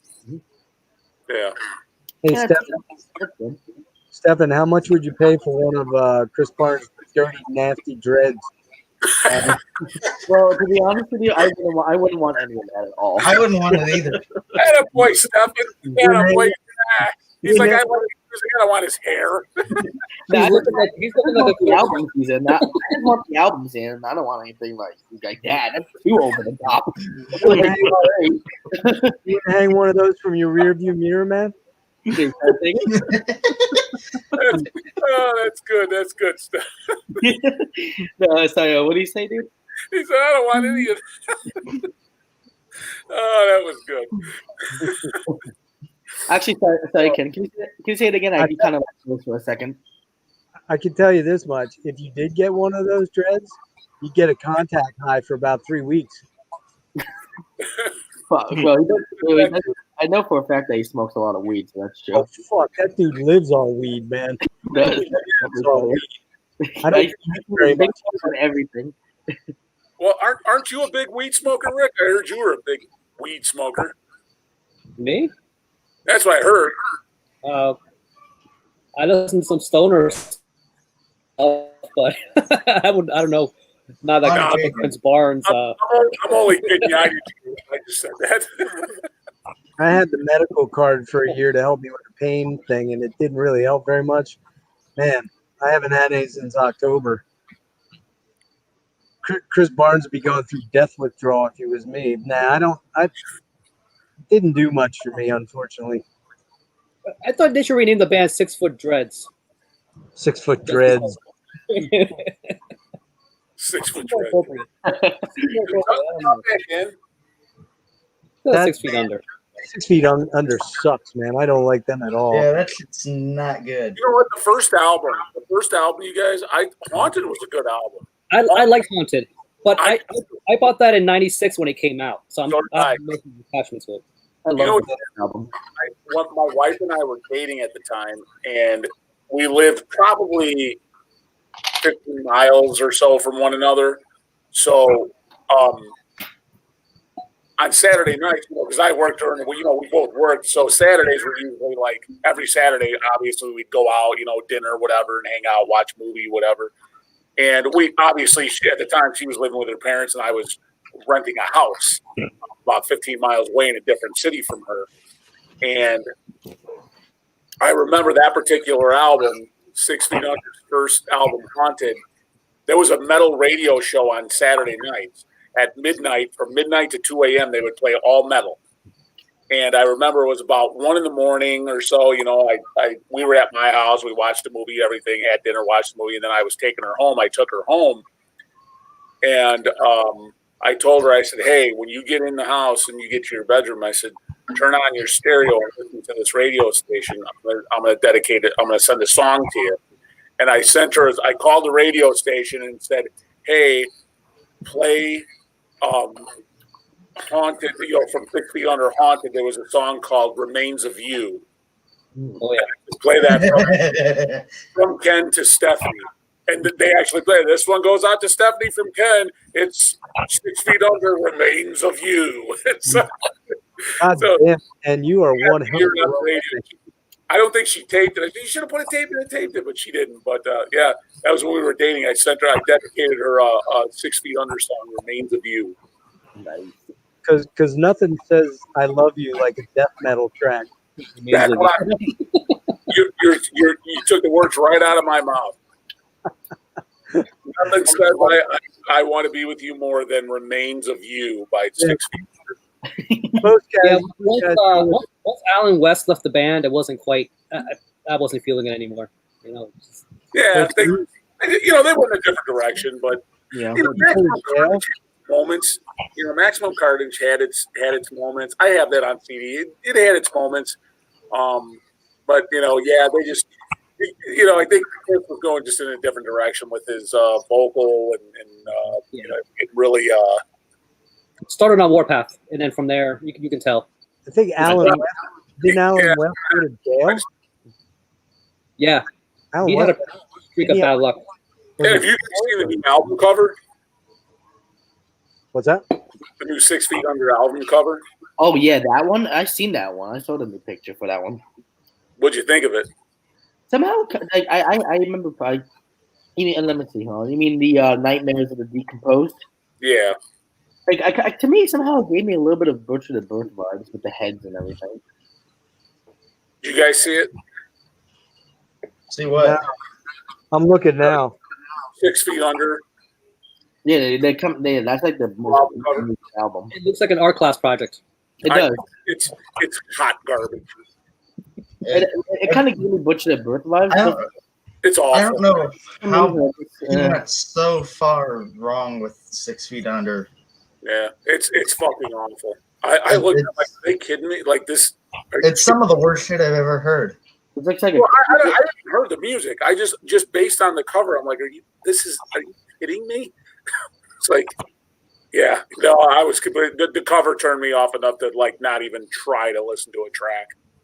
Now that I'm re-looking at it again, it kind of looks like just something that they just took from like a picture from a museum or something and just put it there. It's barely that. Yeah, it's Yeah.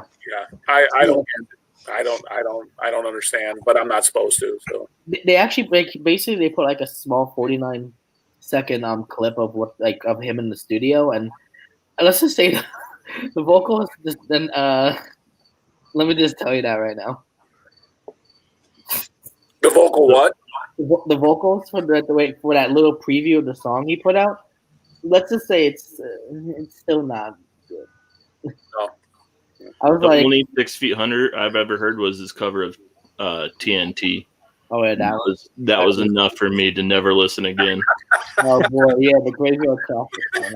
I don't know. I don't get the Graveyard. Yeah, that's Chris. That Chris was Barnes, rough. Chris Barnes covering anybody's kind of an atrocity. Actually, Chris Barnes doing anything nowadays is an atrocity. Yeah. Didn't they do a Tin Lizzy song? Didn't they do a Tin Lizzy song? They did Jailbreak. Oh yeah, you're Well, right. Oh, Oh, you're right. God, I do not That want to one's hear probably that. just as bad as TNT. It's bad. It's Oh, maybe worse, fuck. actually. Yeah, it's fucking awful, but they did try. That's the only reason why I only listened to the first album only. Chris Barnes just needed the paycheck, man. He needed to buy some weed. Oh gosh. Hey, Rick, we were talking Yeah. about what's the most we spent for stuff. You were kind of quiet during that segment. Is there some skeleton in your closet you want to unleash? As far as how much I spent, Yeah, what's the most you spent on a vinyl or a CD or something we were talking about?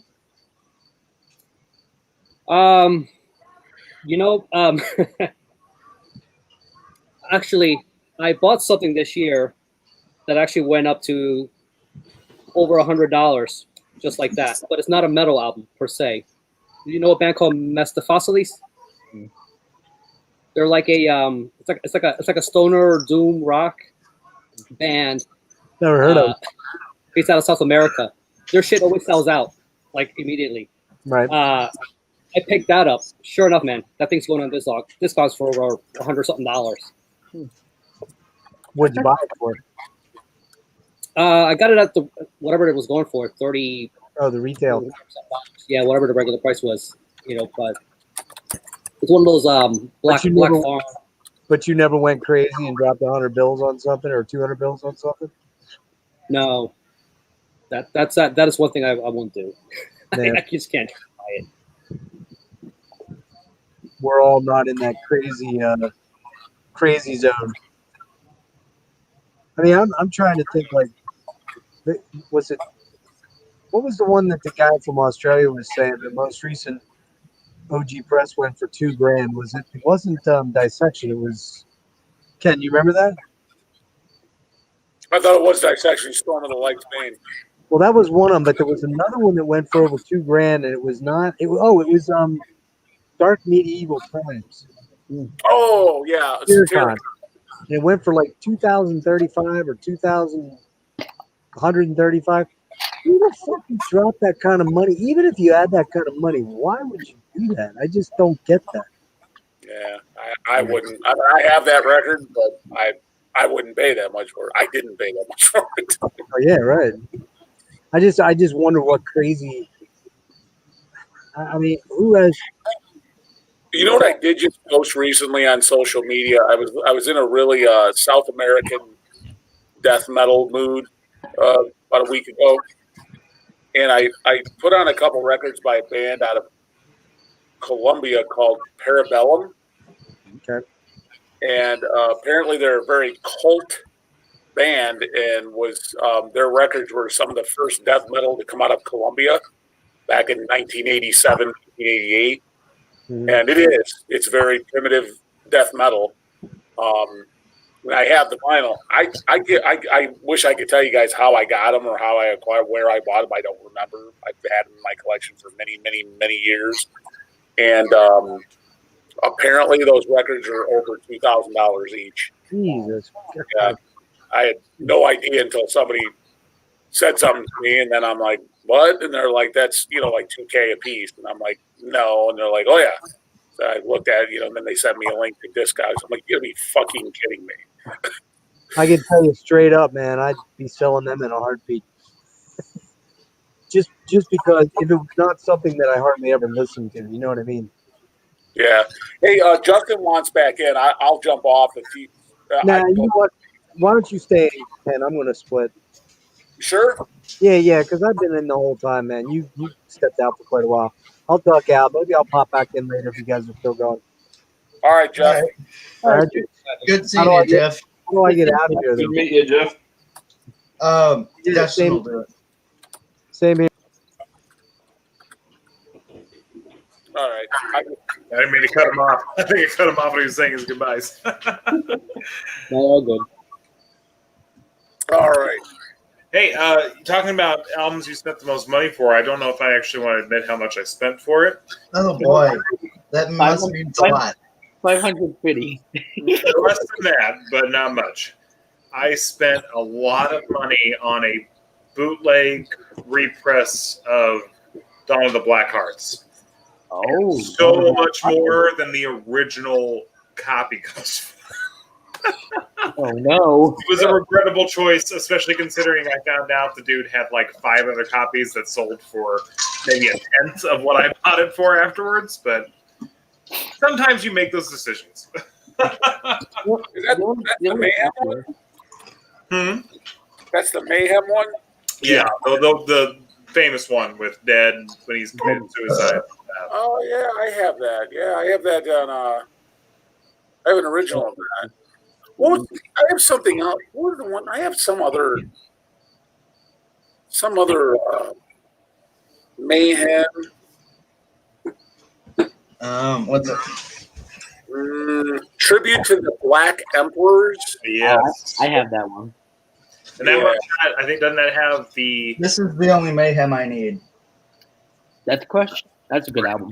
Yeah, I don't need The only any Mayhem. people hate that. There's some people that are not a fan of that album. I love that album, but I think it's also because it's the first album I listened to from him. So that's a good record.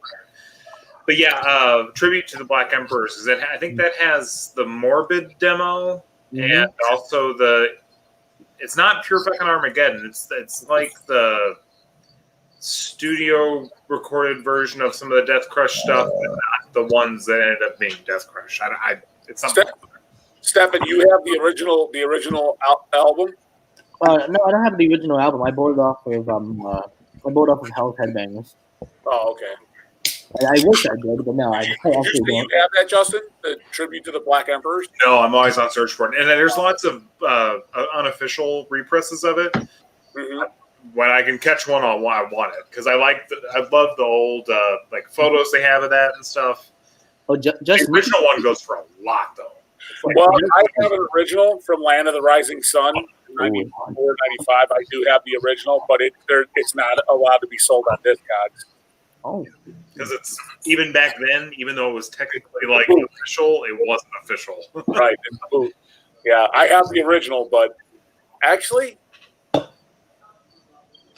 I may have got that from Mayhem. ooh, Yeah, if I recall right, I think I may have. If my memory serves me, I think I may have gotten that from Mayhem themselves. Yeah, it still blows my mind that you were pen pals with the dudes from Rotting Christ. Like that's cool as shit, man. that is amazing. Honestly, I'll be honest with you. I was such good pen pals with them. Now, this is the time I was playing guitar, and I was almost I was so good friends with we were such good pen pals with Mutilator. He was the original bass player of Rotting Christ. Sakis, I think not Sakis. What was his real name? I forget his real name. I'd have to look at I got those letters, but he was the original bass player, and we became such good pen pals that there was a time I was almost thinking of moving to Greece. Ooh. Yeah, to go be around Rotting Christ, and possibly I was trying to get good on guitar, possibly maybe could I join Rotting Christ one day. But he Mutilator exposed me to a ton of the Grecian black metal and death metal scene there, especially the black metal scene. What a unique style they have, but yeah, I was hugely involved with the Grecian scene, and with Rotting Christ, I was very good friends with them. I think Mutilator would tell the singer, his name's Sakis, I think that's Sakis, and the drummer. He would tell them, the original drummer, about me, about our friendship and pen pal and being pen pals, and often they would write to me. I have pictures that they sent me just for me.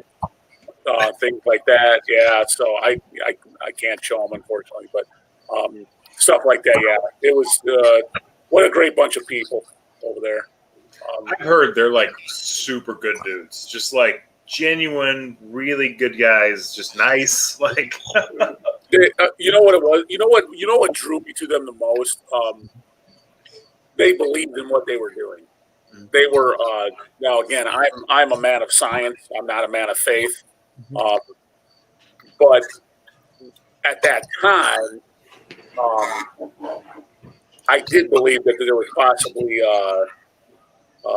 medieval demon. Yeah, that's another great one from Greece. But at the time, I did think there may have been a higher power, and I leaned towards the dark side. So I was highly into and exposed to the darker side of religion. I dabbled in the occult. Satanism. Heavily into that sort of thing, and it wasn't a joke either. I was heavily into it, and so were they, and that's what drew me more to them, because they believed they were on the path to against the light. They thought the better path was against God. And because of that, that drew me closer to them. And that's because at the time, that's what I felt was the proper path for me. So, yeah, we became very good friends with Rotting Christ. that's awesome. Yeah, that's pretty cool. What'd you think of this one, Ken? Yeah, Fucking brilliant. love that album. Great. I loved it. The criticisms I heard of that album were, this is kind of just like across the board. It was everybody said like, it just doesn't sound like anything new. And I think Sakis came out and he said, no, it's not. We're doing what we do well. Fuck you. Right. Good for him. I loved it. I thought it was great. Yeah. Great album. Non-Severum's a great, or Thy Mighty Contract's a great album. Oh yeah. I got There that. was a meaning to that title, Thy Mighty Contract. And I remember asking Really? Mutilator, I'm like, what is the meaning behind Thy Mighty Contract? And his letter back to me was, ha, ha, ha, ha, ha, ha. He just literally wrote, and then he just put, the world will never know. I'm like, you're really not going to tell me, like, you're really not going to tell me what that means. They would not tell me what there was a story and some sort of reason behind calling it Thy Mighty Contract, and he would not divulge that information to me. Do they credit some of their success to Thy Mighty Contracts? Just saying. The world will never know, Rick. The world will never know. Yeah, those guys were like true, especially Mutilator at the time. He was really into the. This is relevant to you, Justin. Well, it is metal. Wait, where? It's metal. Look, it's a lawnmower. Minneapolis. Oh, Hey, Doug, you were just said so. You're looking into becoming a dungeon master, huh? Dude, I am. Dude, if I lived by you, I tell you what, I would be in your campaign. I'm like, you know what? Roll me up a character. I'm in. Yeah, we've been wanting to do it forever. And that's the thing, is like it's always you got to find a DM, right? And I like telling stories and stuff. I'm like, you know what? Fuck it. I'm gonna learn how to do this and do it. And we can't really. I don't think you could use it, but with all the new stuff, you can't. But we found this, which is That's Katie's dad's. The player handbook. Yeah, the old school from it's Yep. the 1980s when it came out, but it's like 77, I think, when he wrote it. Gary Gygax. Huh? Gary Gygax. Yeah. Yeah, I played it from the time it came out, in the 80s when I was a kid, and then probably into my 30s, I had buddies that we actually still played Dungeons and Dragons. That's awesome. So, yeah, and then I became a dungeon master myself. I was a dungeon master, and that's why I was telling you, the key to becoming a good dungeon master is you have to tell a good story. Mm-hmm. And don't leave any detail out, Justin. Like, describe to your campaign members the weather. When you set the setting, we are, it's late. Describe to them exactly how your shit smells. It's honestly, tell a good story. It's twilight. It's autumn. The consistency of your turds. It's 52 degrees outside, and it's raining. The clouds are gray, and boom. That you just like everybody jumps. And draw them into the story, and that's the secret of becoming a good dungeon master. Well, and that's the thing with this game, right? There's still to this day, to my knowledge and I don't know all, there's lots of stuff out there. There's lots of amazing games out there. But I still don't know a game that, because literally, again, I was reading some of it today. Now, we haven't opened the set yet, but I was reading some of the other, this old Dungeon Master book. And it's basically like, all you really need is some paper, a pencil, dice, and a map with a grid.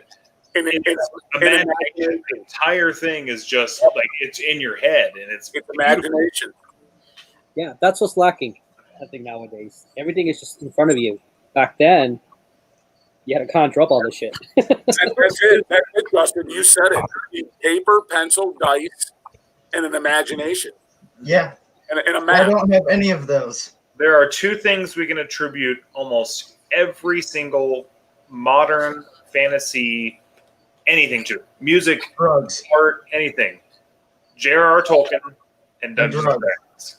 Yeah, and drugs, which of course that just goes without saying to anything. The J.R.R. Tolkien and Dungeons and Dragons kind of also are involved with drugs because there's no chance that J.R.R. Tolkien wasn't on drugs.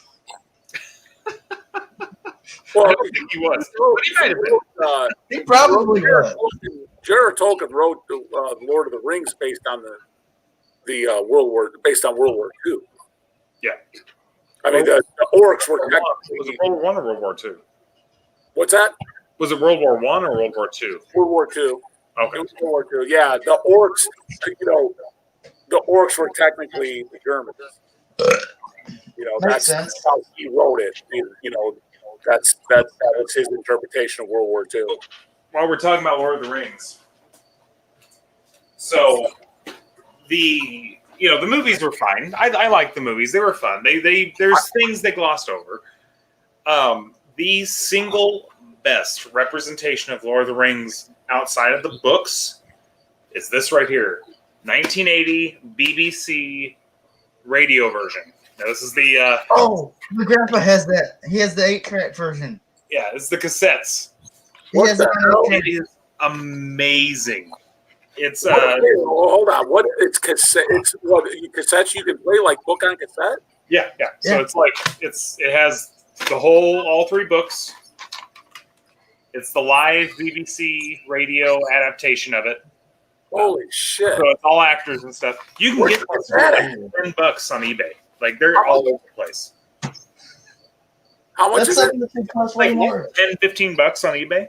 Oh no shit! But it is. I need to get one of those. Ian Holm, who was Bilbo in the movie, he's Frodo in this, and it's 1980s when this came out. It is phenomenal. It is so good. I mean, I didn't grow up in the era of like radio dramas. That was definitely a thing, kind of older days. But this is captivating. It is so good, and it really. I mean, it just captures everything about the book so well. So, if you've not checked out the BBC radio adaptation of Lord of the Rings from 1980, do it. Yeah, that's cool. I didn't even know it existed. I have the extended version of all the movies, but yeah, Lord of the Rings. I read those books several times. The first time I read them was in high school. I did a book report on them, and then I read them again just before the movies came out. But you know what, Justin? I actually thought the movies were good. The only thing, and they couldn't cover everything in the book. It would have been a 10-hour movie, each one.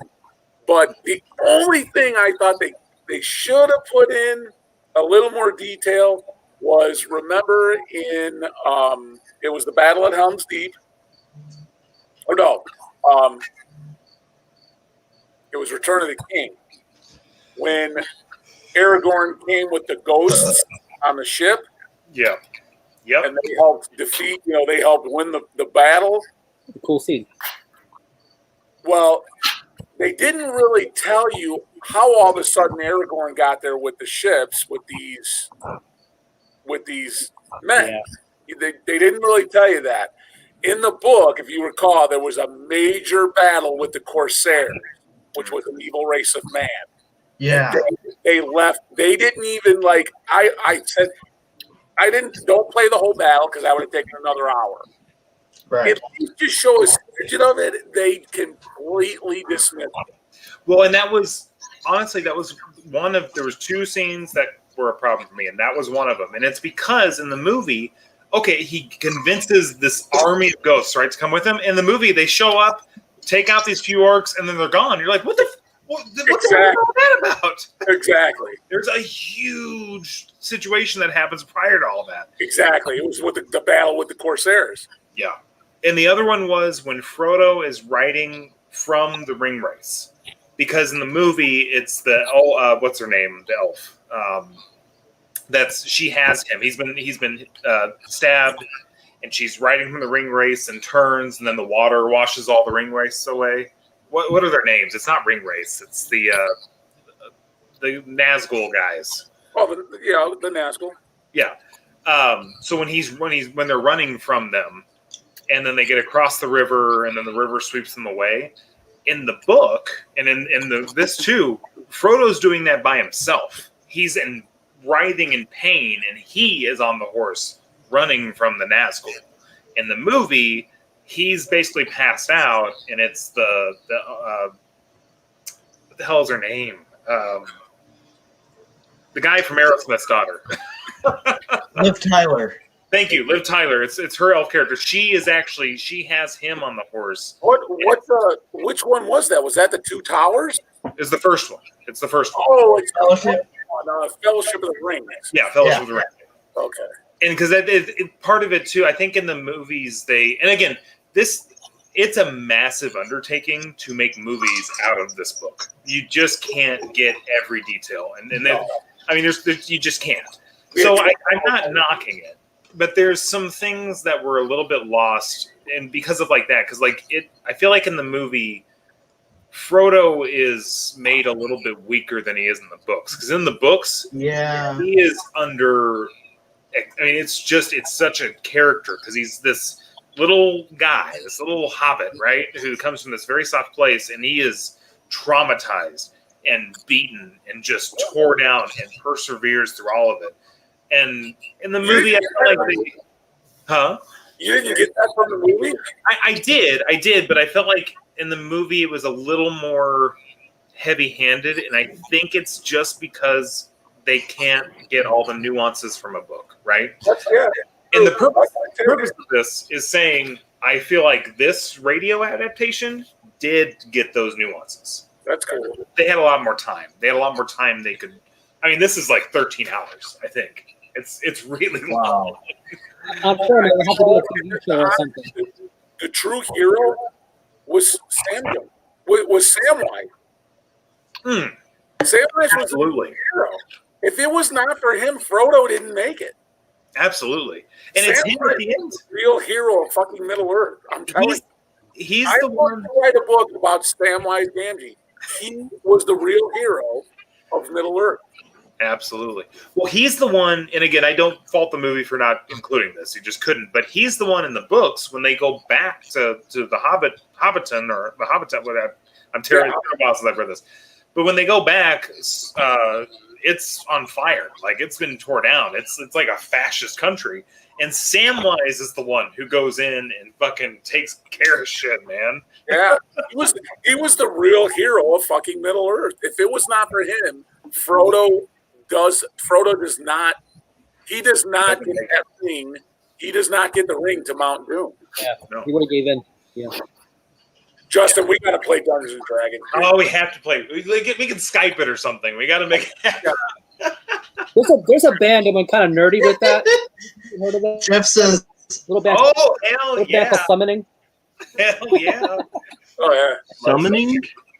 Just a little nerdy on that. Not familiar with those guys. That's a topic we can talk about for the next probably 10 hours. What do we got? Like, what's some J.R. Tolkien inspired band? Burzum. Dungeon Synth. Everything Dungeon Synth. Definitely does. Joseph says Dungeon Synth. Amon Amarth. Falls Auroras. I gotta grab a beer. I had to take a piss, but I'll wait till someone comes back. Sorry, Jeff. Yeah, we went all nerdy. Oh, there you go. Yeah. It's a good Tolkien band. Fuck yeah. That looks... Oh, Kaladin Brood. Yep. Well, that's not Tolkien. But it could be. It would fit perfectly in the movies. It's a different book series that they wrote that But about. still, it would fit perfectly with Yeah, it. the music is definitely Well, medieval. also, so not musically inspired per se, but certainly concept inspired. A lot of the second wave Norwegian black metal stuff. Gorgoroth, the name Gorgoroth comes from Lord of the Rings. From Mordor. The shirt you're wearing comes from Lord of the Rings. What I'm wearing? Yeah. Numenorian? Yeah. That does sound elvish. What is it? Do you know? I don't remember. I looked up the name, and I think it was the first thing that came up back a few Okay. years ago when I looked into them. That's fucking awesome. See, I'll be honest. I've never seen Lord of the Rings, so That's okay. I don't know You all this need to stuff. change that. But Do me a favor. Don't watch the movies. Listen to this. when you talked about that on your, Too. I think you talked about it on your room tour. I went and looked on eBay. I was going to buy it. Human falafel. There's a CD version too. They're not terribly expensive. Sorry, I was responding. Yeah, it's not very expensive. The funny thing is, this is again. I think this actually was plastic wrapped and everything. It had never been opened. Holy shit, dude. It was from 1980, I think. This in 1980 cost $70. That's insane. In 1980, I whatever the conversion is, but it's a lot of fucking money. Well, It's like buying that typo box. Yeah, tape was the format. So that's what that's what everybody was using is tape. Yeah, well, that was the modern format, especially 1980. I think that was The CDs. format. Other than vinyl. Yeah. 8-tracks were like pretty much going out the window at that point. I was surprised to see how because again, I was born in '88, so CDs and cassette and vinyl all around and stuff, but CDs go back further than I thought. I think they were in the 70s, late 70s. Or was it 80s? Let me see. Maybe I'm thinking late 80s, not late 70s. The CD kind of like killed. That's what killed everything in the 90s. It was just CD and then MP3 in the 2000s. 82. 82. Okay. So still pretty. That's earlier than I thought. Yeah. Yeah. Supposedly 8-tracks coming back. Oh, really? Huh. I actually hang on. Let me check this before I say it. 8-tracks are coming back. Yeah. That's fucking retarded. I've seen fan made 8-tracks of like albums out there. People are out there making them. How are you going to play them?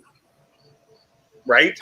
Well, that's the thing. Goodwill. Go to a Goodwill. You could probably, over the course of searching for a few weeks, you'll probably find an 8-track player. Question: buy an old enough truck. Because my dad, I was talking to him the other night, and he was like, "Oh yeah, we were talking about 8-tracks. We're on 8-tracks. Were you able to choose the track? Like if you hit Okay, that's what I thought. He was like, no, you could choose what track you want. I'm like, it was still tape. How the hell would you do that? Okay. I don't. Well, there were buttons, but I don't think it took you to the track. I think it more or less forwarded the tape. I don't remember ever being able because I had 8 tracks. I don't remember being able to. Well, it's the same as a tape. You can't. Yeah, it's still a tape. It's still like a real tape inside of it. So I mean, unless you, well, even with a cassette tape, that's what those numbers were for. Mm-hmm. If you remember what number the song was on, you set it to 000, and you can play the one side of the tape. And then if you remember, my favorite track is on 497, you can fast forward or rewind to 497. You know what I mean? Yeah. So, but they didn't have that. I don't recall that having on 8 tracks. I didn't think it existed. Okay, that makes more sense to me. I'm gonna call him after this tonight and be like, "You lied to me." Ken's Death Metal Crypt said. Those were the second generation because there was the 4 tracks that were first. The 8 tracks replaced them. Yeah. Was there really a 4-track thing, or are you pulling my string right now? No, it really was. It was a 4-track thing. Well, because it all derives from reel to reel, right? A cassette is a miniature reel to reel. Was basically what it was. Right. Okay, audiophiles out there, including people in the comments, tell me this. So, and I'm not saying this pretentiously. My ear, honestly, is not trained enough to know the difference. But I have heard that the actual best audiophile media is reel to reel. True reel-to-reel tape over vinyl, over anything. From what I've heard, that is supposedly you can get the most range out of that. Has anybody else heard this? I've never heard reel-to-reel, so I don't know. Okay. I mean, yeah, because it's also like, where the hell are you going to get a decent copy of reel-to-reel anymore? I mean, I guess it's probably got some truth to it, though, because isn't that, I mean, in a studio, if you're recording on tape, isn't that what it is? Isn't it the reel-to-reel? Yeah, I mean, that's tape recording. Right. So it's probably got some truth to it that it probably sounds, it's the original, so it's always going to sound better than anything else, I would think.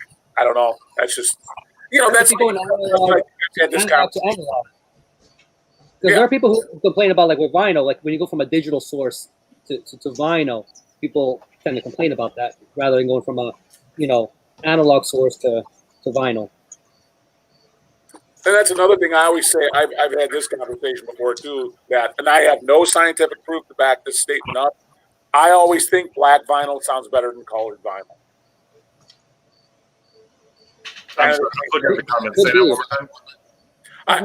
I've had this conversation before, Justin, where my contention is black vinyl sounds better than colored vinyl. I've heard that a lot too. Now, I don't have any scientific proof to back that up. I don't know if it's true. I don't know if that's just my ears. I don't know if I just decided one day that I think black sounds better. But for me, it does. I always thought black vinyl sounds better than colored vinyl. Well, see, I do think, all right, so we can get into this a little bit. So I've heard, because vinyl, of course, is back so big, and I honestly, I think all the people who are like, it's a fad, that's bullshit. It's back. It's going to be back forever. It's here. So, everybody is like, okay, it's released on 180 gram. That's better, right? But and this is going through my phases of understanding of what it is. So to my understanding, because when you they also say, like, if you can get a crystal clear old record that comes from an analog source and all that, like you were saying, Rick, that's the best. But those were always like 140 gram, usually, like back in the day when they were being pressed in very high numbers. Or less. Or even less. To my understanding, the only reason you want a record to be thicker, that actually came from the DJ era, where you had a single track on a 12-inch, and you wanted as much space in the groove as you could have, so you can get as much bass as you wanted. But ultimately, and the reason you would have a 180 gram is so you could dig deeper into the record. But that doesn't really make a difference unless you are specifically designing that track, or not when you're recording it, but just basically putting on a record to be able to have that much bass. That's all right? I mean, if I might be making less of the warping too. No, I'm following you. Yeah, and warping too. That I think it does make a difference. That's just literally, if it's thicker, it's probably not going to warp that much. But honestly, I don't, and I see it more, especially indie record labels in Dungeon Synth. There's a lot more vinyl starting to come out on that, but it's being pressed on 140, 150 gram or something like that because it's less expensive. But I don't think that affects the sound. Hey, Justin, have you heard Ancient Spells? No. That's my buddy Dylan's Dungeons. I'll send you his demo. I'll send you the demo. Ancient Spell, you said? Ancient Spell. Can you send me a link to it as well, Ken? Yep. Did you guys check this out yet? Fuck yes. Monastery is king. I got to do that. I fucking forgot. Where's that from, Jake? The Northeast. I think It's Salem, Maine, Massachusetts. What is it? Ambient dungeon synthy. I don't know if it's quite dungeon synth. It's more on the ambient, more nature sounding. All right, yeah, and that's That what you sounds like. awesome. You obviously really like that fucking stuff, do that. Justin. Oh, All yeah. right, all right. I'm gonna put a package together for you because I got some stuff I can send you. Oh, thanks, man. I appreciate that. I'll message you tomorrow. Well, it is tomorrow, 12:30. So I'll message Within the next 24 hours. today. I'll message you later today. I'm gonna send you a package of a few things. That'd be awesome. I need- I'd love it. I'm I big need to Dungeon get Justin. I still need to get your album. Yeah, same here. Oh, I don't know. I've got a few left. Goldfinger's still like a couple, I think. By the way, that feather tape you sent me, dude, it's I put it. You know, I wasn't sure what to expect. Obviously, I had heard your material. I put it. I'm like, he could like literally be like doing a soundtrack for like a fucking movie with it. That's Like, fucking phenomenal, isn't it? Yeah. it was like, and honestly, that's not even my thing. I mean, that's not. You know, I'm not so much into that style, but when I'm listening to it, I'm like, you know, I always do it like so. So you guys know, like when I do reviews of stuff on my channel, on I'm sorry, not my channel, the channel. When I do reviews and stuff, I listen to things at a minimum 3 times. I like to absorb it. I really like to get into it so I can give what I think is justification for the review. And like in your tape, Justin, I listened to that probably 5 times. And and it was one day especially that I was working from home one day, and I just put it on, dude. I started 7:30 in the morning. I'm sitting here at my computer. I'm doing my work, and I literally would just keep getting up and flipping the tape over, and I must have listened to it for about 4 hours straight. Oh shit!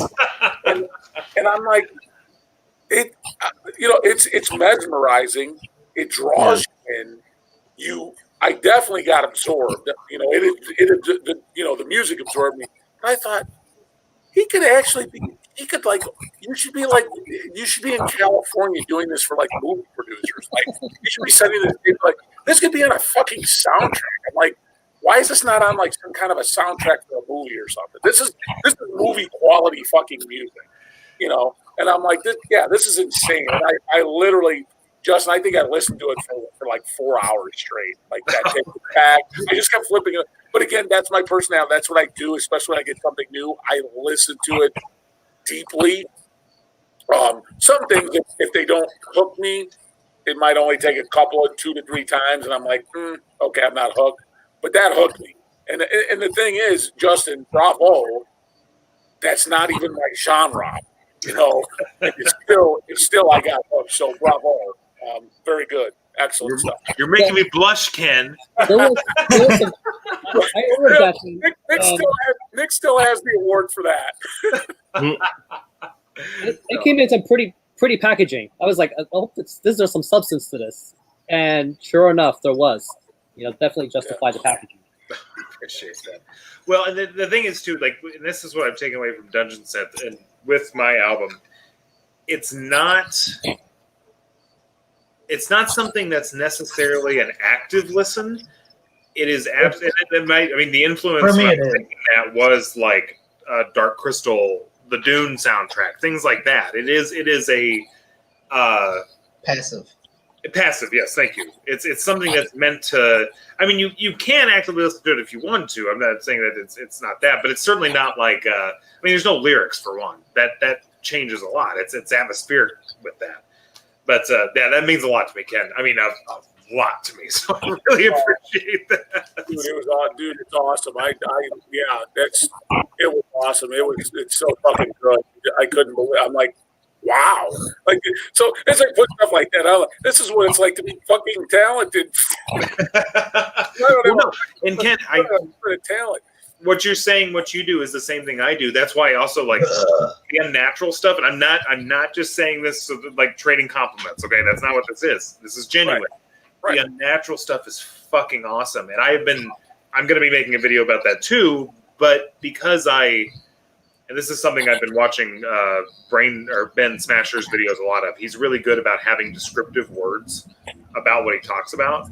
Yes. I am not, and I'm trying to get better about that. That's a skill I'm realizing. I'm like, oh yeah, this is hard. Yeah, it's like I can't just keep saying, oh, it's brutal and heavy. Like there needs to be more to explain what the experience is listening to it. But that's why I'm actually taking time with those albums because I want to be able to really review them.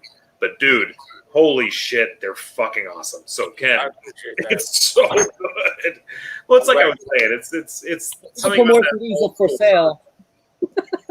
right? Yeah, it's all gone, fellas. Sorry, it's all gone. New demo coming 2021. Oh hell yeah! Nice. And I promise everyone here will get a copy. Okay. Hey, I'm good with that. Hims, you were showing the monastery stuff. Have you listened to 1476 yet? Yes, I need to pick that stuff up. That one with the lighthouse is my favorite. Is that more like synth and stuff? No. So Monastery, which is the lead singer Rob from this, it's his dungeon synth or ambient project. This is their full band project. But that's black metal. It's not black metal. There are hints of it. It's on Prophecy Productions. So if you're familiar with them, there's metal in that, but it's also kind of folk. There's folk. There's punk. Yes, yeah, punk for sure. Especially on this one. Like when you describe it, it sounds like it would not be good when you throw all these things, like all the different genres in. But you listen to it, and it's amazing. It works. So it sounds nothing like 1349. No. They draw a lot because they're in Salem, Massachusetts, and that's the point of the name, 1476. It's like they were thinking pre-total colonization. Oh my God. Colonization. So there's a lot of the main dude's super into paganism and witchcraft and stuff like that, but not like you're, I'm going to go to Hot Topic and get shit. He's like legitimately into Hot Topic. Yeah. Is that still a thing? It's never the hot topic when you bring it up. Right? The cover, I like the cover of that lighthouse. It definitely gives you a sense of, and then you guys, that's how important. See, Wilson's holding that up. That's how important album covers are.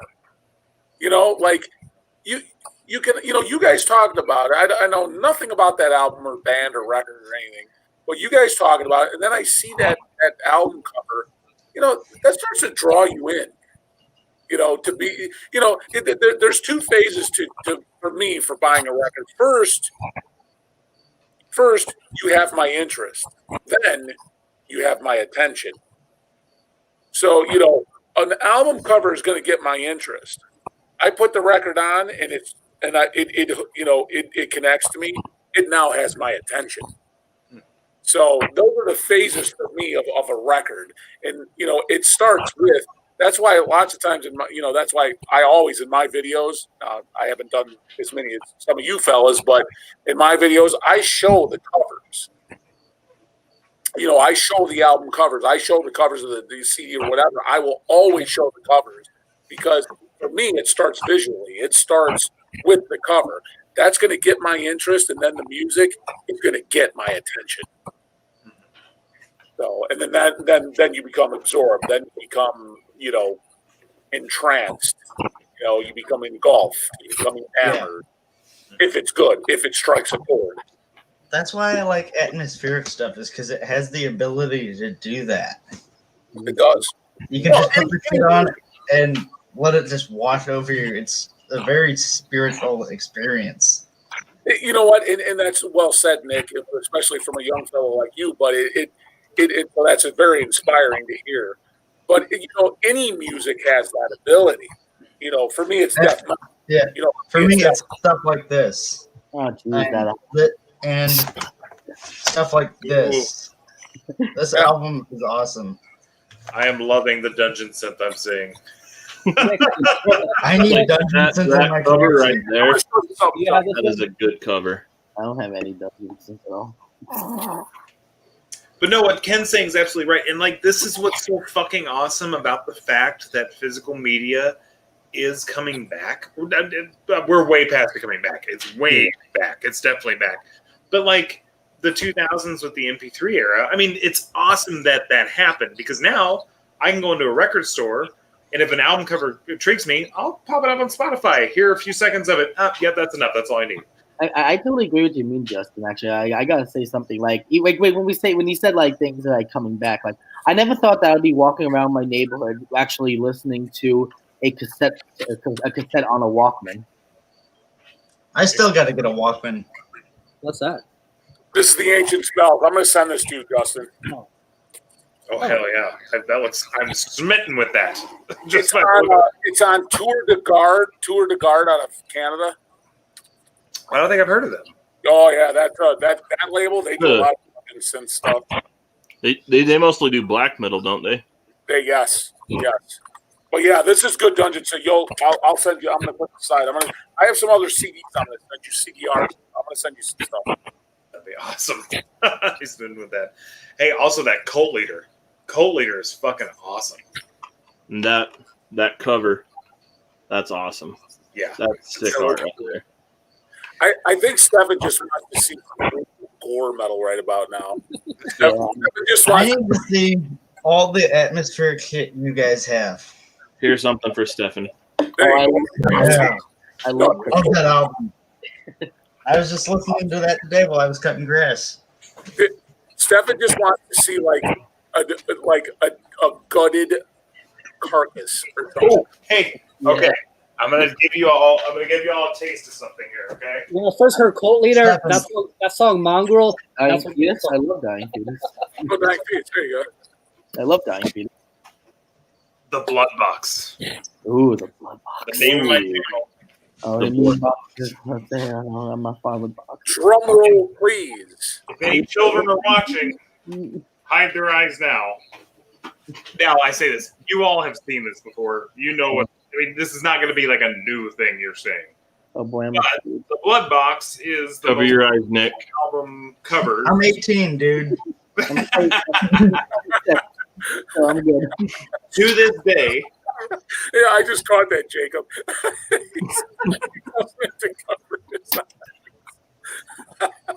To this day, over Mayhem or anything else, this is by far the most brutal fucking album cover I've ever seen in my life. Holy fucking shit. What the hell was that? Are you guys familiar with Pissgrave? This is like in every magazine. Yeah. I saw him live. I saw Pissgrave live. I got a couple of T-shirts. I got the albums. How were they live? They pull it off. Justin, they're from Philly. Yep. Of course, I talked about that cover on my first video. So I was talking about this one, Justin. Oh, I had that in here too. Okay, I want to talk about that. Hang on, let me get this. I don't get the outrage. What is there? So many people that refuse to acknowledge these guys. That's who I'm wearing. That's who I'm wearing. Oh, so that is a real photo from the 70s I think the guy was like a psychologist or something like that, but he murdered his family, and that's his daughter. The thing is so there's I get the outrage because it's a Yes, right, but from the same people that like that album cover, like Dawn of the Black Hearts, I'm like, Right. yeah, you can't. Come on, guys. Can't pick and choose. Yeah.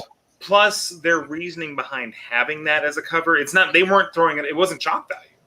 Yeah. I mean, well, this is my understanding coming from the band themselves.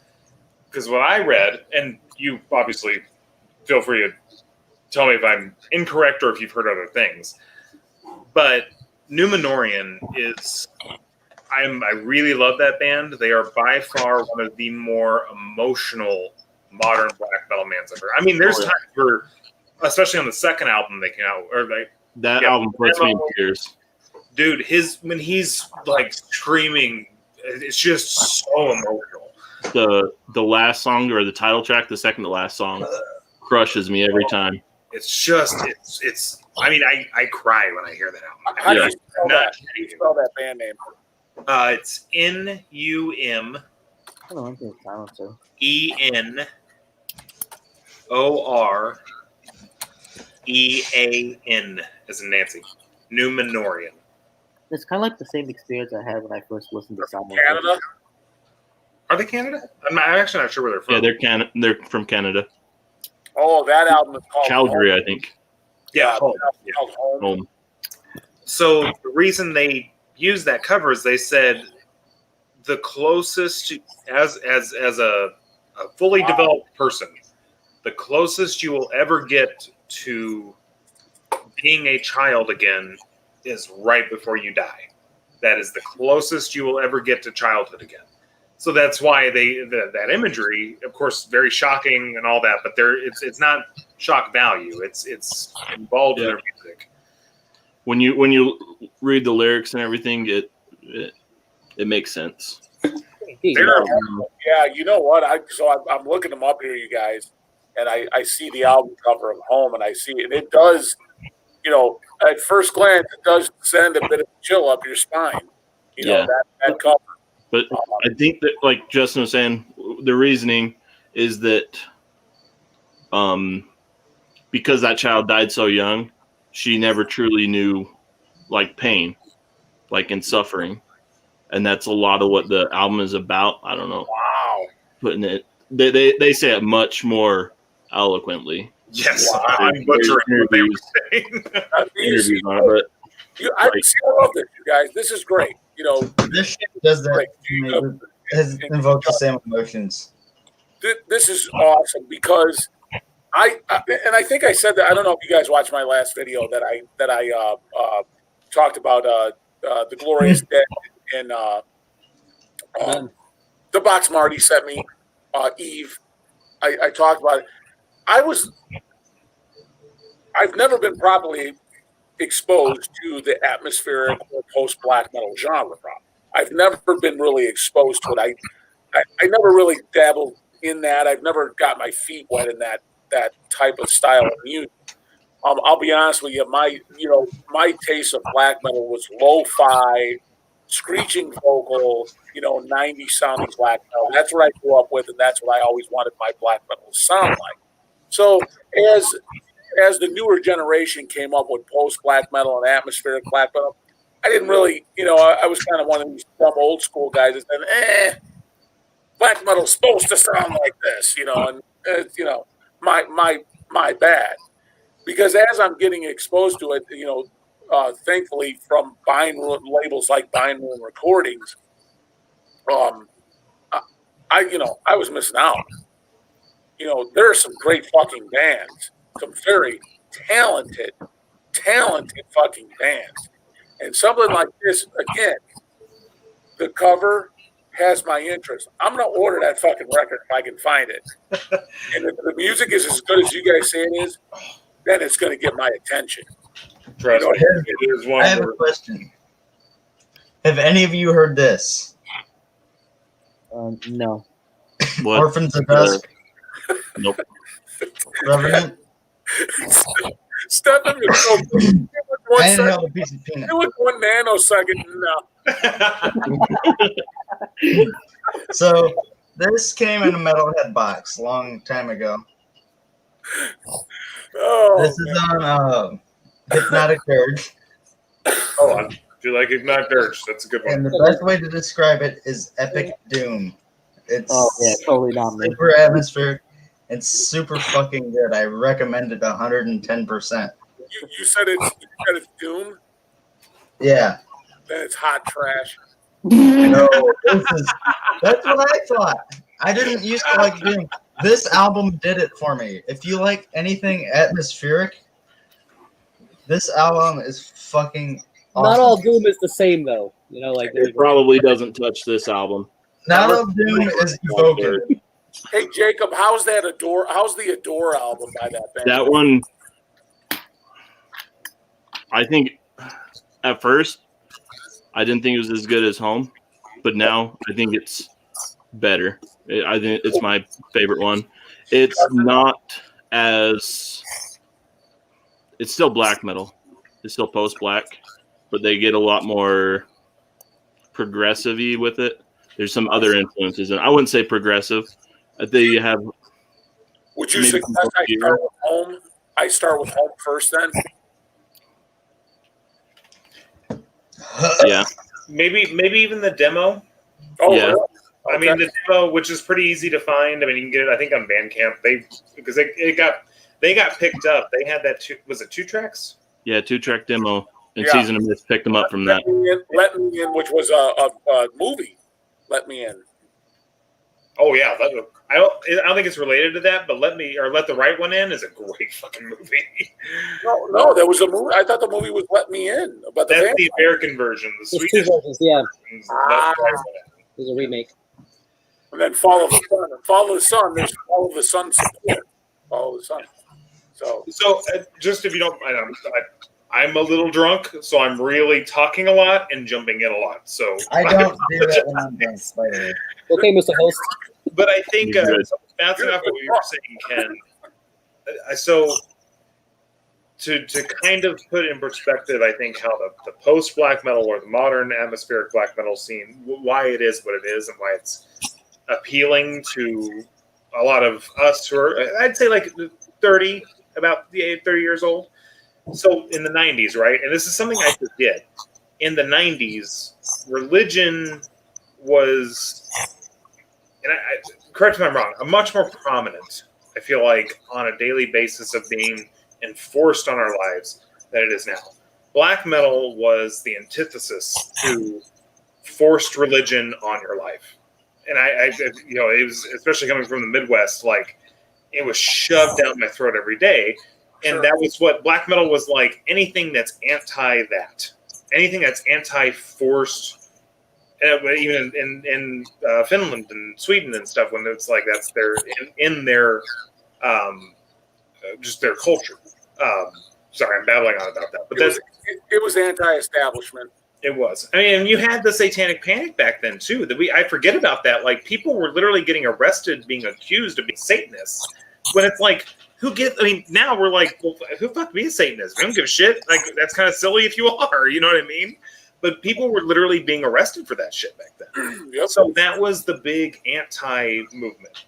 And it was powerful. And it is, I think, a contribution to how we are a little more. And anybody watching, if you're religious, this is nothing against you, okay? This is just has to do with the music and where it all was. But that, it was very powerful because it was challenging something that really not a lot of things are challenging. So when you move into the 2000s, when I was in high school, that was starting to dissolve a little bit. Like, religion, the evangelical religions around me were not as influential on me as I thought they would be. So you move into now, and something that we are trying to tackle in the modern age with I would say the era of about millennials, essentially. I'm a millennial, is like mental health, right? Dealing with trauma, things like that. And I think a lot of atmospheric, not every, but Numenorian's a good example.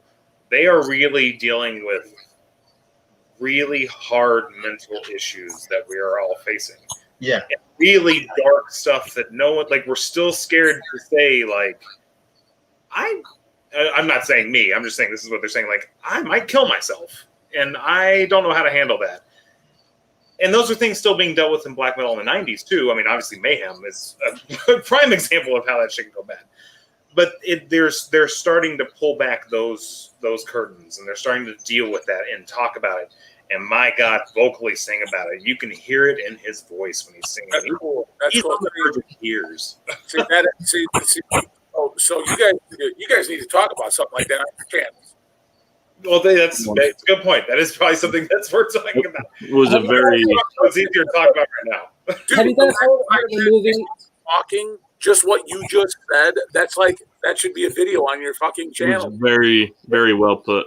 Yeah, you do. The stuff you guys are talking about right there. It's Going off what you said, Justin, there's a movie called Metalhead. Have you ever heard of it? Movie. Yes. I've heard of it. I don't know it though. Film. It's Icelandic. Let me read the description. Love that film. It's a girl grieving for her dead brother, finds solace in the dark music of black metal, and dreams of becoming a rock star. So she lives in the middle of nowhere. She kind of takes on this persona of her brother, and just starts to throw on all this corpse paint and all this shit. It's a really weird movie. It's not in English. You probably have to find a dub somewhere. Great movie. It's on actually on Netflix. Not Netflix, Amazon. Yeah, It's really weird, but it's a great story, and it's told really It is. well. I've seen it like 3 times.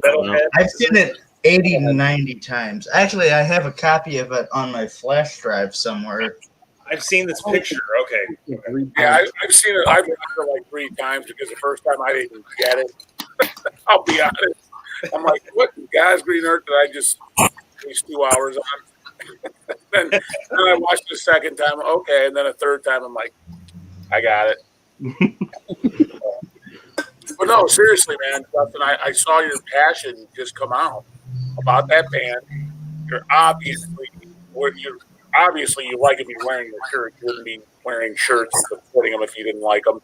Jacob's talking about you guys. Obviously, yeah, that's the stuff you guys need to talk about, man. Right there, I can just tell both you guys. You guys are like talking about it with passion. That's what that's what I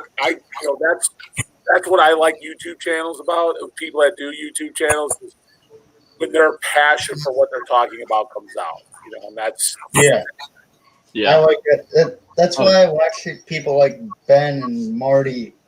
exactly. And I got a story for you guys, if you guys are willing to hear me out. Okay, so this happened quite recently. I ordered an album. It's like a $10 album off Discogs, and the guy had a what you call throwaway items, it's like $2-3, and basically with no covers, you just get the disc. So I said, why not? It was like a DSBM thing. So I threw that in the cart. So some time goes by, international shipping. It arrives. So the throwaway item was not what I ordered. So I'm like, probably not worth pursuing this, correction or whatever. So turns out the disc, I'm like, well, let me put it in. I might like it. So it's this Chinese project called Zuriak. So I'm like, okay, I put it in there, and it's fucking amazing. It's not what I ordered. It's better than what I ordered due to this guy's, mistake. It's kind of like, if I were to describe it, it's like Druk meets Prism. Okay, that's interesting. This is so the label that put this out is called Pest Productions. So if you go to Pest, I think 666.com, I think that's the site, which is a Chinese label. Now, if you read the description of the guy who runs the thing, I think it's like one guy. He's a graphic designer out of China. He does a lot of traveling, deals with a lot of bands. So he does kind of what Byron Room does. He's like a one-man deal, kind of deals with everything with all these different bands. This is a passion project for him. So in his description, this is like a non-for-profit thing that he does. So he's not really making money out of this. sort of a way to connect with bands and get their material out there. I never would have known about this band had it not been for that mistake. But I'll put the name in What's the band called? It's called Zuria. I'll put the name in the comments here. Shit's amazing. All right, because I'm looking at Test Productions right now.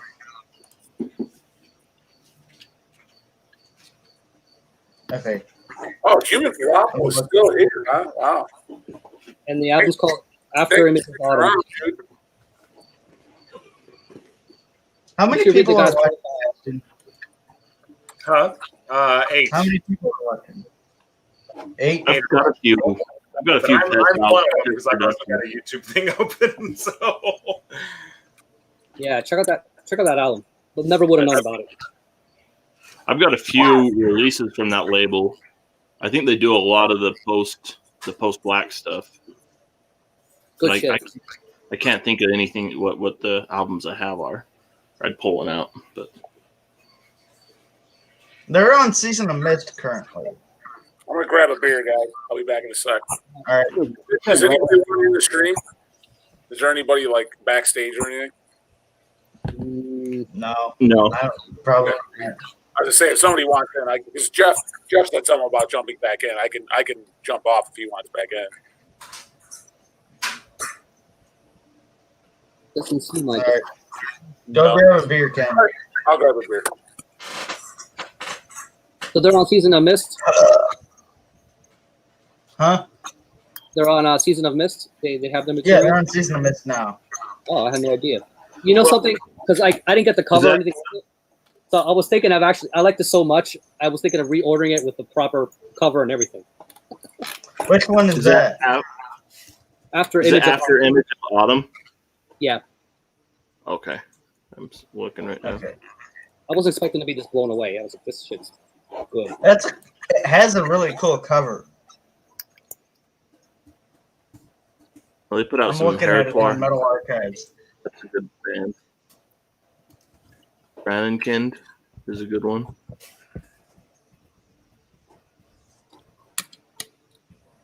It is a little depressing. It's not quite DSBM, but it's got a little bit of those tinges in there. I might be checking that one out. Yeah, it's really good. I might just order the entire package. I don't like it that much.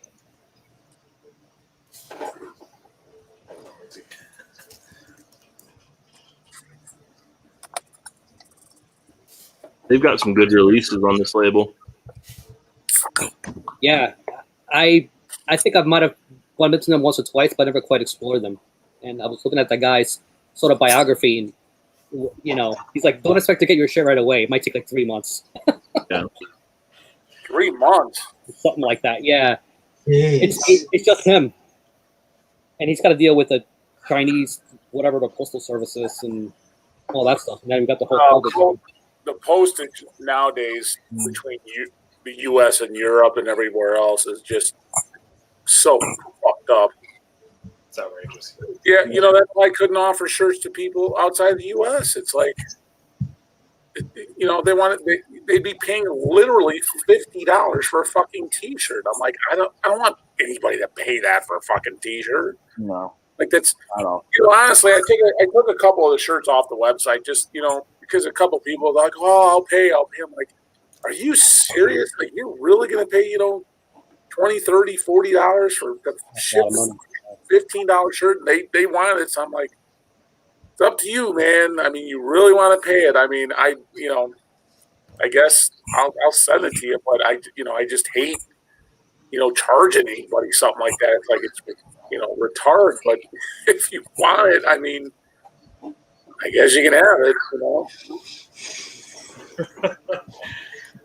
I mean, it is. Well, it also just right now. So I ordered this band called Horn, who I ordered. Oh yeah.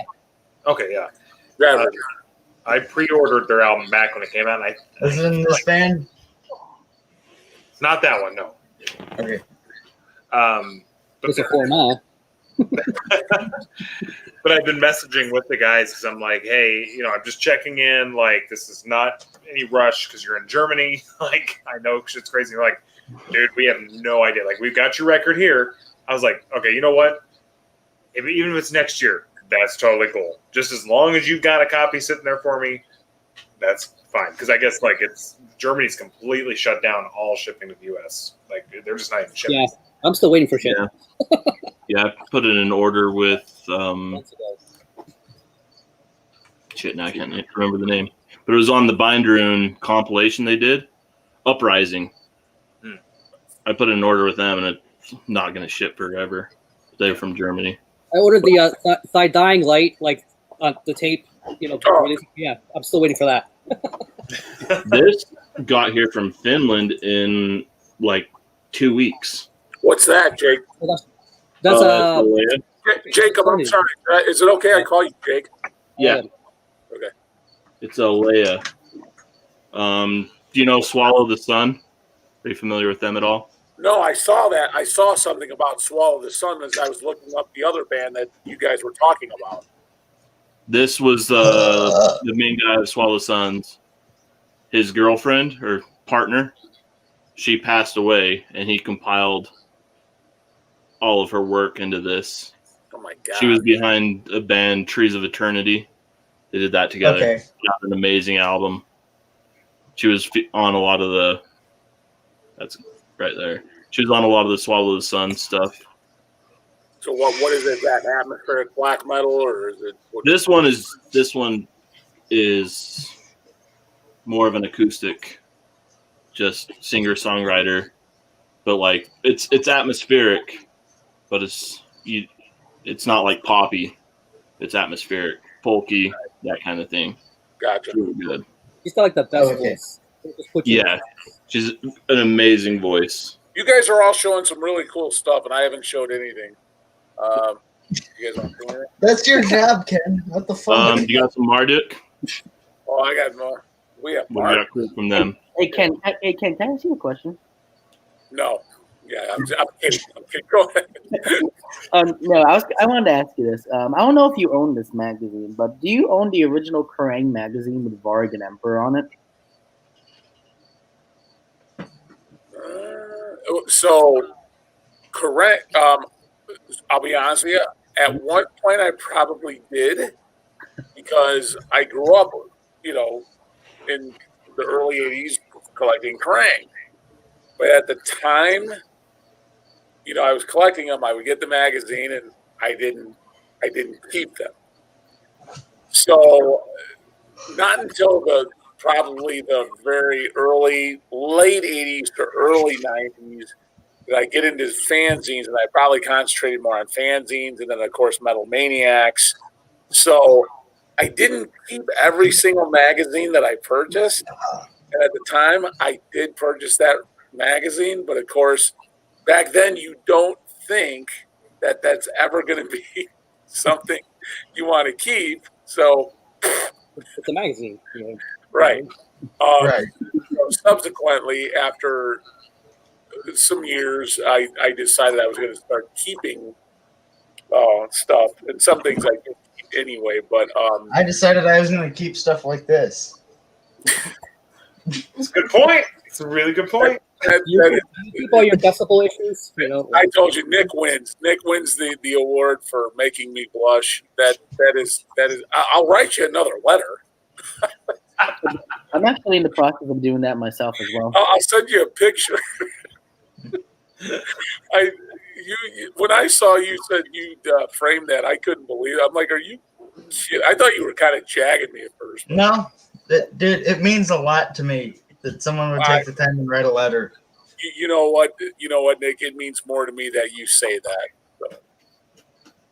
So anyways, go ahead. I haven't been showing you anything. So you guys want to see some records or something? Nightside Eclipse original press. Venom. Show us Venom.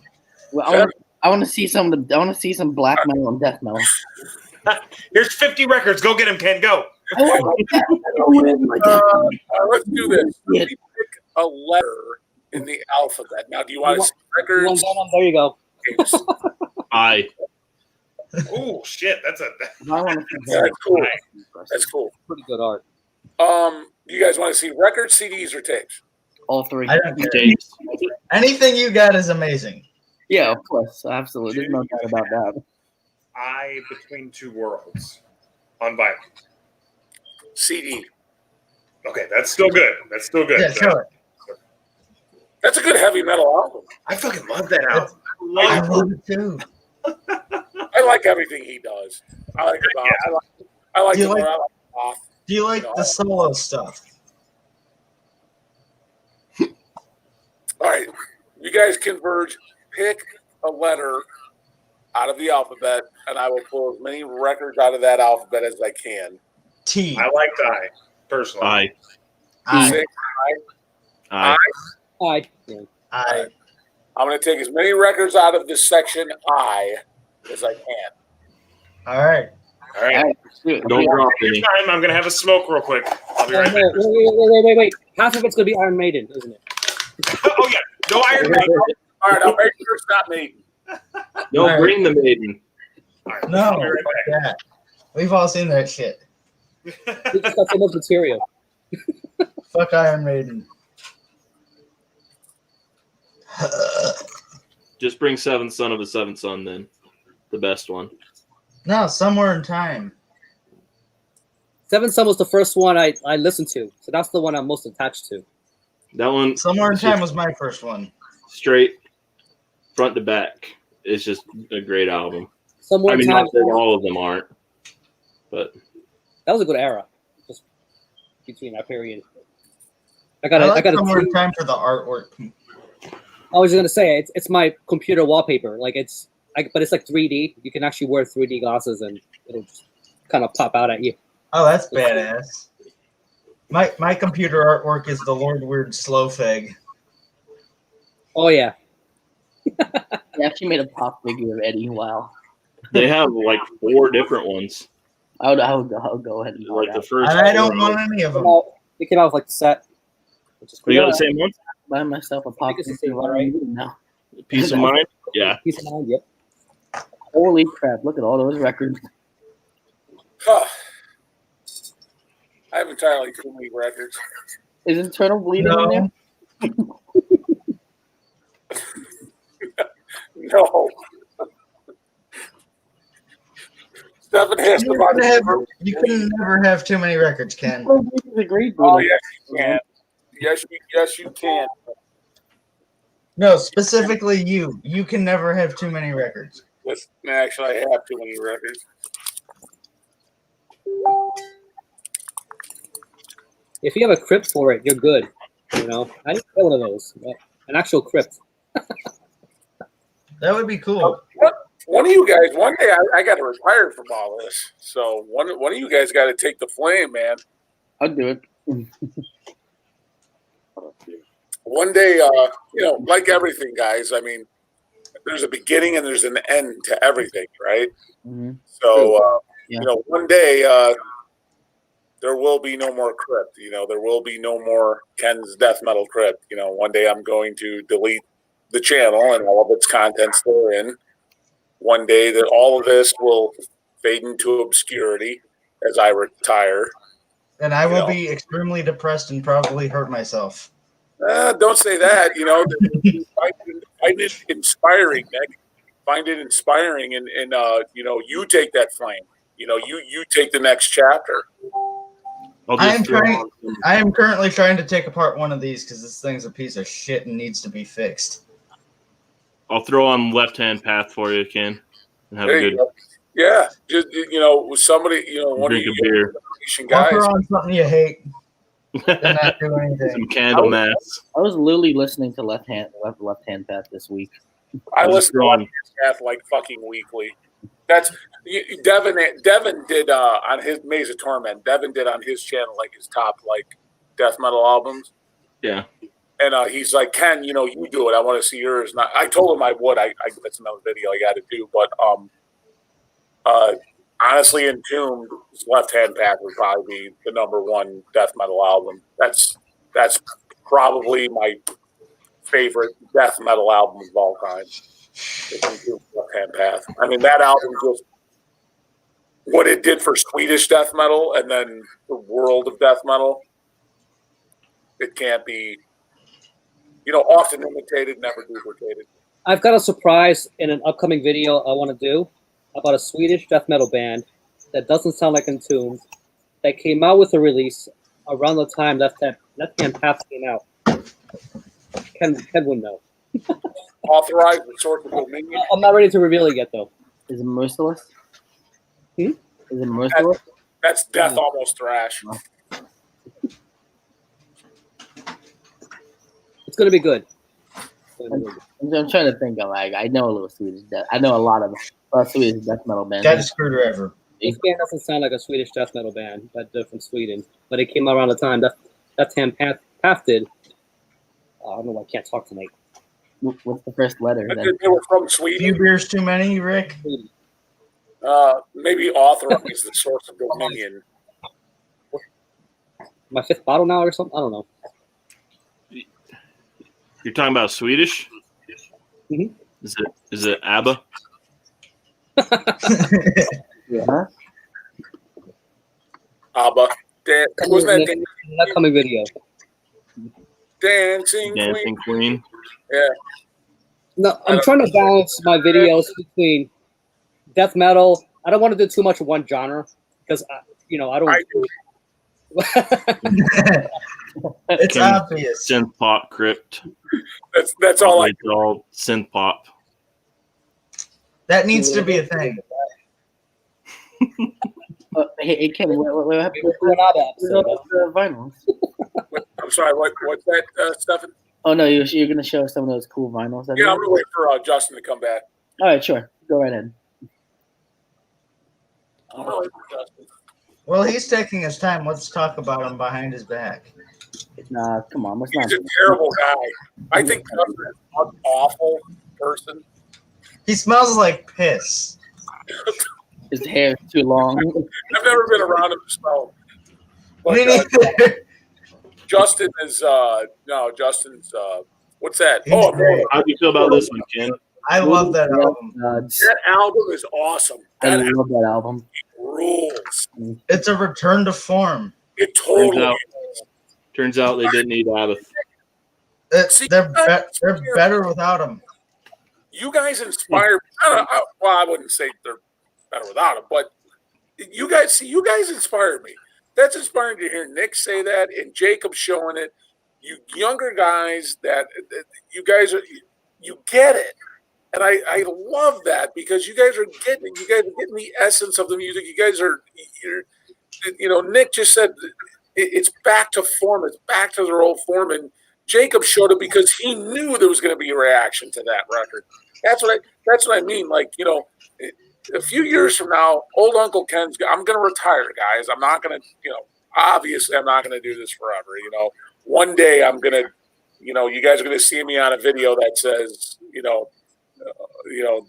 the crypt is going to be deleted, and it's been a great time, guys, and it's time for me to step aside, and it's time for you guys to take it over, and and I'll go into obscurity. I'm going to delete all of my social media pages, and Just don't delete the videos.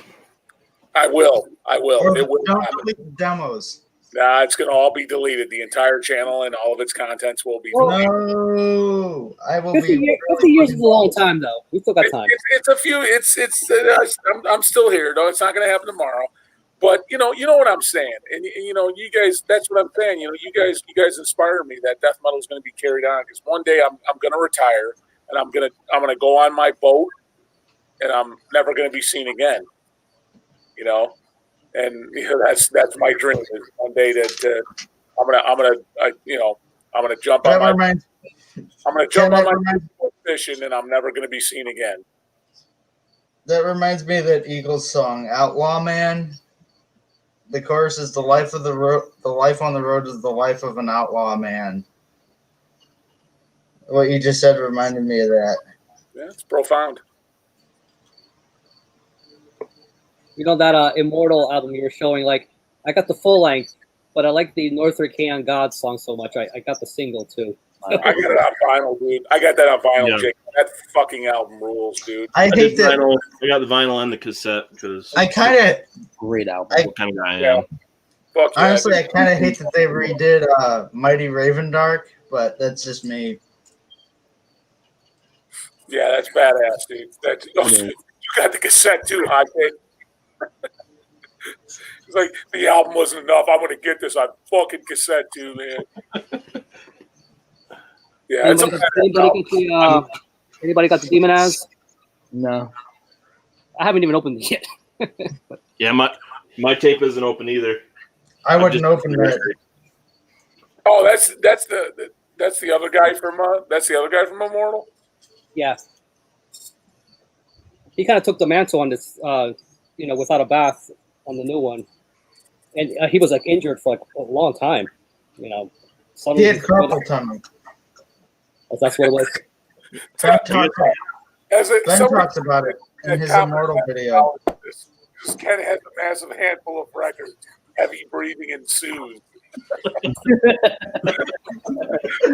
Yep. Azag's the greatest. He is. That dude's on. Tom's on. He's on something else. Is Zach still inebriated? Oh, I guarantee it if he's talking like that. Is this usual for him on Saturdays? It seems to be the case. This is normal. I got my Have you met Azag? I think he was on one of the live streams. He came on really late in the day or late in the stream. He's one of the coolest guys you'll ever meet. I was gonna say, has he been around the whole time tonight? Because I love his channel though, but I don't know. I haven't seen anything from him in a while. He's been watching on and off. Well, that's the last I can show, and I can't show anymore, Justin. So what the hell? I missed it. Well, no, I was watching. All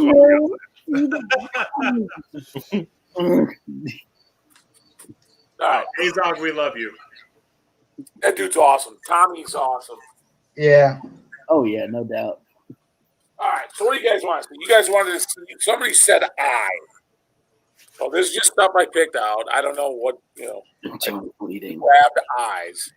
So. Diabolical full moon mysticism. Immolation. Shit. Oh, wow. That's a really cool album cover. I like that. Immolation. This is a bootleg of all the demos and EPs on one vinyl. I remember seeing that one. I was going to say, I've never seen it either. That's sick as hell. I haven't seen it because it is, in fact, a fucking bootleg. That should not be sold, should not be purchased. And I guarantee that thing has something to do with it. Show some Immortal, Ken. Well, I don't. We just talked about this record. Is this the one? This record that I found for $1. Yeah. Yeah. Yeah, that's awesome. Oh my God. I fucking want that album. That is it. That's the one I found for $1 at that antique store that poor lady sold me for $1. Do you have a copy of it, Nick? Fucking No. dollar. I think I might have two. I might be able to send you one. That would be awesome. Of that? It's one of the Immortal albums. Immortal is one of those bands, in my opinion, that does no wrong. Well, so we're obviously on Immortal now. I have a ton of Immortal CDs as well, so obviously I don't have it all on vinyl. I got Azag's Immortal poster up here. That's one I have two of. Blizzard That's a Beat. great one. I love that album. This is a good record. What's your favorite one, Ken? It's like picking with your favorite kid, right? Well, my favorite son is Anthony. Mine is Pure Holocaust. Honestly, I know people would say, I'm supposed to say Diabolical Mysticism, but honestly, my favorite Immortal is Battles in the North. There you Yeah. go. Yeah. That's Yeah. And I love the production on that album. Yeah. Oh yeah, Northern. That's the newest one, right? yep, this fucking album rules. This album fucking rules, man. Do you guys want a bath back after that one? No. Well, okay, I'm not going to say it's going to hurt them to have him back in the band, but that album fucking rules. Yeah.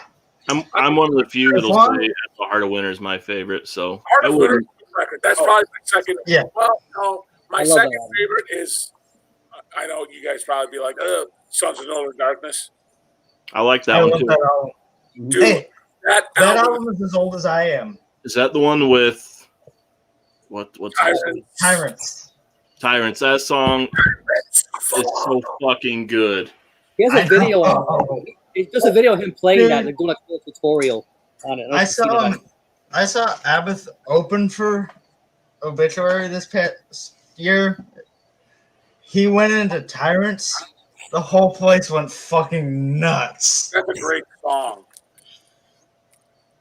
Yeah. It's a weird tuning though. I tried playing that thing and Now here's a little. It's in a weird tuning, man. it is. Impetigo. All right. Good shit.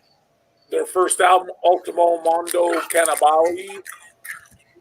They're a Chicago grind band. The purveyors, the founders, the forefathers of gore grind. It looks like it looks like that Impetigo album with the guy getting his dick chopped off and. Yeah, that's what it is. Impetigo. All right. Yeah, it's Impetigo. Okay. Yeah, Impetigo, Impetigo. I'm not sure how you say it. And of course, I had to buy the reissue of it because I'm an idiot. Oh, And it comes with other EPs and demos on it. So, I had to buy the fucking repress for some dumb reason. Here's one. Imperator from Poland. Ooh. Very primitive. Late 80s, early 90s death thrash from Poland. Imperator, Time Before Time, this is called. Imperator? Yes, this is Gotta check him out. very, very expensive original vinyl. If you can find it repressed or something, I highly recommend it. Very early primitive death thrash from Poland. It says they formed in '84. Wow. Yeah, they're one of those cult bands, from Poland. They're a cult band, and that release is very cult. It's very sought after. Original. That's an original that's very sought after in the vinyl community. Impiety from Singapore. Chaos Command 666. Fucking Singapore black metal, fucking satanic death, black suicide, fuck you, death metal. I don't know if you guys have ever heard of Impiety. I have more of it. They're from Singapore, and they're just disgusting, black death, satanic, fuck the mother of Christ kind of thing. I want to pause for just a second and say two things. One, it's why I love watching your shit, Ken, is because you expose me to so many bands I've never heard of before, which is fantastic. And two, going back to the conversation we're having early in the night, I love that you can pull out a section of albums and be able to know exactly and talk a lot about every single album you pull out. The thing is, Justin, and the reason being is because I bought these things when they came out, so I enjoyed the music at that time heavily. You know what I mean? So so thank you, but yeah, that's why, because I bought these things when they were released at that time. Yeah. Hey, Ken, thoughts on these? Oh yeah, about. Yep, I got the first. You know what? I don't have the second one yet. I got to get the second. Second one's great. I got the jewel case of the first Abath. Is that the Digipack version? Damn. They're Here's a both tenor. good beds. You guys like Imprecation? I bought this one. I saw. I love that. I love that band. This is a 10-inch. This is awesome. Imprecation from Texas. Fucking great. There's the 10-inch. I literally got. I actually have a long sleeve T-shirt. Oh, yeah. Here's some color that doesn't go at all with the record. No, it does not have. For black and white covers is fine. It's black and white. You know. Yeah, but then you Wait, throw in what was the that? yellow green vinyl. The piss yellow. Oh, that's weird. Nobody talks enough about 10-inch records. You know, I have a ton. Watch my video. Oh, did you do a video on 10-inch records? Just on 10-inch records. Nice. I'll have to check that out. So here's a Chicago band called Impulse Manslaughter. They were That's a from great Chicago. name. This is it was on Wild Rag. Oh no, it actually wasn't. They were a Wild Rags band, but this is very hardcore meets metal kind of crossover thing. These guys were Like Integrity. yes, and they were very ahead of their time. Really ahead of their time. This came out in 1988. Really ahead of their time. That style. Great Chicago band. The singer of this band, Carl, is now in the band called Alehammer.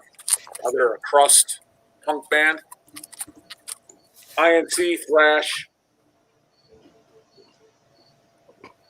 I love that cover. That's very nice color design. Yeah, well. Hey, Justin, can you blow that up? Can you, if you can? I'd like to see a close up of it. Oh, hang on. I can. Give me just a second. INC. This is thrash. This is good thrash. There we go. Decent thrash. Oh, that's INC. cool. Ink. We'll just keep it here while Ken's doing this. This is much better. Here we go. Oh, yeah. I love that album cover, man. I love Incantation. And this is the original copy. Sweet. On.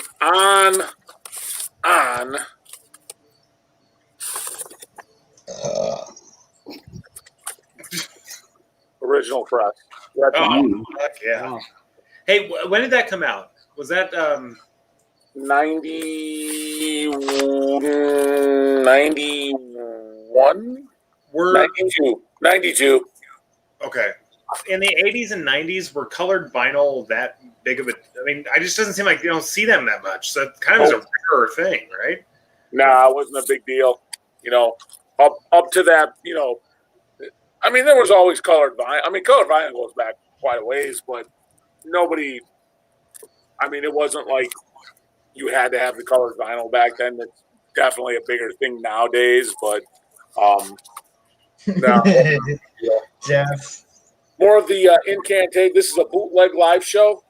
Ooh.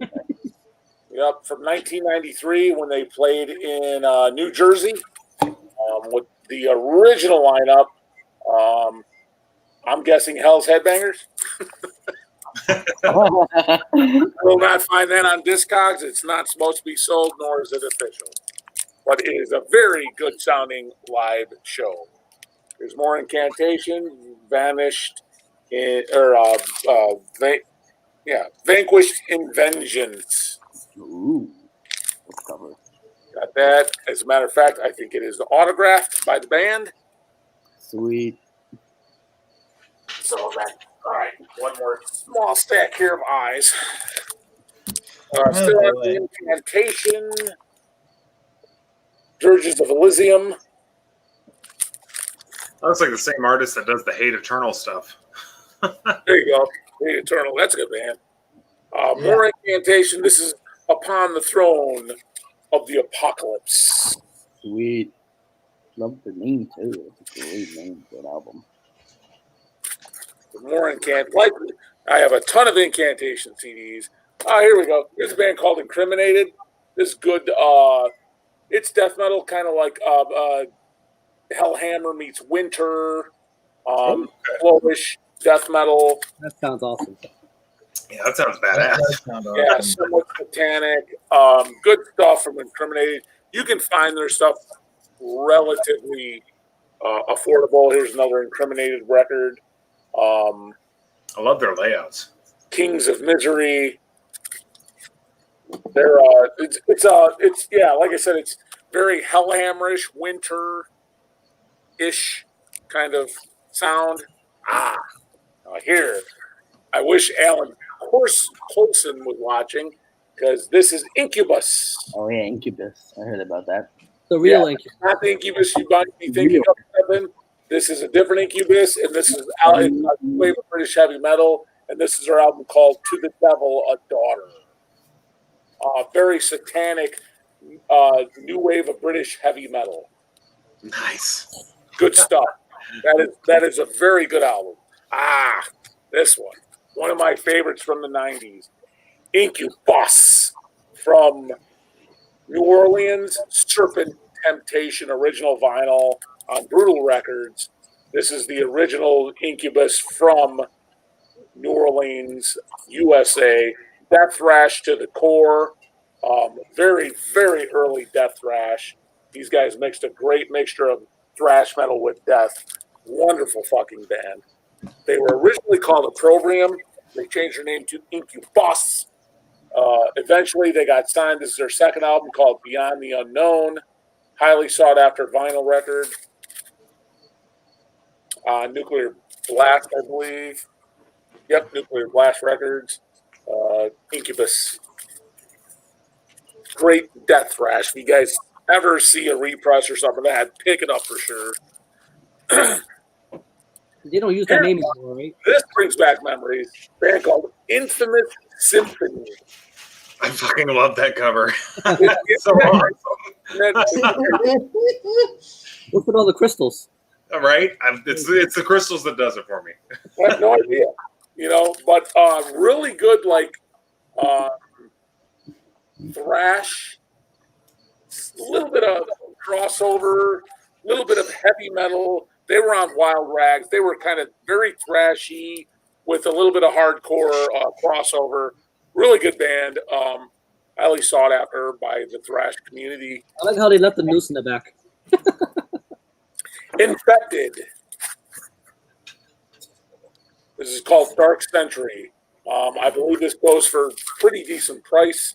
South American thrash / death metal. I think it's Brazilian or Colombian, I think. Infected, Dark Century. Good record that I recall. Some of these records, guys, I have not played in some time. I'm going completely by memory. Like this one, honestly, Inferno, I don't remember where they're from. I think they're from South America. That's not the Norwegian Inferno, is it?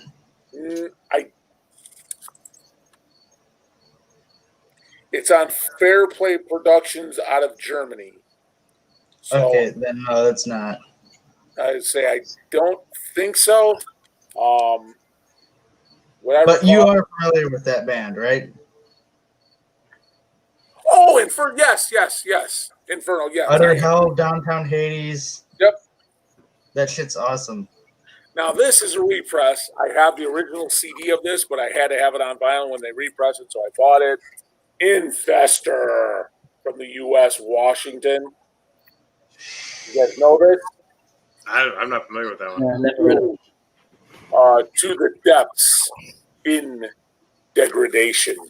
This is a repress of the original CD, and they did the best job you could do for repressing the CD to look like vinyl.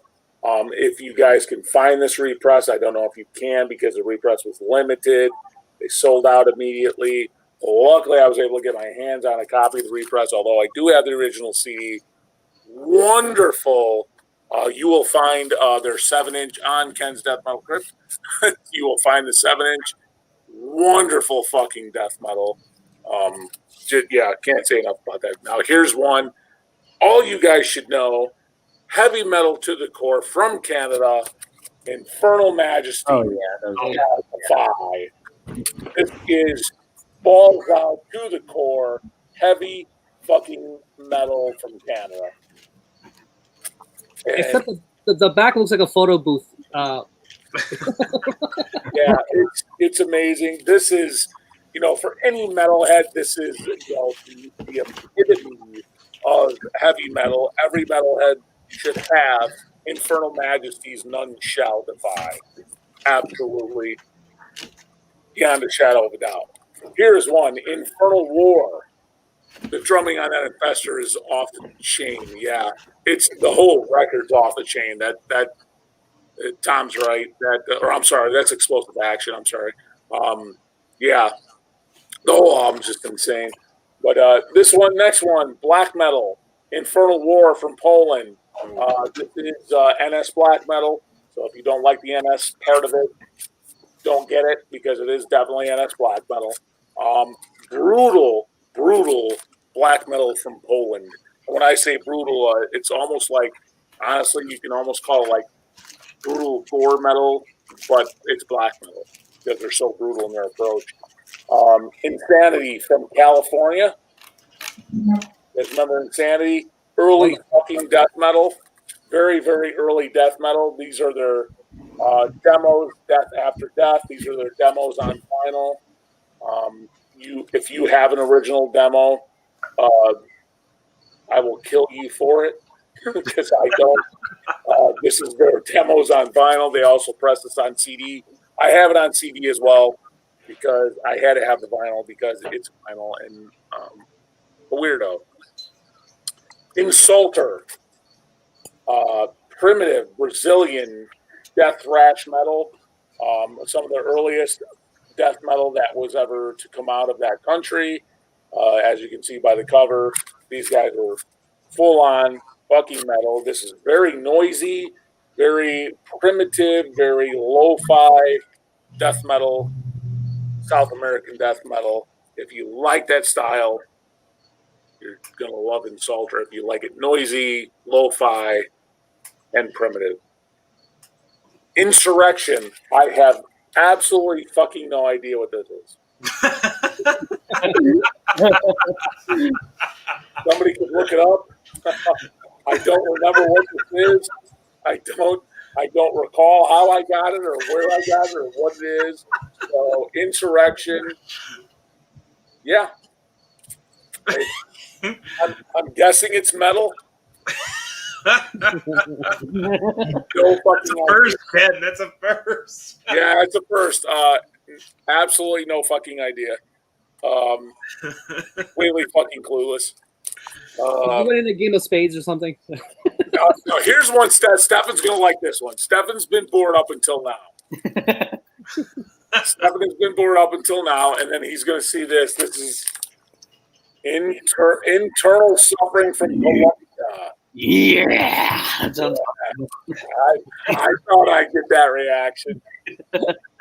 All Productions. This is brutal death horror. Brutal stuff.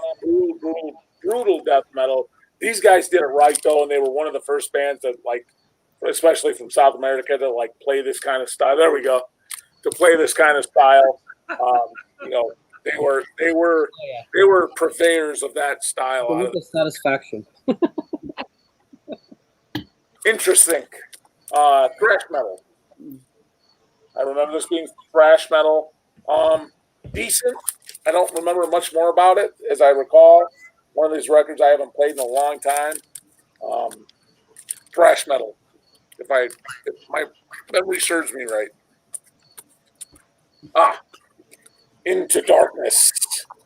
Ooh, I love that cover too. Wow, it's cool. This is Italian. Death Doom. Very Death Doom approach. Very Hellhammer, Celtic Cross, Winter vibe, Cyanide vibe. Into Darkness from Italy. Very deathly doom. Good stuff. This is like, you know, it's not old. It's some Iron Bonehead out of Germany. I don't know. This is probably in the last 10 years, I guess. I bought it. Good stuff. Real good stuff. Intruder. Live to Die. This is a really, really, really heavy thrash album. That's insane. Kind of a unique layout for a metal album too. Like usually there's kind of predictable. This one's a little bit different. I like it. It is. This is a really unique album. It's thrash, but it's heavy thrash. And it's this was a really good fucking record. I don't think this is too exorbitant. I think you can probably find this under $50. Probably 20 to 50 is my guess if you wanted to buy it. But it's this is good. This is decent thrash. That's good heavy thrash. I remember that. That was a good record. Here's one of my favorites. You shouldn't find this, nor will you probably find it because it's a bootleg. My guess again is Hell's fucking Headbangers. The band from Sweden called the Inverted, and this is their demo. I've heard of those guys. These are both of their demos on fucking vinyl. Oh, that's sweet. Both their demos. It's on no fucking label. That means Hell's Headbangers. And Looks like a demo. when there's no label and it's a bootleg, that means Hell's Headbangers. Yeah, just Swedish death metal to the core, satanic Swedish death metal. Yeah, you're not going to find it. If you do, bravo. I have absolutely no idea how and when I got that record, but I'm glad I got it. INRI, Iron Christ. This is thrash meets hardcore, kind of a crossover band called Iron Christ. INRI is the name of the album. Good stuff, if I recall. It's like I said, thrash meets hardcore. Oh no, That's the INRI. we only got 3 records left, guys, and then it's Stefan's turn. Yay. Invocator. This is a really good death thrash band from Denmark. This is their album Excruciating Demise. Very, very, very good death thrash. I think this vinyl probably is a bit pricey to find on original format. Very good stuff. Early 90s death thrash on Black Mark Records. Good shit. Here's another Hell's Headbanger special that's a fucking bootleg of 300. And I have copy number 2 and 4. Iron Angel. Iron Angel was a German death thrash. Well, it was more German thrash, but they were a little deathly. So we'll call it German thrash, but they were on the death side of things. This is a complete fucking bootleg that should not exist. It's got, I think, demo tracks, rehearsal tracks. It was created in 2000. Again, no label. I'm guessing Hell's Headbangers had something to do with it. And then just more to the point of Iron Angel, this is an official release, Hellish Crossfire on Combat Records. Great 80s German thrash. If you guys don't know Iron Angel, you should. One of my favorite German thrash bands of all time. And that's it, kids. I like the cover. It's got a very fantasy kind of thing going on there. Thanks for spotlighting me, Justin. Well, it was worth it, man. That was awesome. Like we were just saying in the comments on there, like I is I think that's kind of why we all chose I. That's not a letter that pops up a lot in metal. And holy shit, you got a hell of a collection there in I. That's awesome. Yeah, that's not all of them. that's just what I can take out. I feel like you need a beverage, like you just ran a marathon. Yeah, I was gonna say we really we put some heavy lifting on you there for about 20 minutes. So, like, okay, Ken, take the reins. I enjoy talking about this stuff. I appreciate you guys letting me talk about it because I think it definitely needs to be. Well, I'll be honest with you, you know, guys. When I started the channel and I started sharing things, that's all I wanted to do with the channel. But you know, it was guys like Ben and Marty that, you know, really, you know, encouraged me to say, Ken, what you have is unique. Needs to be exposed, needs to be seen, because if you don't, it may not be. You know, if you don't expose it, then it may not be, because there may not be a lot of people in the world that have the opportunity. And Ben said it the best to me. He messaged me one time and said, you are posed to be a very good YouTuber. He said, you're, you know, when I said, Ben, you know, I'm thinking about putting myself on camera. You know, I said, I know you do it a lot. I wanted to get his thoughts, and him and Marty especially, because I respect both those guys. And Ben, I think, put it the best, where he said, you're posed to be really good at this. And he said, not only and Marty gave me a great compliment. He said, "You're a natural," and I don't think I'm a natural, but he says you're a natural at explaining things and telling stories. He said you just have a natural ability to do that. And Ben was more to the point that you're posed because of what you have to be interesting to people. And with those two things said, is why I decided to get back on camera. For a long time, I decided, I wasn't going to get on camera. I wasn't going to do any more talks or interviews or live streams. I wasn't going to do any of that. I figured I was going to keep my face off camera. Those guys were the ones that encouraged me and said, no, you should, and expose it and expose the stuff, because if you don't, it may never get exposed. Right. Yeah. Well, it's like, I know I say this to you all the time, where I keep saying I'm like, you're an archivist, right? I say that all the time, but it's true. Like, so Numero Group, which I think is out of Chicago, but the label Numero Group, they're the ones that they do. Basically, they go back and they try to find rare releases of stuff, and then they have stuff that's like, I think they have all sorts of things. It's from all genres of music, but then they get those tapes or whatever, and then they put them out because they're like, this is music that should be heard, and it's basically gonna be just disappear because no one knows about it. Well, that's kind of what I mean. That is what you're doing with a lot of the stuff, because now it's out there. Dude, there are a lot of the stuff you just shown, a lot of the stuff that's on your channel, I've never heard about before, and I probably would never have heard about at any point in time in the future had you not put it up there. So it's the same thing when I was in school, because I went to school for art, and I had to take a museum class that explained like how museums work. What are museums? Like, we know them, but where do they come from and all that sort of stuff. You literally are a curator with what you're doing. I mean, you are the definition of someone who is a curator of a museum. What you have is the same thing as basically what was it called? The shit back in the Renaissance before we had museums, like where people would have collections and then bring people in to show them their collection. That is what a museum is. So just know you are actually doing something important. I appreciate that, Justin. I really do. And that's why I say to these younger generation like Nick and Jake and Stefan, you guys, one day I'm old Uncle Ken won't be here. One day I'm going to retire from all this, and this is all going to fade into obscurity. So it's up to you guys to keep it going after me.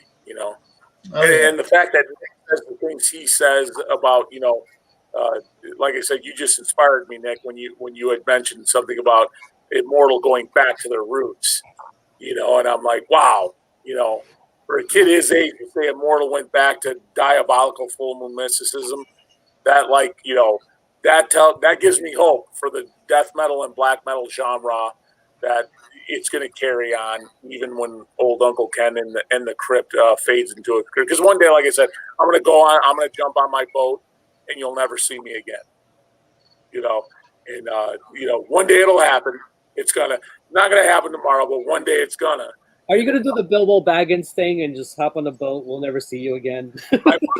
I might, Rick. One of these days, that's what it's going to be. My wife and I are going to retire down to a home in near a lake, and I'm going to launch my boat, and I'm never going to be seen again. As a matter of fact, my fishing partner doesn't even know I do a YouTube channel. Oh, really? I've been friends with him since I was in high school. And he does. I think he knows I like heavy metal music. I think, but he doesn't even like. He has no idea. He has no idea. He has no idea I do a YouTube channel or anything. And when we go fishing, it's strictly fishing. So that's all it is. So he doesn't even know I do a YouTube channel. Well, it's also inspiring too, because like you've talked about, you were collecting starting when you were a kid, starting the 80s and stuff, and essentially that's what we're all starting out doing now, right? We're collecting the music that's coming out now. So in 30 years, will, so it's inspiring because it's like, okay, let's keep that going, right? Let's keep the history of the progression of things going. It's inspiring to me to hear you say that, and inspiring to me, like I said, when Nick says what he said, and Jake's showing things, and it inspires me, and Rick, who's Rick, like you said, I heard you say before, you're kind of on the cusp of things. You're kind of on that line. Yeah. But here's the thing. Here's Gen X. in 10 years, there's going to be kids looking to you, like people look to me to expose these things. There's, in 10 years from now, people are going to be looking for you to expose it. So you're an important piece is the younger generation to metal. I'm not just dead metal, to metal itself, and that's all it's all about for me, guys. Is that people carry on the flame of metal, man. I'm a metalhead. I love metal. I'm in love with metal. I've always loved metal. Metal has been a part of me since I don't remember when, and I want to see metal, carry on even after I'm retired. In a world where most don't understand it, most people still don't understand it. Well, that's the thing. You have to, like with Ken's death metal crypt, I tried to help people understand it. And that's what you need to do, Rick. And that's what you need to do, Nick and Jake and Stefan. And even you, Justin, you guys need to, face it, guys, I'm 50 years old this year. So 6-7 years from now, old Uncle Ken may be out, so it's up to you guys to keep it moving. It's the modern era. Here soon, we will live to be 150. So you got another 3 decades at least. I guarantee you, I'm not going to live that. I guarantee I'm not going to live that long. It's more for me, kind of a retirement thing. I've worked many hours of my career in my life. I've had my parents have been passed away for many years. My mother passed away, what is it now? Almost 30 years ago. My father passed away almost 20 years ago. But when I was a young boy, they with my siblings, they installed a very deep work ethic in all of us. So I've had a job since I was at the age of 8.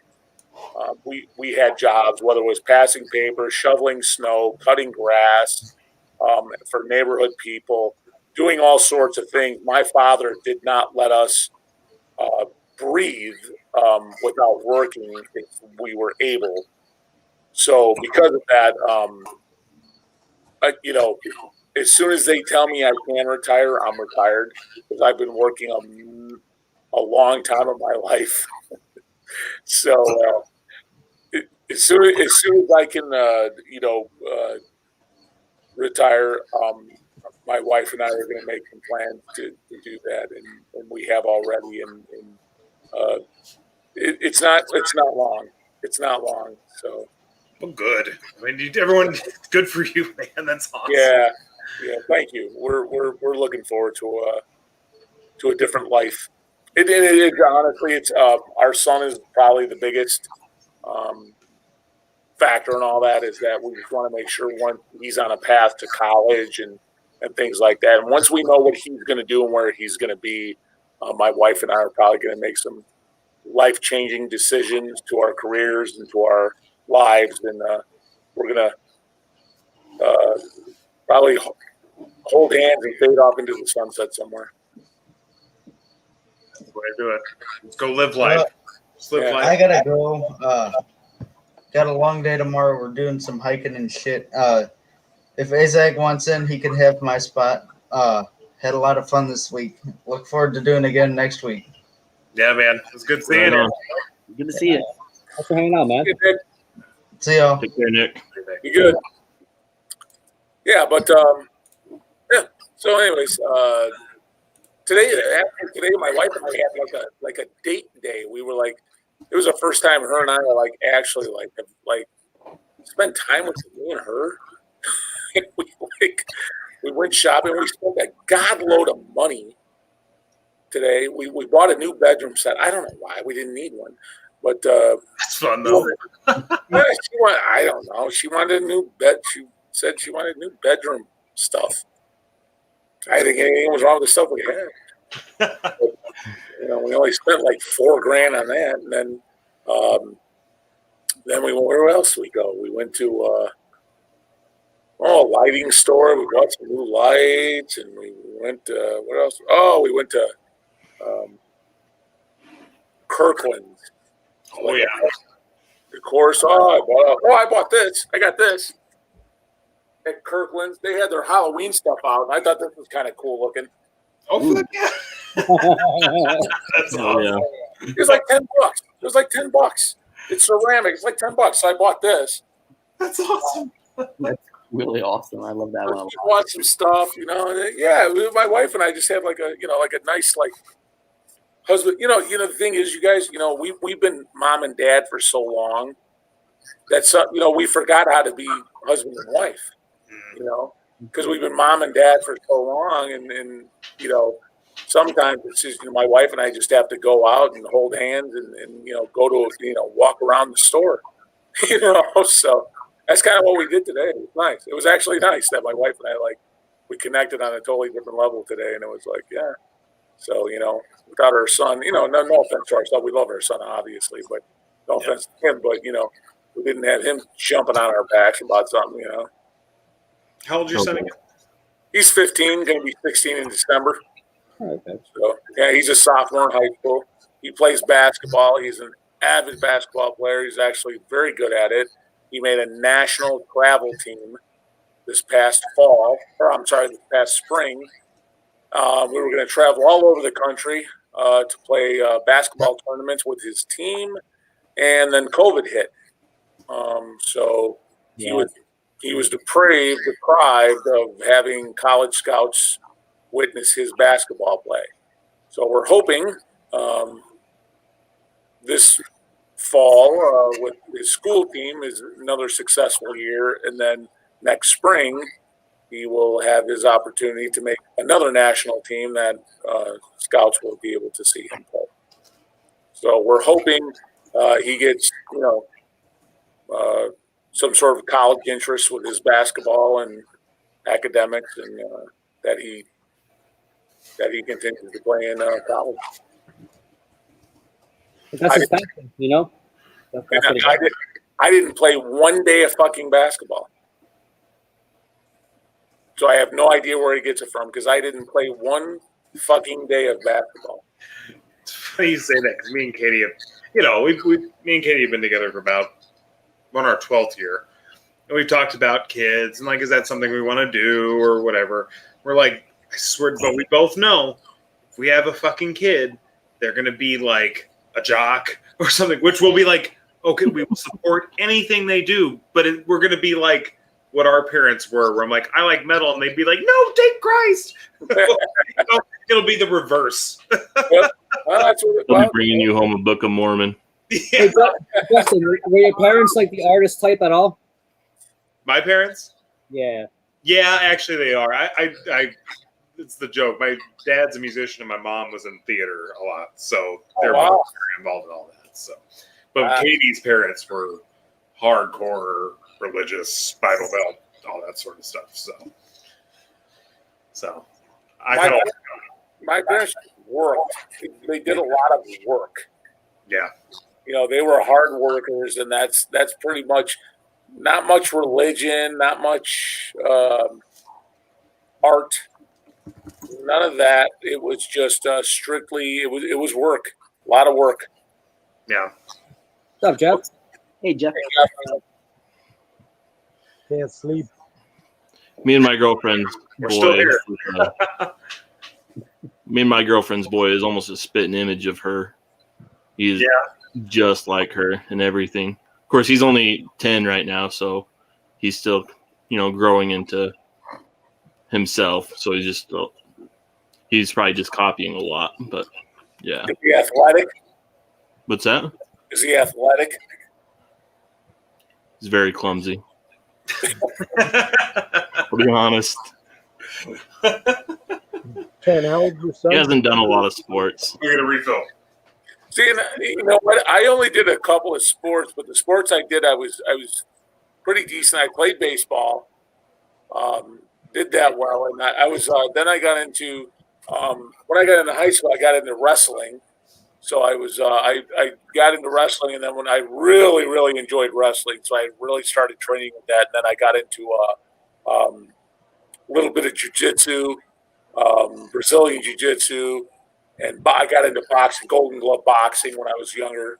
So I really got into the combat sports when I was younger. I really got into that. So I was heavily involved in wrestling and jiu-jitsu and karate and boxing. Ken, how old's your son? He's 15, going to be 16 in December. Ooh, driving soon, huh? No, he's already driving. He's got his permit. He's actually a very good driver. Oh, good. He does very well. He's already got probably 30 hours under his belt.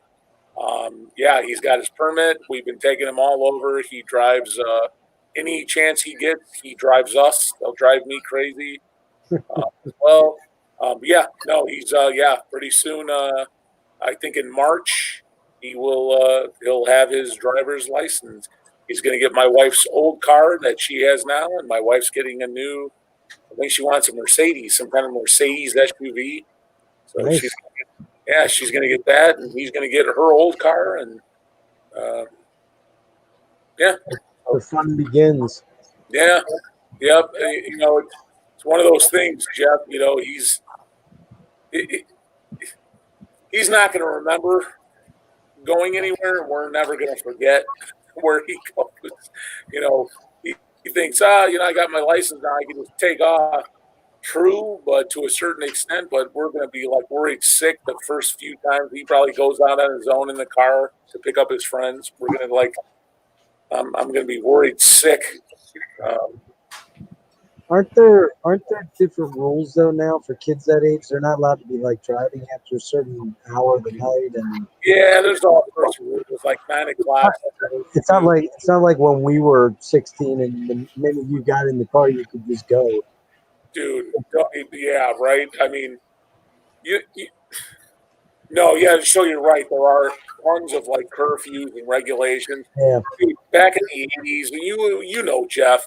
I mean, how many times I was stewed when I was in high school driving a car around? Are you kidding me? Yeah. I was the epitome of the party animal at fucking high school parties, man. So was I. The God, Later. The terrible thing is that shit caught up with me in my 30s, man. My late 20s, early 30s, because I got away with it way too much, and it's one of those stupid things that I look back now and I lost a lot of money through 2 different DUIs that were separated many years apart. It's just the most irresponsibly fucking dumb thing you can do. When I was, when you're a kid, you don't think about this stuff. I mean, Nope. I had driven. I'm lucky I wasn't in prison by now. Same With the shit we did. My dad would have peeled my head back if he'd known half the shit I was doing. Full disclosure. I lived about 50 miles from the Maryland border. And back when I was 17, junior in high school, maybe a senior, we used to go to this place called Johnson's Liquor, which was right across the state line from the Pennsylvania line. And they never carded anybody. And you could walk in there and look 15 years old. They never carded you.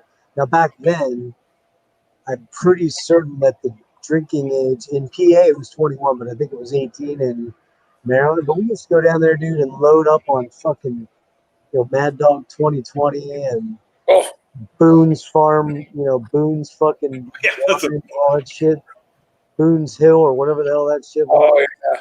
And the thing is, we drink a shit ton of it on the way back, man. And by the time we drove that hour back or 45 minutes back, we were all pretty blasted usually, or getting there anyways.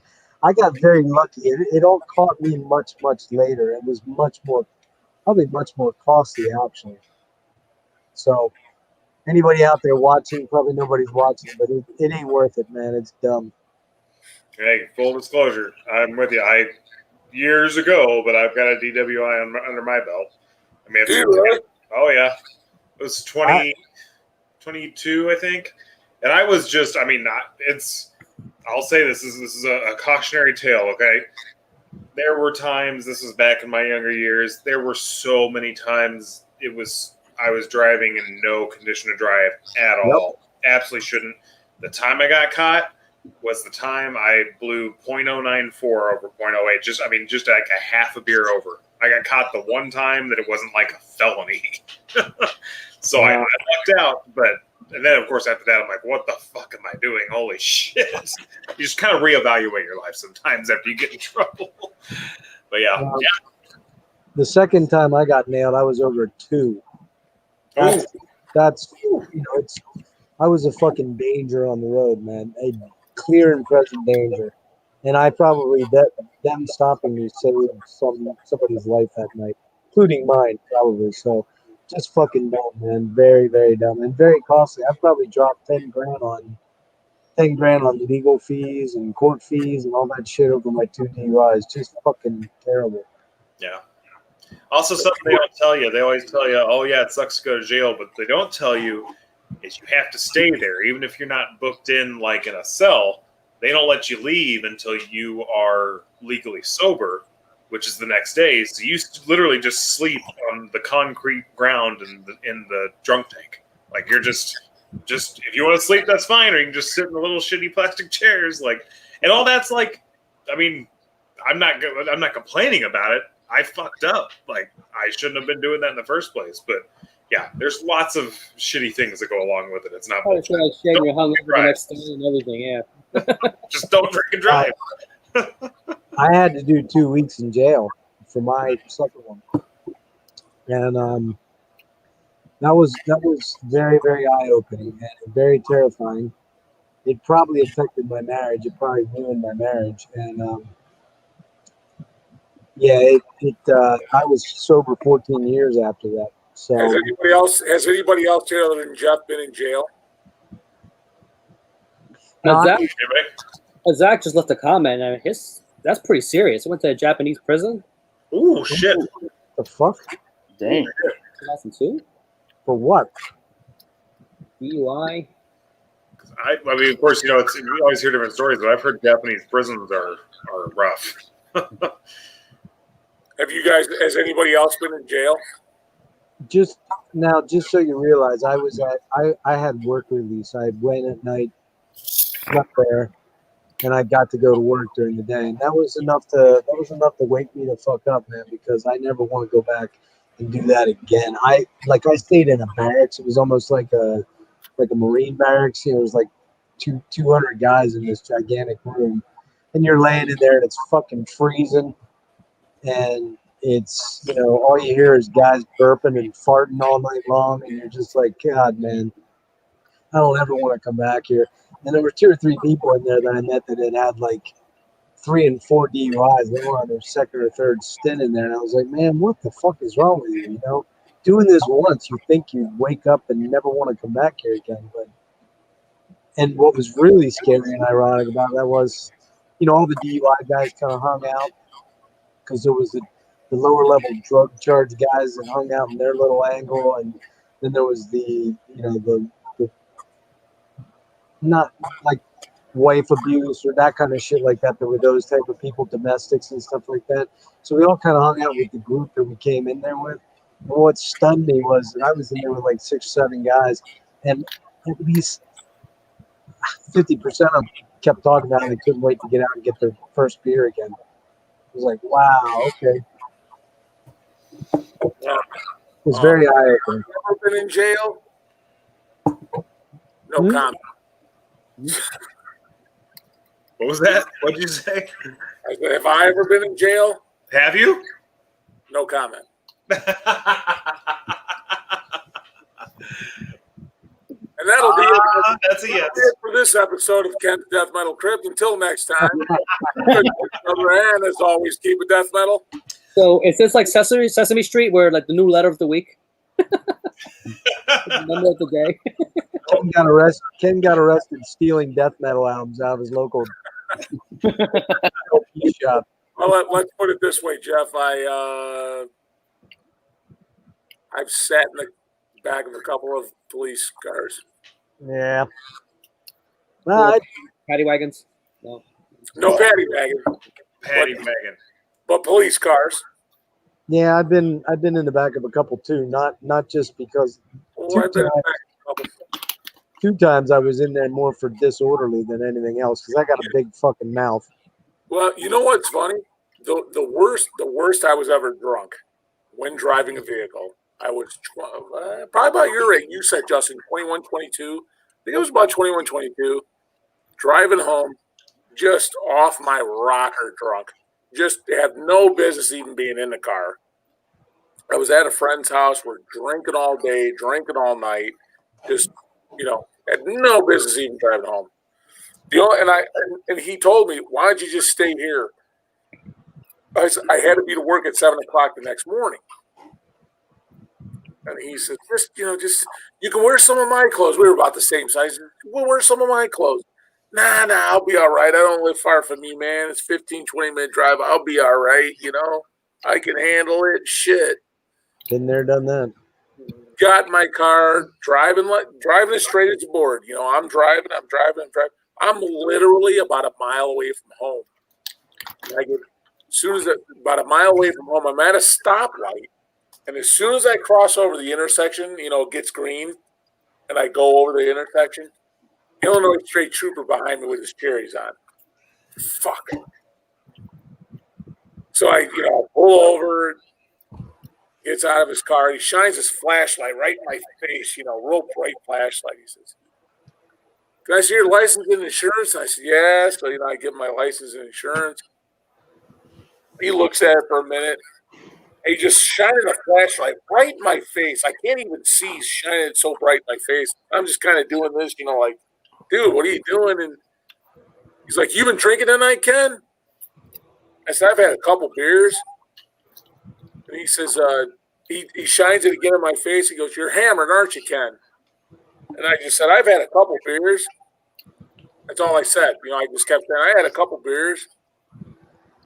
He said, "You still live on Valley Street at the time?" It's Valley Street. And I said, yeah. And he goes, "Where's that at?" I go, "It's just over here." And I'm trying to explain to him where it's at, but I'm drunk. And he says, "Well, tonight's your lucky night." He goes, "I'm going to let you go." He goes, "But you better drive home real slow." And I said, "All right." I said, and he goes to give me my,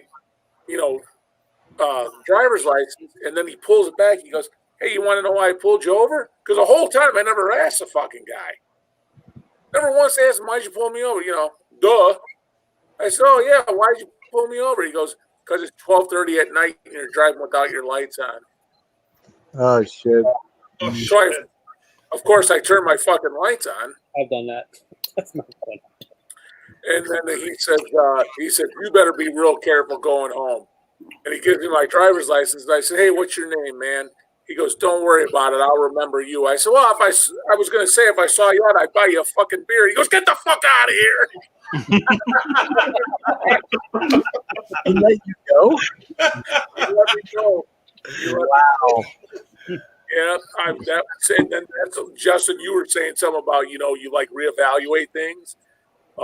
That next morning when I woke up with a severe hangover, I don't think I went to work that next morning, and I remember thinking dude, you have got to fucking stop.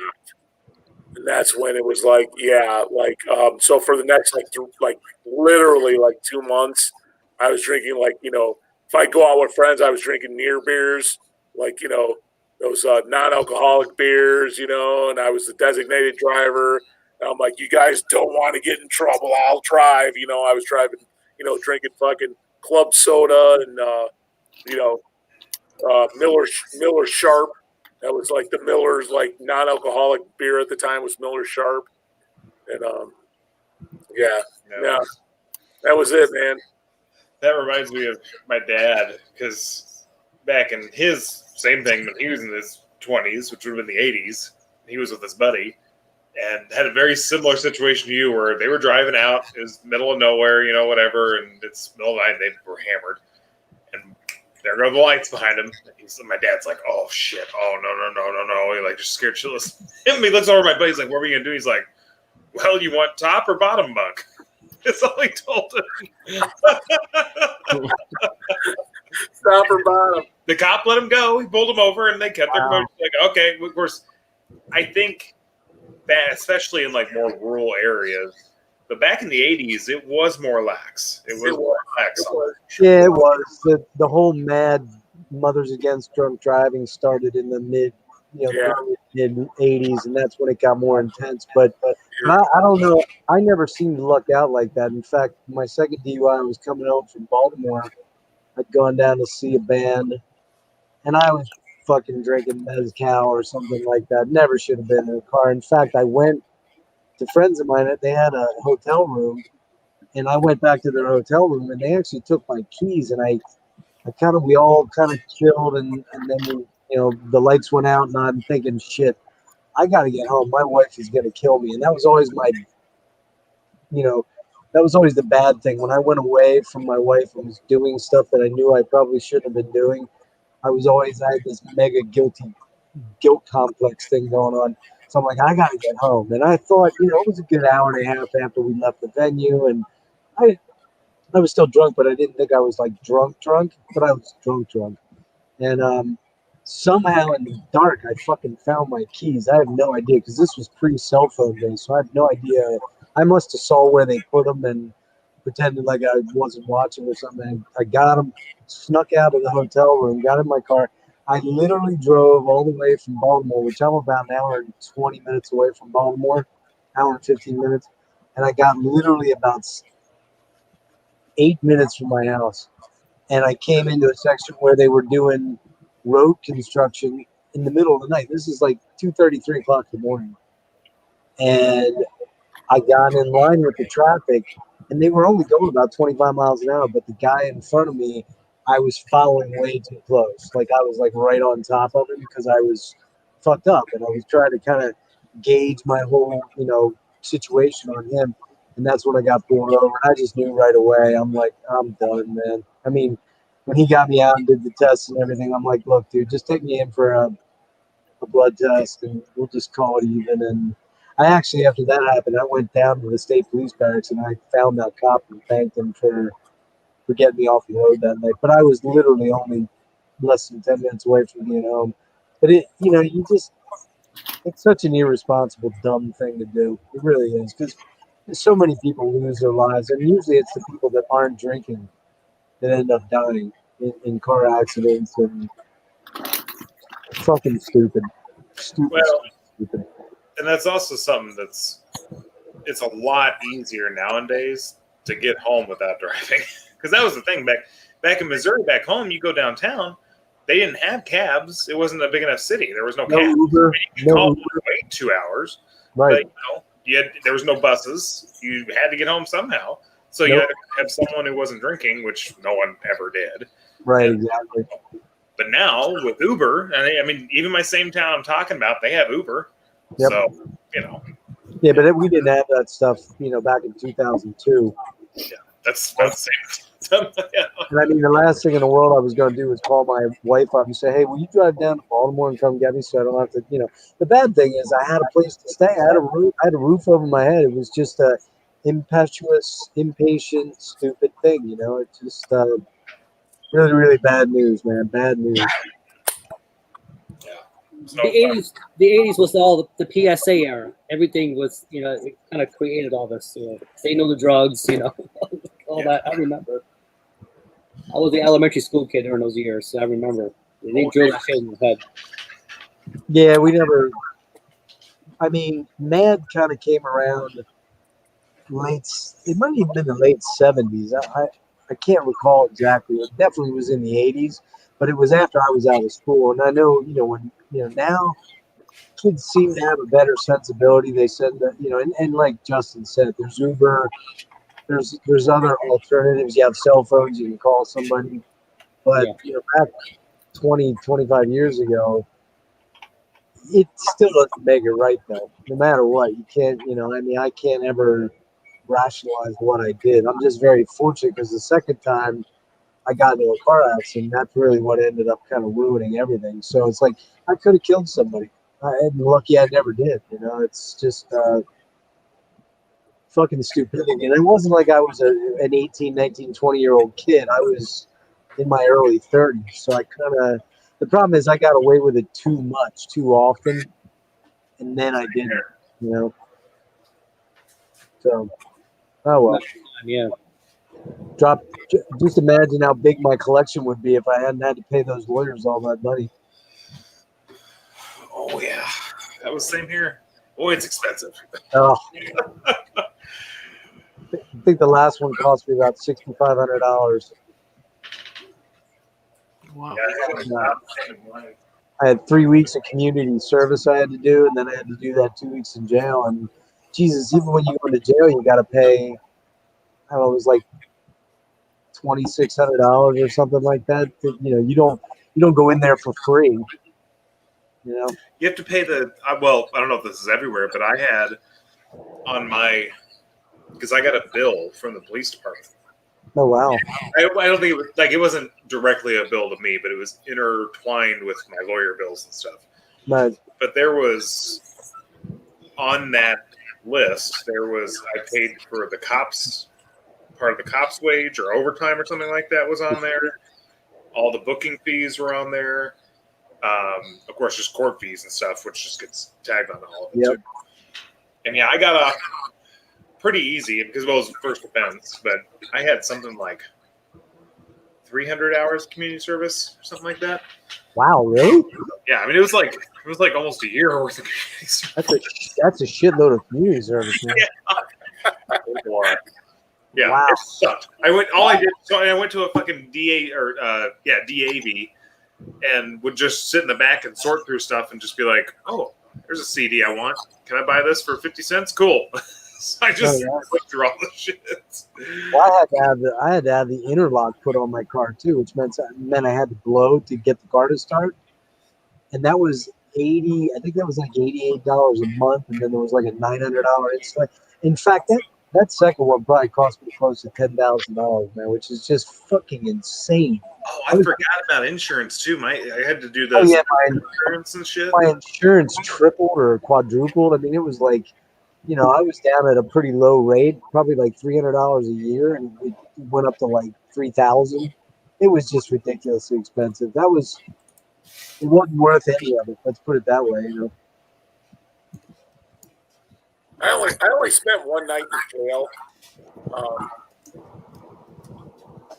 for doing something really stupid, and then so I spent the night in basically the sober tank, and then got out the next morning, and then all I had to do, I didn't have any communities. I didn't have to pay anything. No community service. This is back this was like 1992. And all I had to do, I went to go see I don't know if it was like a parole officer or something. I don't even know if that's what she was, but a very attractive young lady when I went there. And she said, basically, am I going to have to see you here again? And I said, no. And then we got to talking, and we had a fling for a while. Yeah.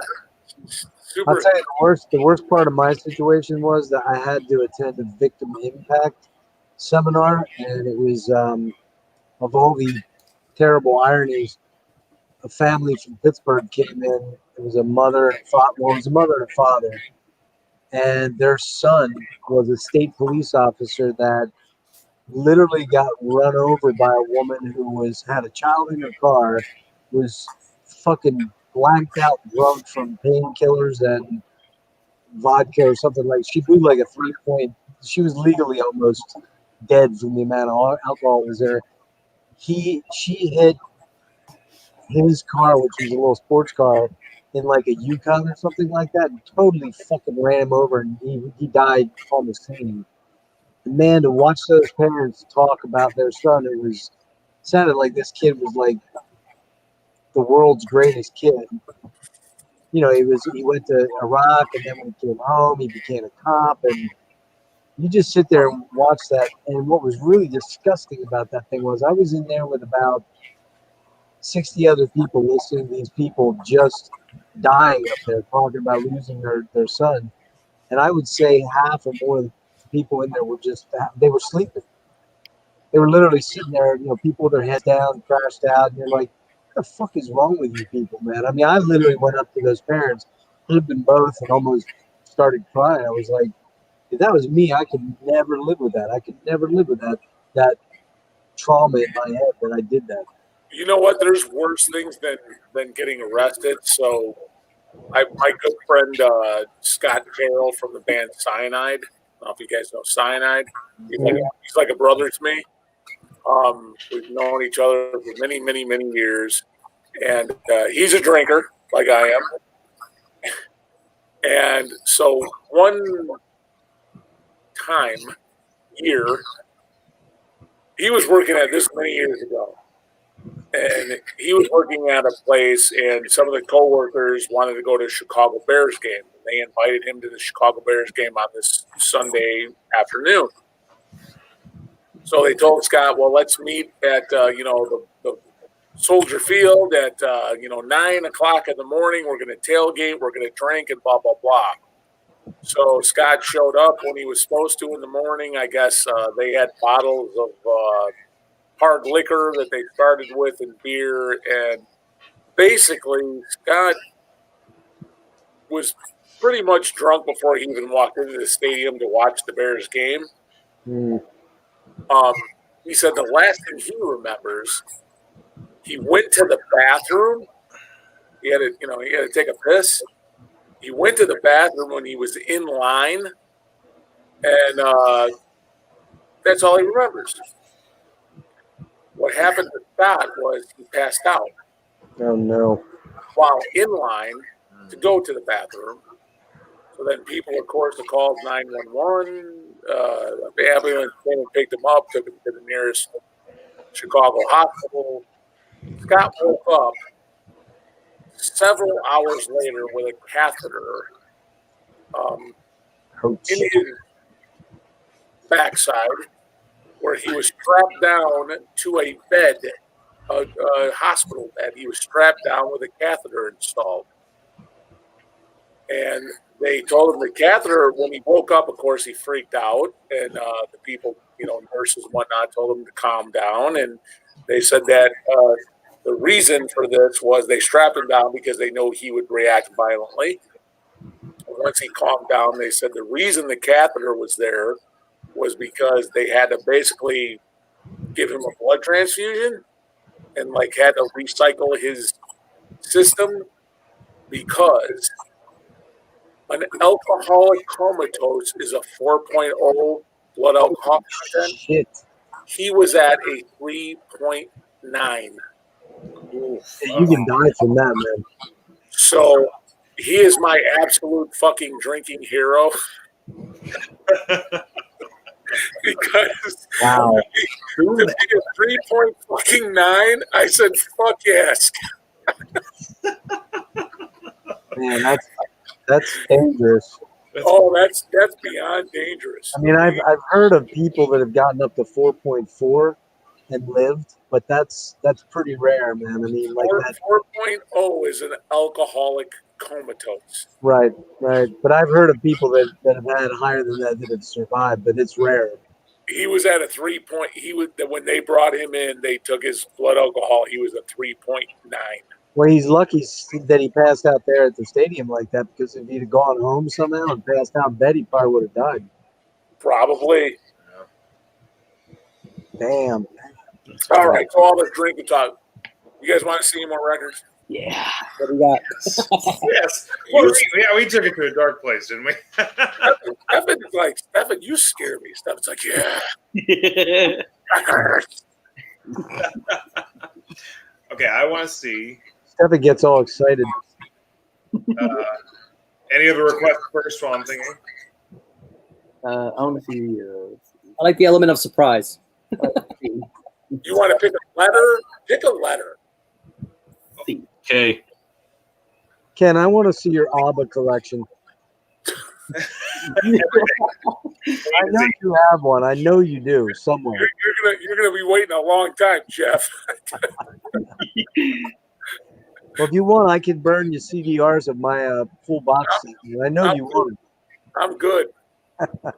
Anybody in the comments have a suggestion? Looks like we got Q. Oh, somebody said, "Oh, Q." Oh, we just gained. I saw he bumped up to 7. Now there's 8. What are y'all doing up so late? I know. Probably the West Coast people. Explosive Action said Q. He's got a good channel. I like his channel. Who's up in Australia? Simon's in the house. Yeah. See. See, Yeah. what? A and Q. All right, Animal Corp. do Q first. He said Q. Let me get some Q. Let me get some Q. Sure, let's go for it. Cue it up. It's gonna be. I can't imagine in Q there's a shit ton of metal bands though. Maybe I'm wrong. It's gonna be on Queensryche. Just Queensryche, yeah. Probably a lot of good bands. Good call. Shit, that might be that's the only band I can even think of. Holy hell. Quick. Yeah, I'm trying to think. Things like Queen, but that's not metal. Well, that's also what's funny. Like I've done this a few times, just looking at my small collection. It's like there's a shit ton of A, B, C, and then like you'll get down. It's like you get some letters where there's none, and sometimes multiple letters where there's just gaps. And that Horathon? There you go. I just went through. Yeah, that I one. just went through my CDs and why there is hardly anything for why. I don't think I have. Oh, Yob. I have Yob. I have Yob. Question is a great death metal band. Actually, I have tons of Yanni. Fuck you, Yanni's the shit. All right, well, Actually, hey, Explosive Action definitely picked a good letter because there's not much in the Q yeah, I section. figured there was. Okay. There's not much in Q. What's in the queue? So in Q, of course, we have. Yep, we said that. There you go. Yep. Great album. One of my favorite. We gotta love Queensryche, right? Hey Justin, do the thing with the big screen again. Oh yeah. I forget I'm the one doing this. Or Queensryche. That's okay. Oh, that's a good one too. That was her last good album, really. This was a good album. This is a great album. Disconnected. And we're gonna get some more Queensryche. That's a great EP. This EP just destroys everything. Yep. I do not have Rage for Order on vinyl, but I do have it on CD. So just so you know, you won't see Rage for Order on. And then the last cues are actually it's not the same band. Tons of Quiet Riot. Well, here's Quick Change. Never heard of them. Me neither. Never heard of it. There's a pretty good movie called Quick Change. I have absolutely no fucking idea what this is. We got some thrash. And I got a It's called Circus of Death. I could lie and say it's really fucking good. but you have no clue. I honestly have no fucking idea what this is. It's got to be metal. Last few records are the same band, Quiet Riot. This is their first album with Randy Rhoads. Oh wow. Also, what's that pressing? Like Japanese? It's a Japanese press with an Orby strip. Yeah, it's their first album. So it's going to sound good. Randy Rhoads. Guys? He was in Quiet Riot. Oh, yeah. I honestly did not know Randy Rhoads was in Quiet Riot. Yes, he was. Yes, he was. And then I've got, of course, more Quiet Riot. Mental Health original vinyl, and it is autographed by all 4 original members. Look at that. Nice. Yep. So Nice. that cannot be duplicated. Wow. And That's it. that same show that I saw Quiet Riot, I also got my Condition Critical, which was their follow-up. to mental health. I also got that autographed by all 4 original members of the band, including Kevin Bro. And then I did not get this one autographed because Kevin DeBro was not in the band at the time, and so I do have Quiet Riot QR3. Nice. So actually, 3 kids of those guys are gone now. Yeah, Kevin DeBro. You know what? I think he was a great. I always thought he was a great singer. Yeah. Sorry, I just found these buttons. Oh, look at you! Look at all the weird shit I can do. Wow. Fuck! I don't want. God damn it. Okay, that's fine. Bring up my PowerPoint. Awesome. Justin, I'm telling you, dude, we have got to play Dungeons and Dragons, dude. I'm gonna be the best GM the world has ever seen once I figure out how to do that shit. So here's another tip, Justin. Do not make too much of a mixed party, right? So always keep one if you're gonna do magic, either you have little magic or you have all magic, right? Okay. If you're going to have a campaign with a party, either have one magic user or have all magic users. And then you always need a cleric. That's for healing. The rest you can mix. Now remember, you can't have a fucking paladin with a thief. Can't be done. Paladins are lawful good characters. You cannot have that with a thief. Okay. So that makes sense because I was a little confused by what it was suggesting, and I was reading one of the older books. But it was saying like, oh yeah, you need to have this perfect, balance sort of thing. I'm like, but that doesn't make sense if you have 2 characters that are like they wouldn't be together. They're polar opposites. Like, you have to. The campaign has to be it has to be balanced, but yet the same. So you have to have characters that are going to be able to mesh well, because you cannot have a lawful good paladin with a fucking, evil fucking magic user. It's not going to work. And then you can't have a lawful good paladin with a fucking thief. Thieves don't necessarily care for fucking magic users, So it's you gotta keep everybody kind of in the same realm. But then again, you have to have at least one magic user in your group, because it's always good to have that guy that knows magic. Plus a cleric. Clerics are known for healing powers. So you always want to have a cleric nearby. Make that maybe a non-player character, a character that you control as the dungeon master.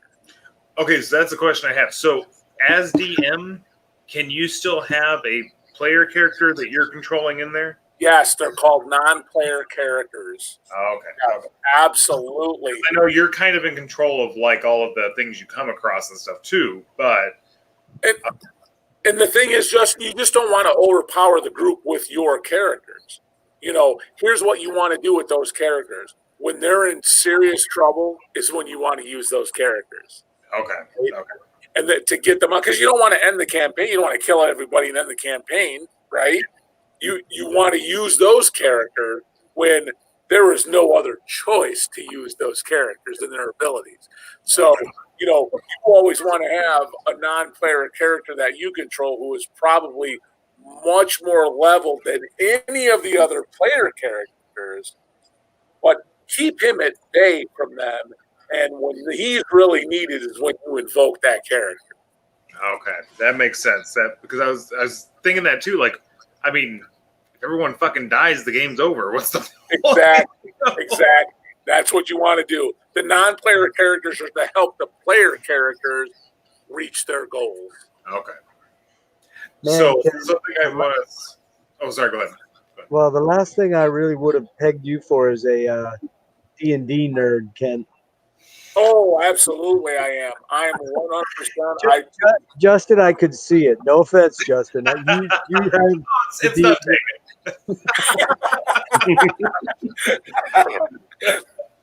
I figured Ken was the kind of guy who was always out chasing pussy and drinking beer all the time, not nerding out patrols and elves. Well, I did that too.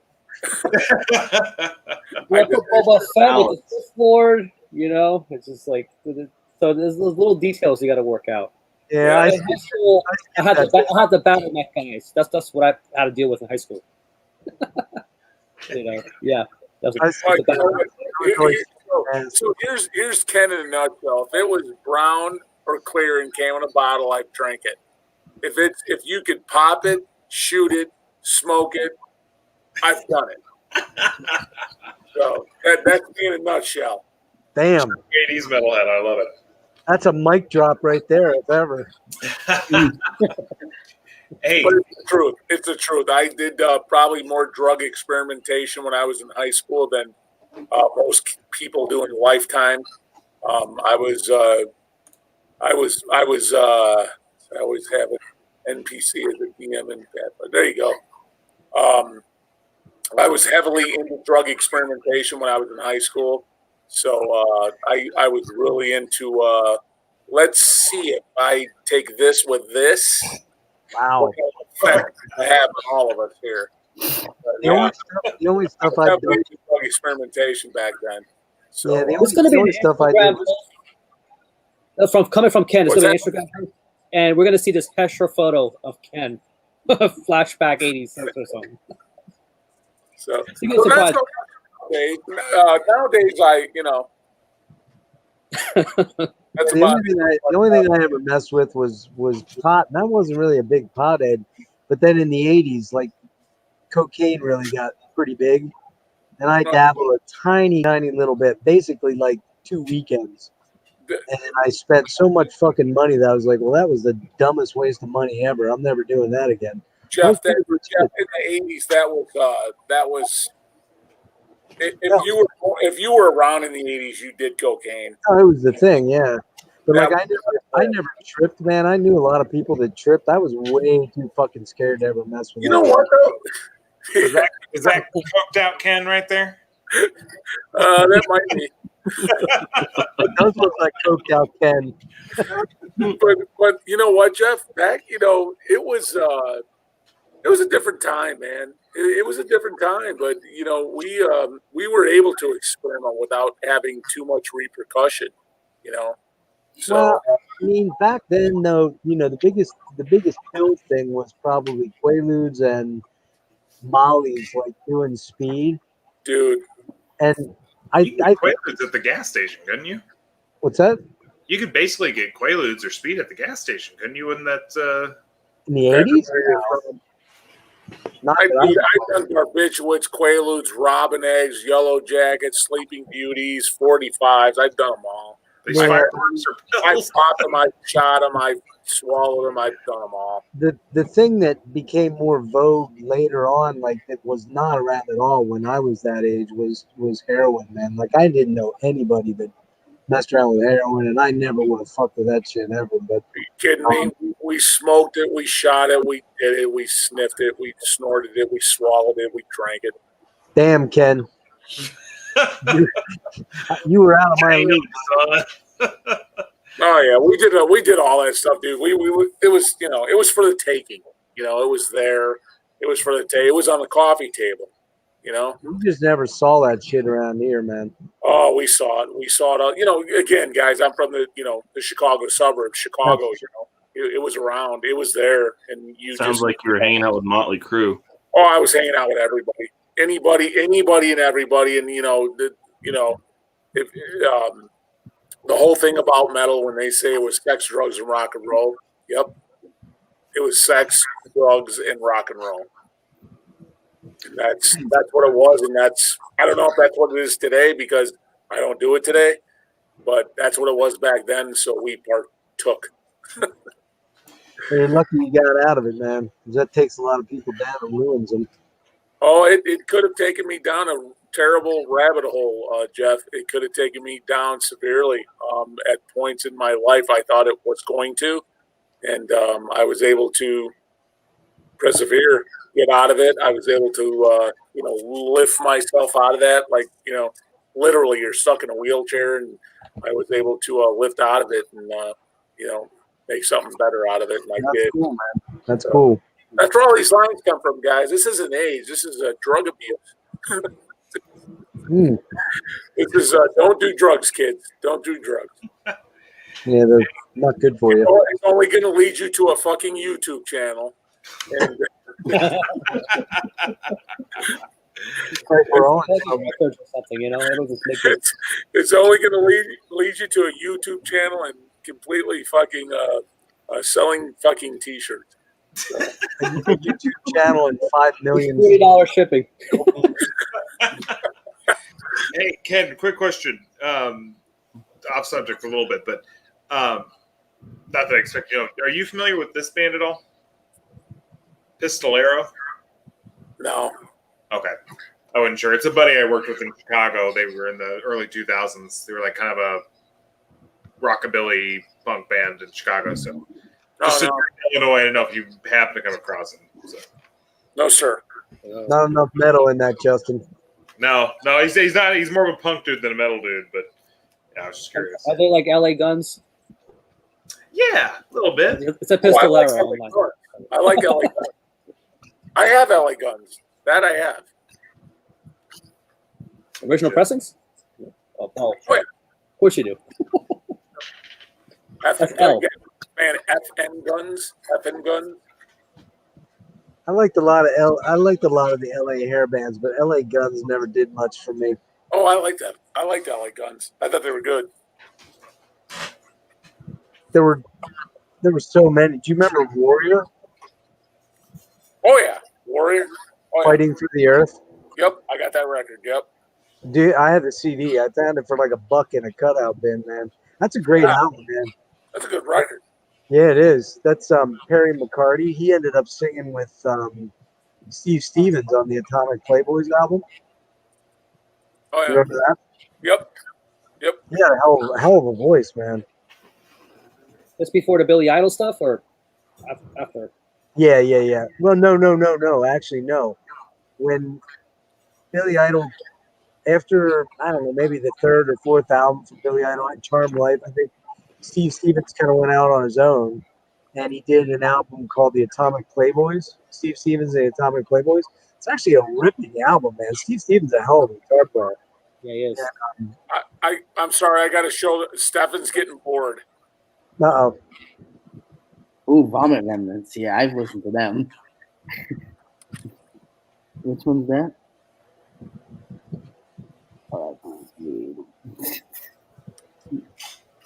Hey, Ken, here's one for you. Love that cover. Do you remember a band called Stone Fury? No, I know Stone. Stone Fury? Yep, that was Lenny Wolf. You know who that is? Lenny Wolf? The singer for Kingdom Come. Oh, I know Kingdom Come, but I don't know that. Well, Stone Fury they put out 2 albums. The first one is really good, fucking great LA 83, I think it came out. Great LA hair metal. Fucking great, but they're not hair metal, but they are. They don't have the like Poison sort of vibe. That's their album called Burns Like a Star has some crushing riffs on it, man. Just crushing. And he's got that real high-pitched wail, that scream. But then their second album, they got really weird, man. The record company got involved, and they started to push more of a AOR direction on them. Check out that album, Burns Like a Star, man. Let me know what you think of it. It's a pretty killer album. I think it is, anyways. And you like that hair metal stuff, which I do too. And that's well worth picking up if you can find it. All right. I got like this much beer left, and then I'm going to take off, guys. So do you guys want to see anything else at all? Oh, by the way, Ken, I also want to say something to you too. Actually, when I want to say I got into another band actually because I remember seeing in one of your videos. I got into Morbosidad because of you. Oh, Morbosidad, yeah. Yeah, I decided to check them out, and I was like, "Oh, dang, those covers!" And then all of a sudden, the way like you were showing them, and then I remember like in the tour video, I was like, "You know what? I was like, this is good. This is my kind of speed right here." Yeah, Morbosidad's good. That's good stuff. It is. It really is. Hey, Justin, I got this much beer left, and I'm going to take off. Sounds good. So, do you guys want to see anything else at all? Let's see some eye action. Some what? Eye action. Let me do that. Oh, we did earlier. Now, I was already called. Oh, you got to be About kidding some me. Wasp. Do you still own the first album you ever bought? Ooh. Oh, the Venom Welcome to Show Hell. that one. Yep. Venom's Welcome to Hell.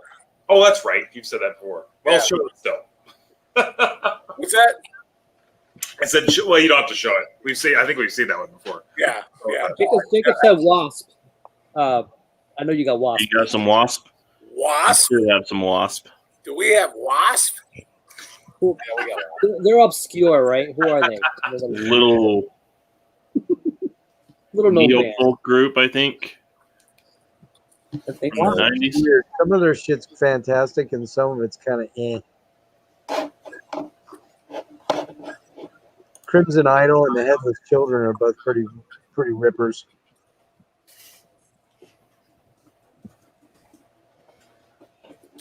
I'm embarrassed to say, but I've never actually listened to a lot of Wasp. Oh, check out the Crimson Idol, Justin. That fucking album's fantastic. Start with the videos. Yeah. It's almost like a rock opera in a lot of ways, but Some of the videos are kind of some of it's like okay, but some of it's kind of cringe. cheesy. The last command's not bad either, man. I mean, you got to expect a little bit of cringe from a band that the song like "Fuck Like a Beast." Yeah. Love Machine, LOVE. It's not subtle at all. L-O. Look at this. Oh my! Wait a minute. Needs my love. L-O. VE. Looks like your beer's going to get a little more again. You know. All right, so I just took more than Wasp. I took this much out of the W section. Yeah. It's a blow up time. I was gonna say that's a lot of Wasp. Yeah, really. Oh, it's not all Wasp. All right. What do we got here? Well, this is in the B section. I'm going to pull this out. Viper, Never heard of. heavy metal stuff. It is called Afraid of the Dark by Viper. Good heavy metal. That might be pricey. Oh, forgot about this record. A band called War Dance. War Dance. Yep. Wow. Good stuff. European band, I think.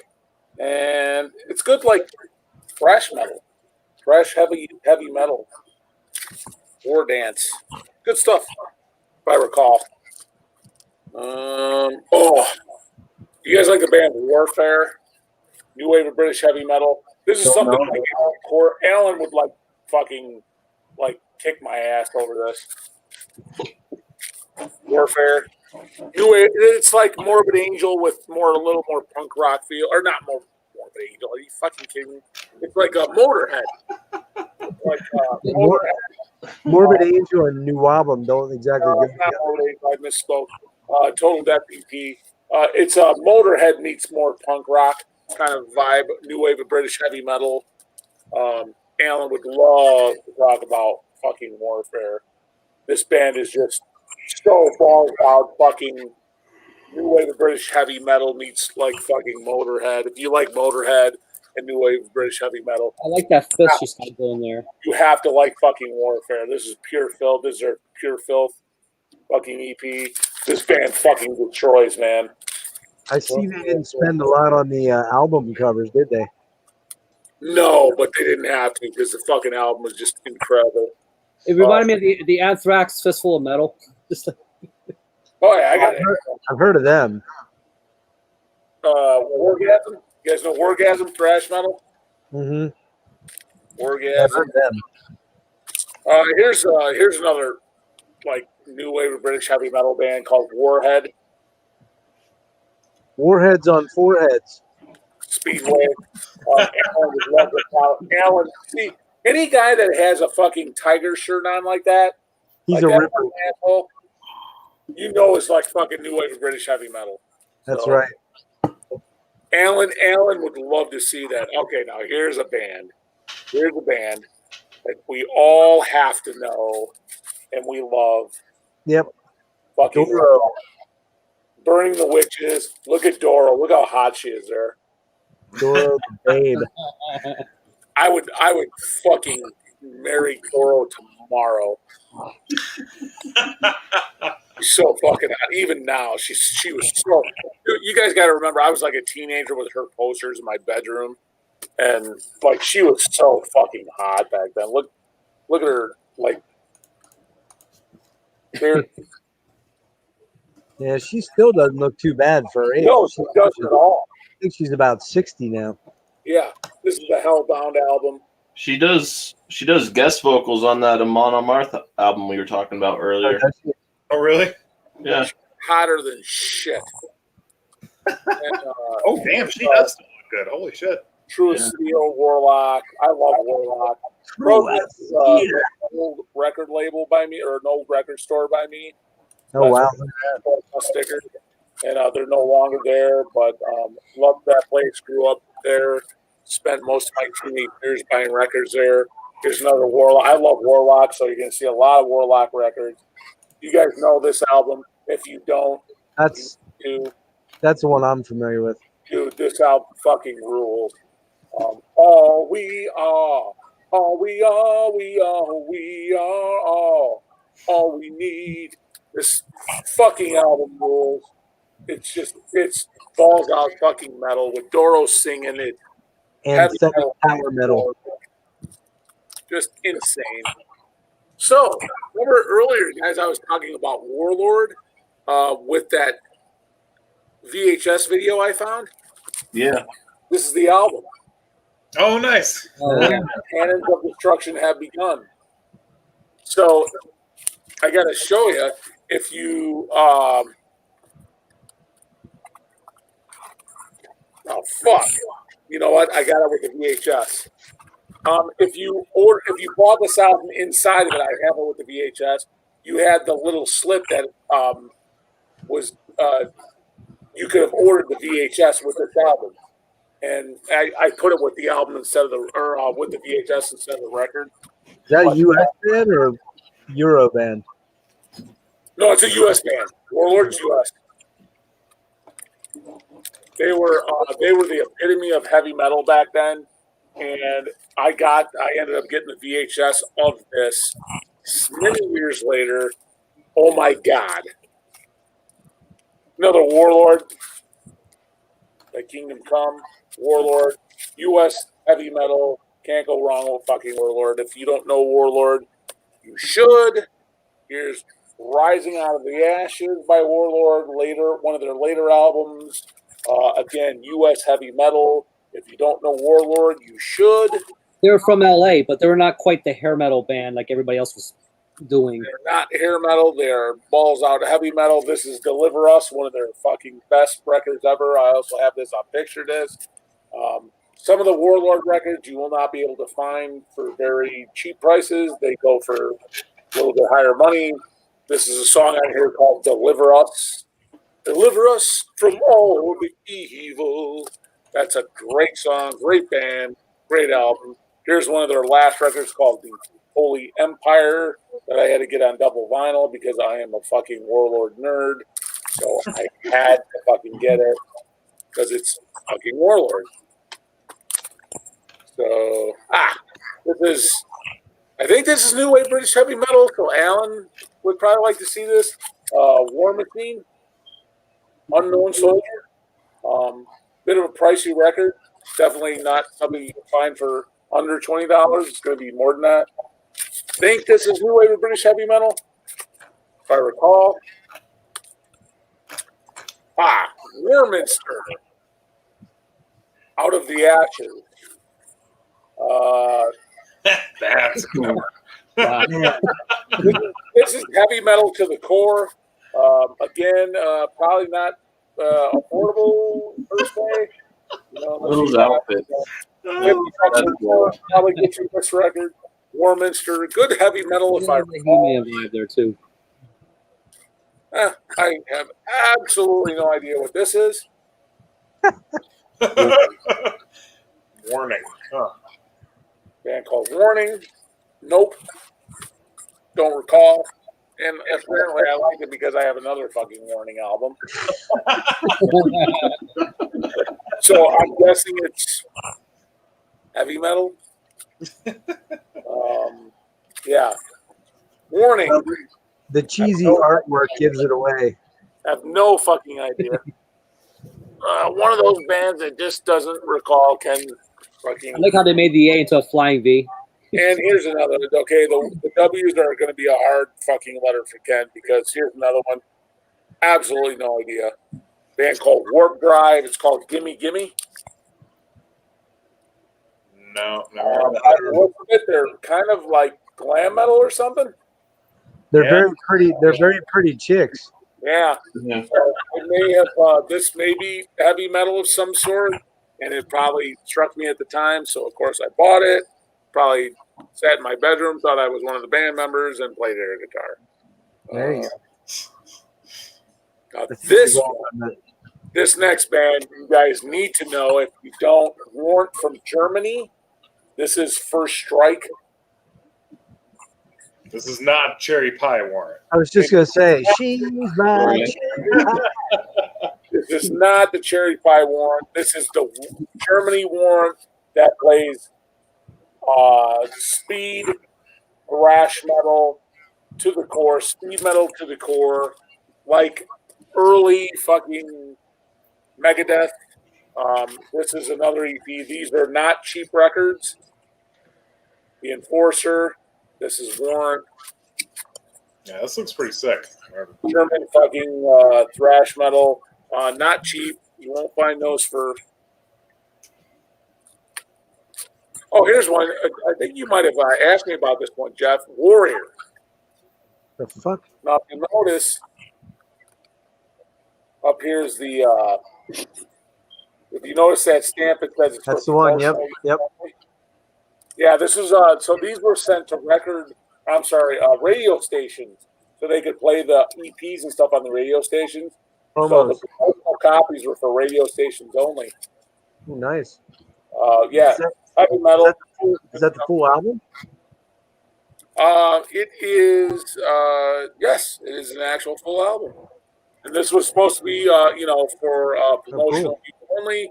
It was for radio stations. How I got this, I have no fucking idea. I probably went to a radio station and pleaded with them to give me that record. Here's a good one. This is really good. Warrior. It's a band called Warrior. It's a European heavy metal, new wave British heavy metal band. This is even their EP was called For Europe Only. They pressed this for Europe only. It's an EP by the band Warrior. New wave British heavy metal. Alan would love to probably talk about this record. Good stuff. Very pricey record for Europe only. Love that fucking record. And then we get into Warriors. Heavy metal, if I recall. My memory serves me right. Heavy metal. I like that nice like blue and green color scheme, and then the orange and yellow title. It's very solid 80s metal. I love it. Yeah, yeah, right. It's pretty sure it's heavy metal, I think. Oh, well, okay. So now we're getting into the Jacob stash because Jacob said, "I want to see Wasp." Didn't Jacob say, "I want to see some Wasp"? I want to see some fucking Wasp. And now we get to one of my favorite records by a U.S. band, Wasp. There you Love it. Yeah. Wasp's first album. Love it. Spent many of the evenings as a teenager listening to that record in my bedroom. Hell yeah. Love fucking Wasp. And of course, the next album, Last Command, there's that same record store. I went to Crow's Nest, The Last Command, Blackie Lawless, more heavy metal. It was more heavy metal madness back then. Of course, we followed that up with Inside, The Electric Circus. That was kind of a shitty album. more fucking Lost. Good record. I liked it. I thought it was good. A lot of people slagged on it. I thought it was a brilliant fucking record. I do have a couple of Wasp CDs because I did enjoy Wasp. And then, of course, we have for $2.99 I bought this record, Wasp. And like a beast. I even kept the price tag on it for $2.99. I bought the Wasp. Wow. Like That's awesome. when I was just a wee teenager. And then, of course, we still have more Wasp. It's got more buzzsaws than Where I got this fucking record. Don't even know if it's a real fucking thing. It may not be. It might be a bootleg. It's called Rock Live Animal. That's probably a boot. On the cover. I don't know when or where I purchased this fucking record or how I obtained it or I don't know. It's Wasp.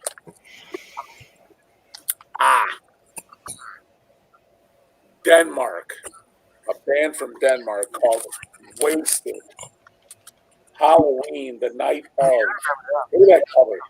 That's pretty cool looking. Yeah, I dig that. And the title is called Halloween, the night of.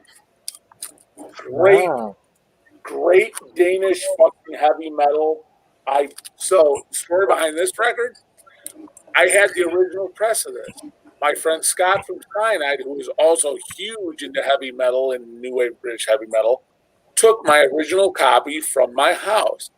He claims I said he could borrow it. I don't recall that. However, I didn't know I had this record. So I went to Denmark when Cyanide played in Denmark at the Killtown Death Fest, and I went to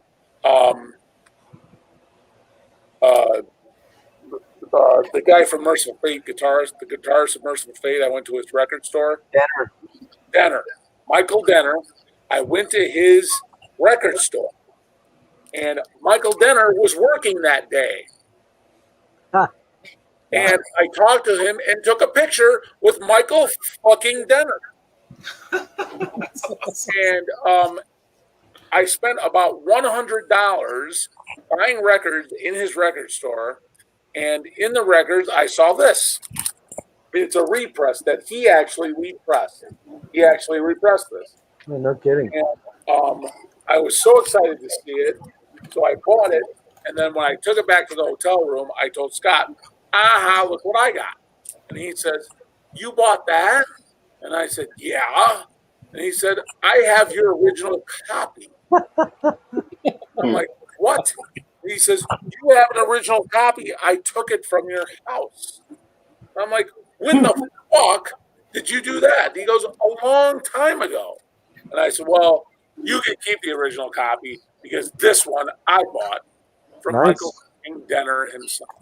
So that's awesome. Scott can have the original, which is well worth more than the original repress. But I bought mine from Michael Denner. So and the last of the W's is Watain. Lawless Darkness. Is that die cut also? I got the CD, but this is like a fucking mega, like it's got like an opening here, and then it opens into that, and then it like gatefold opens, and then it's like I don't know, like a pouch with like 9 fucking records in there or something. That's cool as hell. Hey, got like Ken. Wow. Ken, speaking of Michael Denner, did you ever hear that project he did with Craig LaCicero from Forbidden? No. Demonica. It's called Demonica. Man, I bet you that'd be right up your alley, man. No, I never heard that. Yeah, he did a project with Craig LaCicero and Mark Hernandez of Forbidden, and it is fucking brutally heavy thrash. I mean, like borderline death metal thrash, if there is such a thing. It's called Demonica. Check that out. Yeah, it sounds cool. It's something to be into. All right, so who's going to show the next records? Oh, that Oh shit! Complete fucking silence. I managed to get this. How many of you picked this up? Ah, that's my how's signal. it sound? It was in rotation. I got this half and half little Burge. That's like exactly half and half. I've never seen one so crisp like that. Yeah, that's cool. How does it sound? Oh, I love it. You know, it's my favorite. I would, I'm still leaning more towards this one. That's my favorite Still incantation my favorite. by far. That what's his name? Craig Pollard. Yeah. His vocals are just disgusting. All right, guys, it's like 3:15 a.m. here. Holy shit! I'm out. Yeah. Good, Thank man. you for having me. Process everything you just showed. Like maximum overload. Always a pleasure hanging out with you, man. Thank you for coming. It's always Oh, thank you. Thank you for having me. Thank you for all of you fellows who bought shirts. Appreciate it so much. Thank you. Your shirts will go out Monday morning. Thank you for selling it. It's real. They're actually real. I know we have a date tomorrow about for an unnatural interview. Yep. I'll be in touch with you later today because it's already 3 a.m. So I will be in touch with you later today. Fellas, be good. And keep it fucking metal, man. Hey Ken, be careful. Take care, Ken. See you, man. See you, Ken. See you, fellas. Hey, buddy.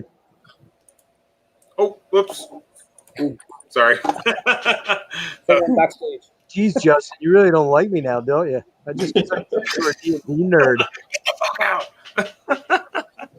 Anybody still watching? This is Yeah, there's a couple people still watching. Oh, I hate wow. to say it, I'm starting to fade, but I think I can bow out, and you guys can still go if you guys want to keep going. If you guys are all energized. I'm struggling to stay awake. Yeah. Hey, Justin, I did have one question for you though. Do you have any electric instruments? I've seen you play your acoustic. You got that breed love. Do you have any electric guitars and shit, or? I do. Right above me. This is my newer one, an 80s Charvel Ooh, single pickup. nice. It's a like cheap but well made guitar. My main X. got a bass 2005 back Gibson there too, Les right? Paul Classic. Ooh, really nice, man. Huh? What I year? saw is Had that What one year for a is long time. 2005. Is that chambered? Yeah. It is Which chambered, is okay. funny.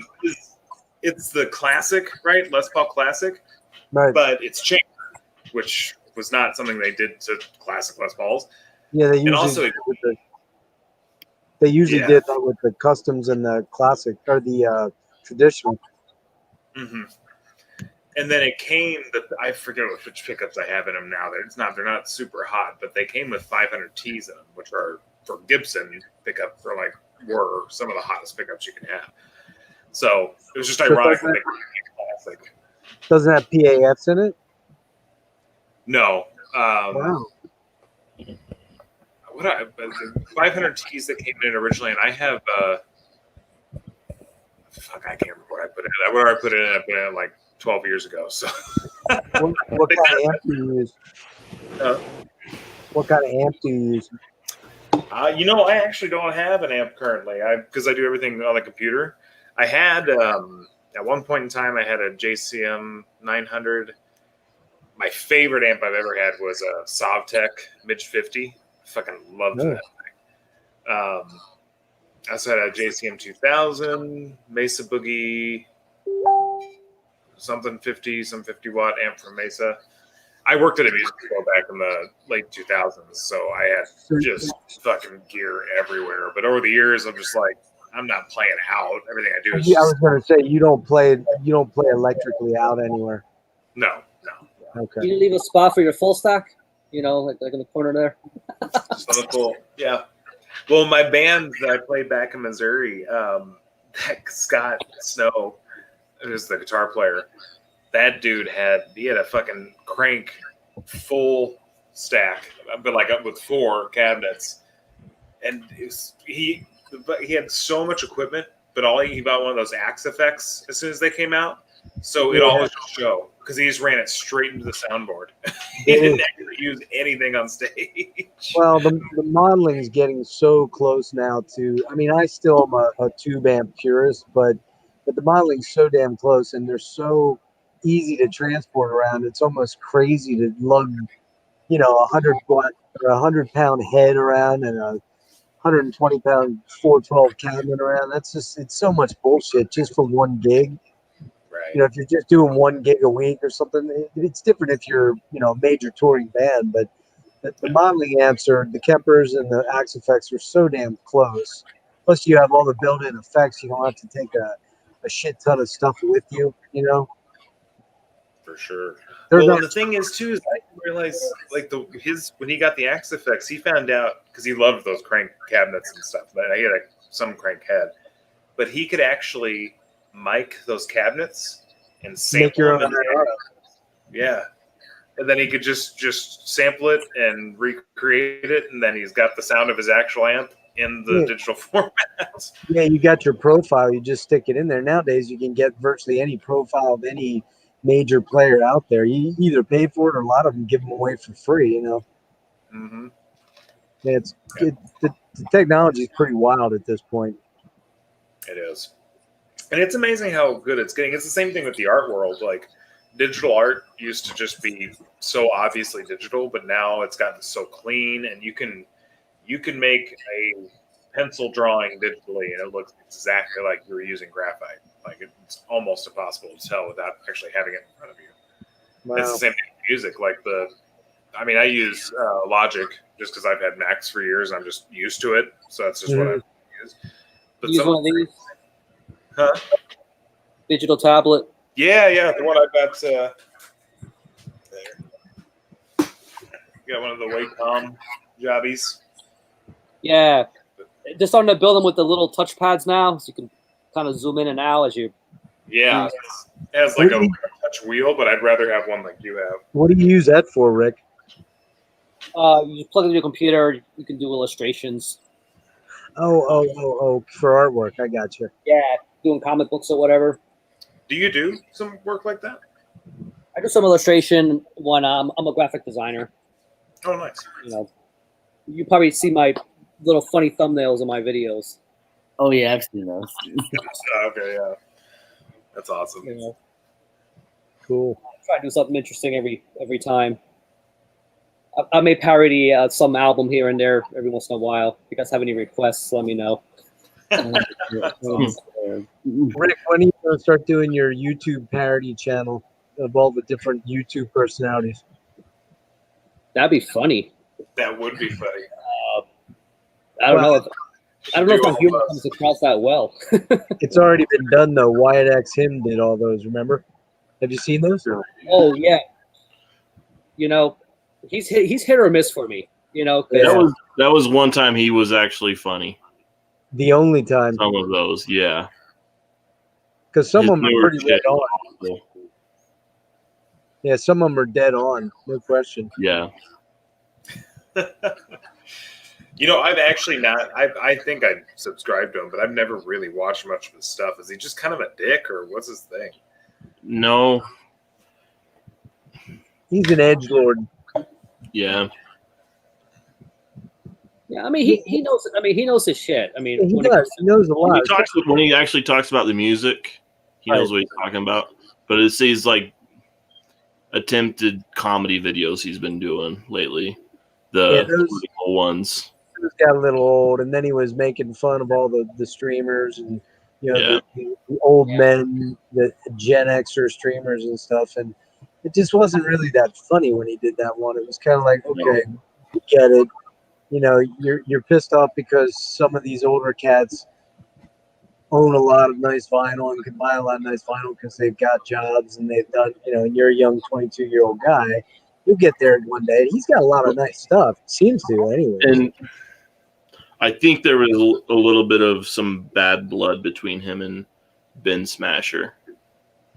Yeah, I don't. Because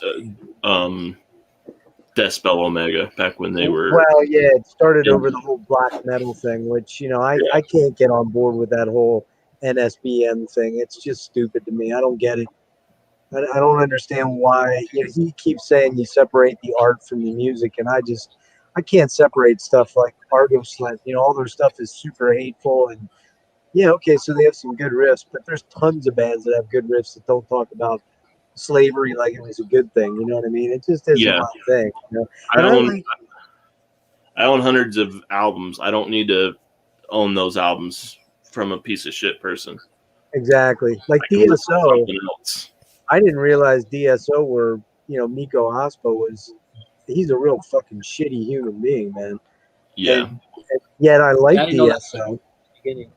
What's that?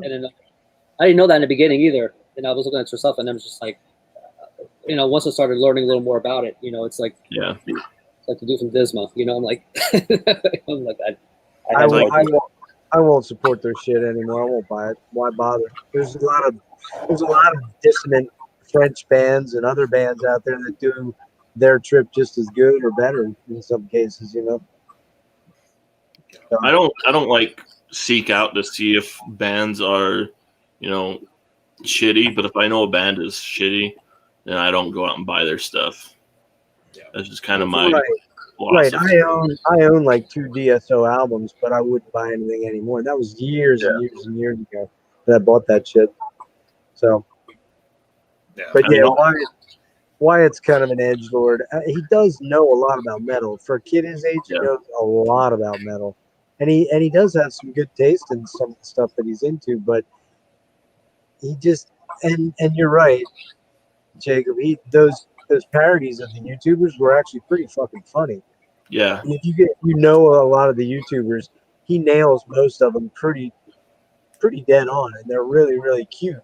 You notice he didn't do Ben though. Yeah.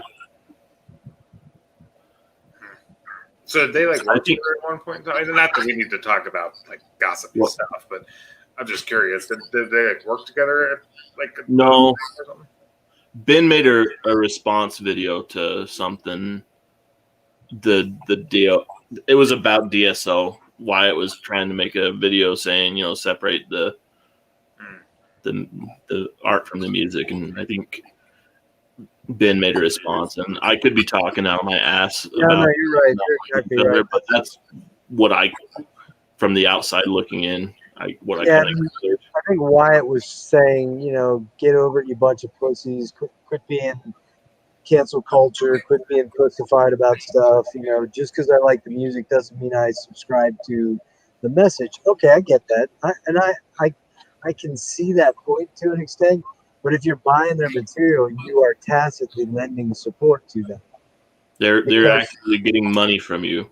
Exactly. So you are supporting their message, whether you say you are, whether you agree with it or not, isn't really the point.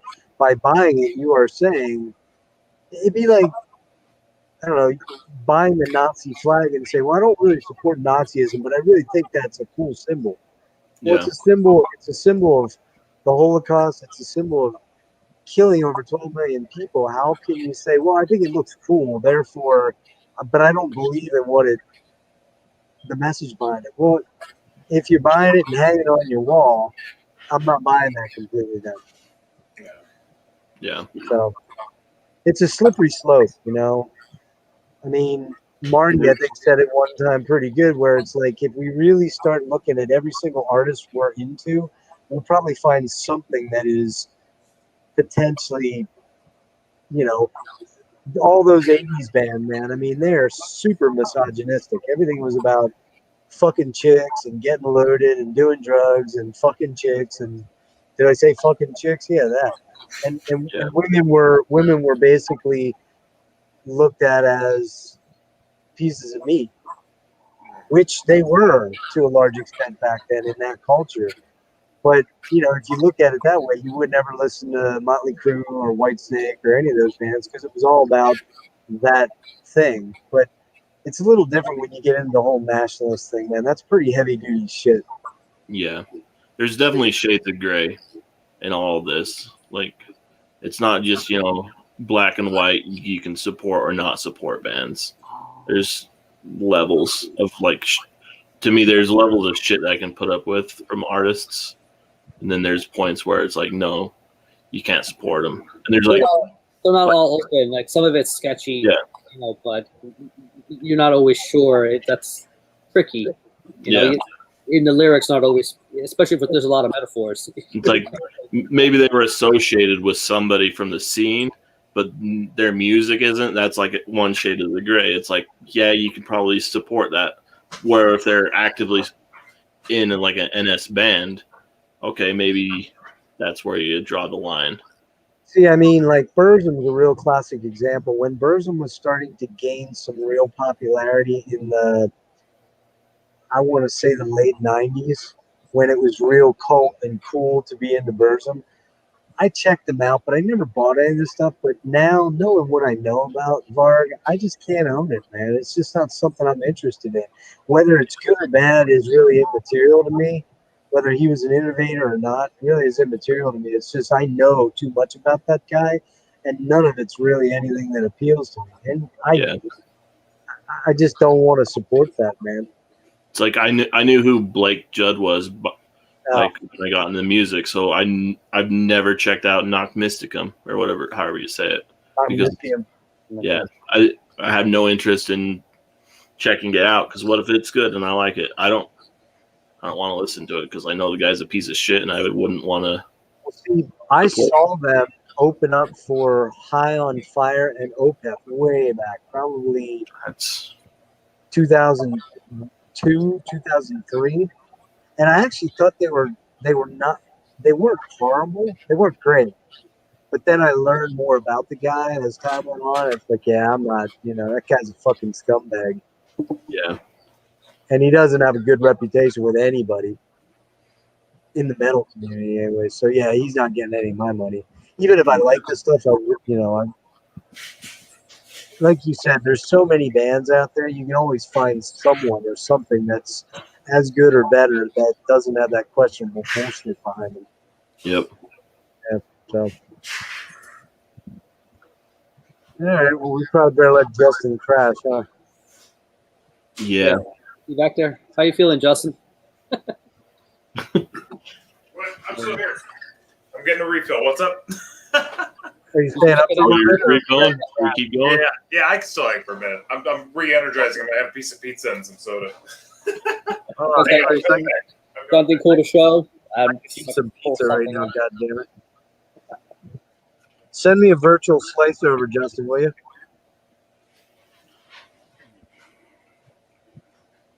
So, did Ken send you that Dark Tranquility CD, Jacob? I never got on my address. I should probably get with him. No, I was wondering if he sent it to you, man. Because I thought that was pretty fucking cool of him. Yeah.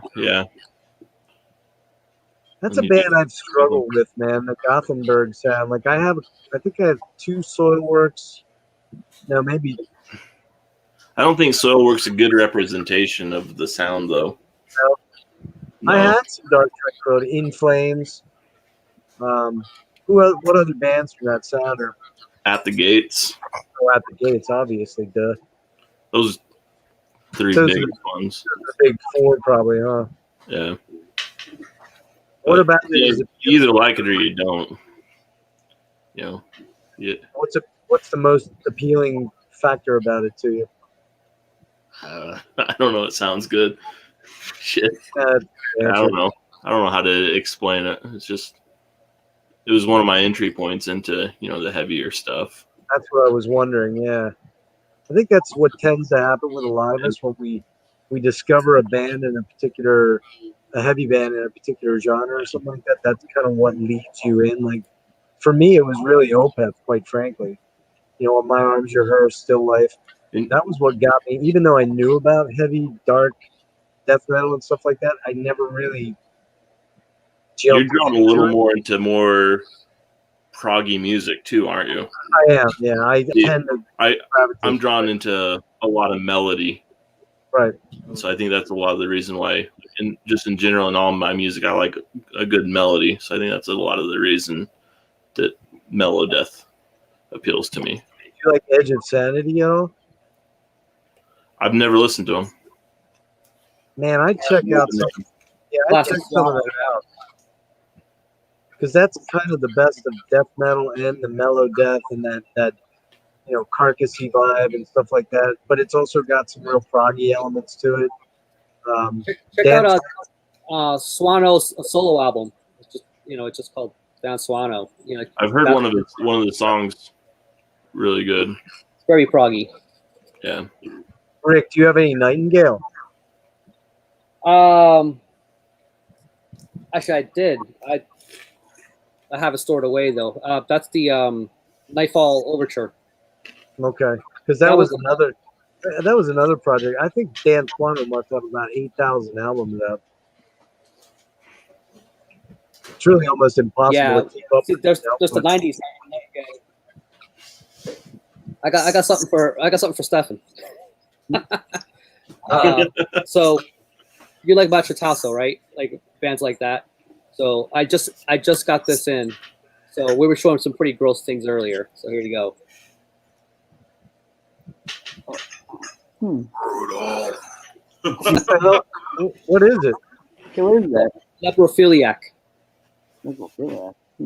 Leprophiliac. Check them out. Let me see that cover again. Looks like Haven't even opened it yet. No, lift it up a little bit because the Dreadful Minutes is blocking it out. What the fuck is it? it's like a decayed skull, and I think, right? Yeah. So they Yeah, just the melted. glare is so bad I can't tell. What's that like? It's very primitive death metal, just very in your face, and Knuckle drag. yeah, it's good Here's stuff though. It looks good. Here's a pretty gnarly album cover for you guys. Oh yeah, I'm Oh yeah. Oh shit! What the hell was it? Who is it? Pungent Stench. Oh, damn. Oh, I know the band. Yeah, me How too. about that album cover? It's so bad. Huh? I've never listened to it. I got it in a grab bag. But I still It think is an interesting album. that last Pissgrave album cover was fucking horrid. Oh man, Yeah, it was. Yeah. I own it, and I can't hardly fucking look at it. It's It's just disgusting, so fucking graphic. That's It's the exact so reaction weird. they aim for. They nailed it. All of them, all their album covers. I just got their demo because they re-released their demo on vinyl. And same thing with that. I don't know what the story is behind it. I don't know if I want to know the story behind it, but it's a dude that's been like, it looks like he's maybe been dissolved in acid or something, and it's fucking gruesome. that I'm sort of surprised you dig that stuff, Justin. That doesn't seem like that'd be your cup of tea on. I know, right? I'm surprised myself too. No, but it's Oh, go ahead. you're very melodic. I've seen you perform your Dungeon Synth thing, and I've seen you sing and play acoustic guitar, and you seem to have a real penchant for melody. So that just seems like that would be almost so out of your wheelhouse. You know what I mean? Yeah, and a lot of that stuff is, but there's some things. Pissgrave too, and it's weird because I feel like some of these bands that Pissgrave's kind of one of those ones that gets pretty good reviews. Like people listen to her, like, yeah, and there is something about it that's just different than everything else I've heard in that same vein. So I dig it. It's definitely not something I put on all the time. Yeah, right. But sometimes I get in a mood where I'm just like, I just want some nasty, gnarly ass fucking death metal. Is that what you call it? Grindcore. Yeah, they're borderline on a bunch of different genres, I think. I mean, they almost sound war metally at times because their speed is so fucking, unrelenting. It's just like a wall of noise and a lot. When I watched some of their live shit from St. Vitus from like 2 years or a year ago, man, I was like, wow, this is relentless. I don't think I would enjoy that. Like, I don't think I'd want to listen to that very often, but That's just me. Hey, I did have one thing I wanted. You saw my Tangerine Dream box set, but I was curious. Do you own a lot of Tangerine Dream? I actually don't own any Tangerine Dream, and I fucking Really? love that band. I'm not super familiar with all of their discography, but I do really dig them. I've been trying to. I want to get some.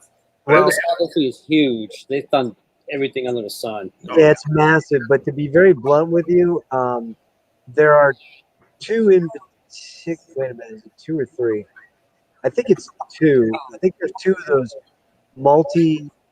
It's the hard shell cases that flip, and they have numerous different dividers in them that you can press discs on. So they have the Virgin years, which are they came out with two different sets for the Virgin years. The first one has Phaedra, Rubicon, Stratosphere, and then all kinds of bonus tracks and stuff. That if I was gonna say get any Tangerine Dream, that would be the one you really need to grab because those are their classic Virgin albums. But then there's a second one that has 7 discs in it. That first one may have 4 discs. I can't remember. I have it, but it's put away. But the second one has 7 discs, and that's the next, what I would call the next batch of important ones like Ricochet, Poland, which is the live album, Force Majeure. If you're gonna get it, you can get them for like $20, $22 on line. Those are the ones. If I was gonna grab anything, dude, I'd grab those. You can't go wrong with them. They're like I said, that Tangerine Dream box set I showed you earlier today. If you can find it anywhere for under $100, good luck. Because I got lucky and snagged one about 3-4 years ago on eBay that I don't think the person knew what they had because I've seen them new going for $200-300, and that one's good except for they split all the material up over the disc. They don't have the linear sequencing of the albums. The nice thing about those two discs, those two box sets I told you about, they're great because they're the linear sequence of the albums. Then at the end, they tack on some bonus tracks, and it's really all you need for Tangerine. I was just curious whether you had, being that you're a synth guy, man. Those are the guys that, in my opinion, started it all with synth. Oh yeah. Oh, they were. I mean, by far, they were what really brought that to the forefront. And even because I'm a big Mayhem fan and stuff, fucking Euronymous was obsessed with Tangerine Dream, man. Obsessed with them. In fact, the first, what is it? Sylvester and thing. The first song on Death Crush is actually a reject Tangerine Dream tune. Is it really? I didn't know that. Yeah, I know that. Forget which member it is of Tangerine Dream. And I read this from the book that Necro Butcher put out recently. I guess Euronymous found out where the dude lived and just went and like camped out in front of his front doorstep until the guy's like, "What the fuck do you want?" And he's like, "Man, I really want to use some of your music for my album." He's like, "Here." He gave him like a tape of like, "Here's some random shit from I don't know whatever." I didn't know that. Sylvester Aim thing. That's the ironic thing. If you talk to a lot of metalheads, man, like real extreme metalheads, Tangerine Dream seems to be one of those bands that is universal in their appeal across, particularly if you're an electronic guy, of course, electronica guy, of course, Tangerine Dream because they basically started it all. But in metal, they seem to hold a real high place of reverence to most metalheads. Mm-hmm. They do. Well, it's just unique music, and I think that even though it's not heavy music, it still broke away from a lot of the other things that were happening at the time. Really pushing what you can do with synthesizers and stuff. Well, it was very unique. Nobody else was doing it. Yeah. And I'm always, it's one of those things I'm like, I'm not going to buy it online because I know I will come across it when I'm trying to have patience for it. But if I get any Tangerine Dream on vinyl, I want Phaedra. And I know I will come across one. Some used bit. But I'll tell you another one that is not often talked about a lot, but quite frankly, it is the godfather of dark ambient. And that is Zet. I forget how it's pronounced. Zeit or Zet. Z-E-I-T or Z-I-E-T. I forget how you spell it. That is a fucking haunting, spooky, dark, beautiful album, man. And it is the godfather of dark ambient, without question. Sounds German. Is that German? Well, Tangerine Dream word German, yeah. They were a Oh, German band. okay. Yeah. Christopher Franke, Klaus Schultz, and then the main guy Edgar Froese. They were always all German, and they were kind of at the forefront of what became known as krautrock. So bands like Kraftwerk, who are also a very key founder of like the sound that became electronic or became industrial. Kraftwerk were right on the heels of Tangerine Dream in terms of using sequencers and synthesizers. It was all instrumental stuff. That's where that shit started. It all started in Berlin, Germany, and it's great stuff, man. I mean, anybody that doesn't know Tangerine Dream should know Tangerine Dream. I kind of regret not taking out my Falco album when you guys were showing this stuff earlier. Falco. What was the song he did? What was the name of that? Was that Rock Me Amadeus? Yeah. That's one of them. That's actually a cool song. Actually, I hate to admit it. Yep. But see, that's the weird thing. Like, I love shit like Frankie Goes to Hollywood. Most metalheads would never admit to that, but I love that fucking Beyond the Thunderdome or Welcome to the Thunderdome. That's a fucking killer album, man. Art of Noise. You familiar with them, Justin? Art of Noise? I know of them, but I've actually never really listened to them. Like, they are the guys that created that 80s Fairlight sampler pastiche type, if you've ever check out the Art of Noise, because you might really dig them because of what they were doing. They were kind of like, in a lot of ways, they were like, blank out on the name of it. What was the name of the project? Throbbing Gristle. But they were like melodic and radio friendly, where Throbbing Gristle were fucking just ugly as hell. Yeah, I just pulled them up here. It does look familiar. I'll need to check them out. Looks like good stuff. It's not stuff that you want to listen to all the time, but that Art of Noise. I think the one really great album of theirs is called The Seduction of Claude Debussy or something like that.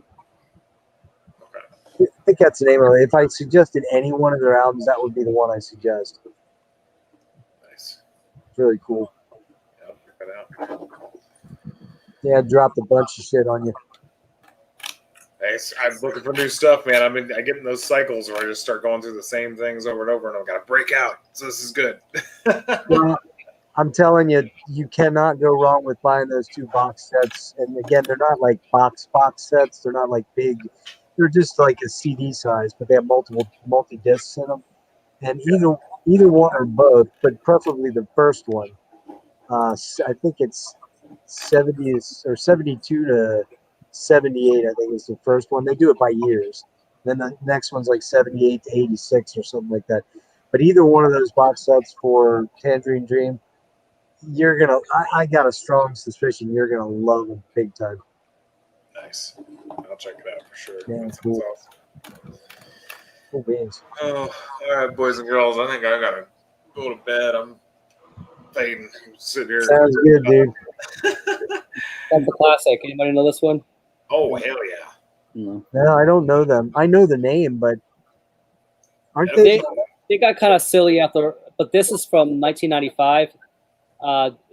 Dino was still in the band. Isn't Jeff Walker in the band, or wasn't he? I don't know if he's. They don't use the real names in this. They go by their. They're all Carcass was definitely in there. I remember, but I don't think he's in them anymore. This sort of borders on death metal grind. It's right on that, but it's not quite that noisy, really dirty grind. It's you still make out the riffs pretty clearly, but it's good. It's one of the ones I still go back to this day. It's just something about it. But being that I speak Spanish, I know what they're saying. That's part of the problem, part of the charm, I guess, for you. All right, guys, we're gonna let Justin crash. He looks pretty whipped. I mean, you guys. I think I can go if you guys want to keep going. You're welcome to. I'm it's up to those guys. Too. You going down? I'll call it a night. Yeah, it sounds like we probably better call it. Well, thanks for having me on, guys. No, thanks for being here, man. It's fun hanging out with all you. We'll do it again soon. Oh man, thanks for hosting, man. A lot of fun. Great. Peace out, dudes. See you guys later. Cheers. Hey, See you.